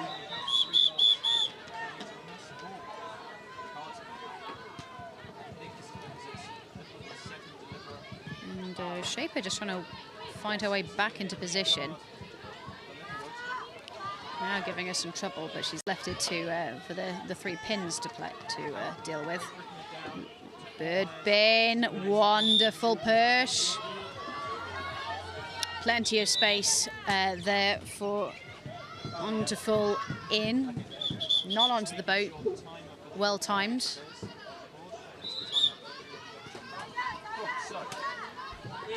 On left. See how far out the Singapore team are being held.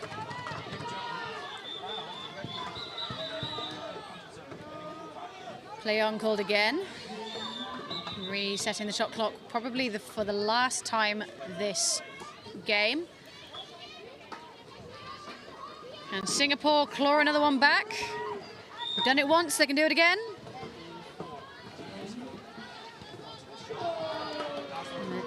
Germany holding them well out.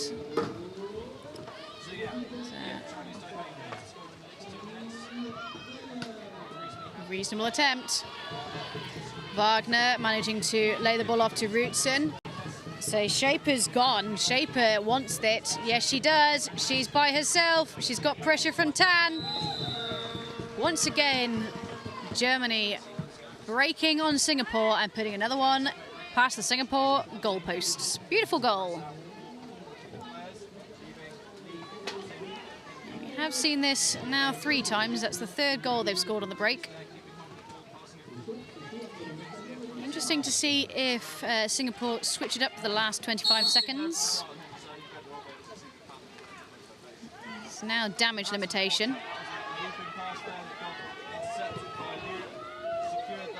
Really cheeky push there from Gillis.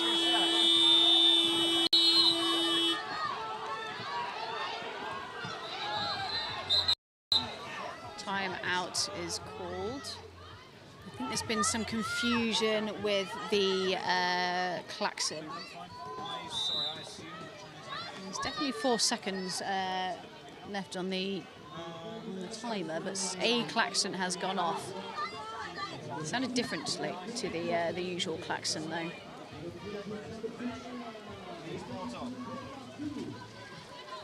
Not quite sure what's happened there. Referees are going to have a little bit of a powwow and try and work out what's going on.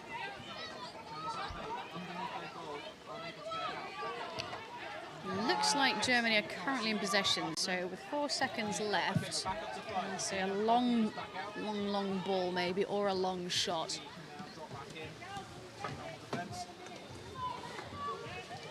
Singapore seem to think this is going against them, so they've set their keeper up.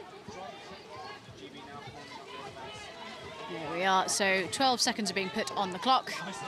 So actually, that's plenty of time for Germany. That's all they need.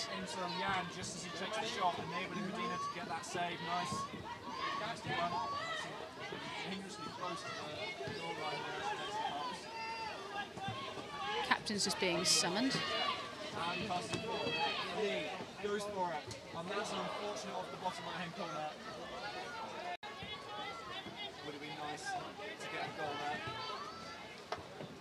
It's referee Ivan Canalejas just explaining that actually the klaxon went off prematurely. Happens to 1 in 10 klaxons, I hear. So it'll be Germany who are in possession with 12... Oh, no, it's Singapore who are in possession with 12 seconds left to go. So we're probably going to see a shot any second now. No, using every single second. Or not, it would seem. Final score on pitch 1 here today in this senior women's group game. Germany 5, Singapore 1. Wonderful play from both teams. I think you can agree. That is it from us here today. We've actually managed to get through all of our teams and all of our games without any thunder coming to ruin the show. And a little ray of sunshine, as you can see on that water, is coming to promise the dawn of a new day tomorrow. Thank you very much. We'll be back early tomorrow morning. The timetable for those games can be found on the Canoe ICF website, as can all of the results, all of the team information. It's an absolute smorgasbord of everything you could possibly want to know about canoe polo. Thank you again to our sponsors and the institutional partners, so the French government, ICF, the Fédération Française de Canoe-Kayak et Sport de Baccaille, without whom this event simply would not run. I have been Elmo. Thank you so much for joining me here on Pitch 1 today, and I will see you bright and early tomorrow morning.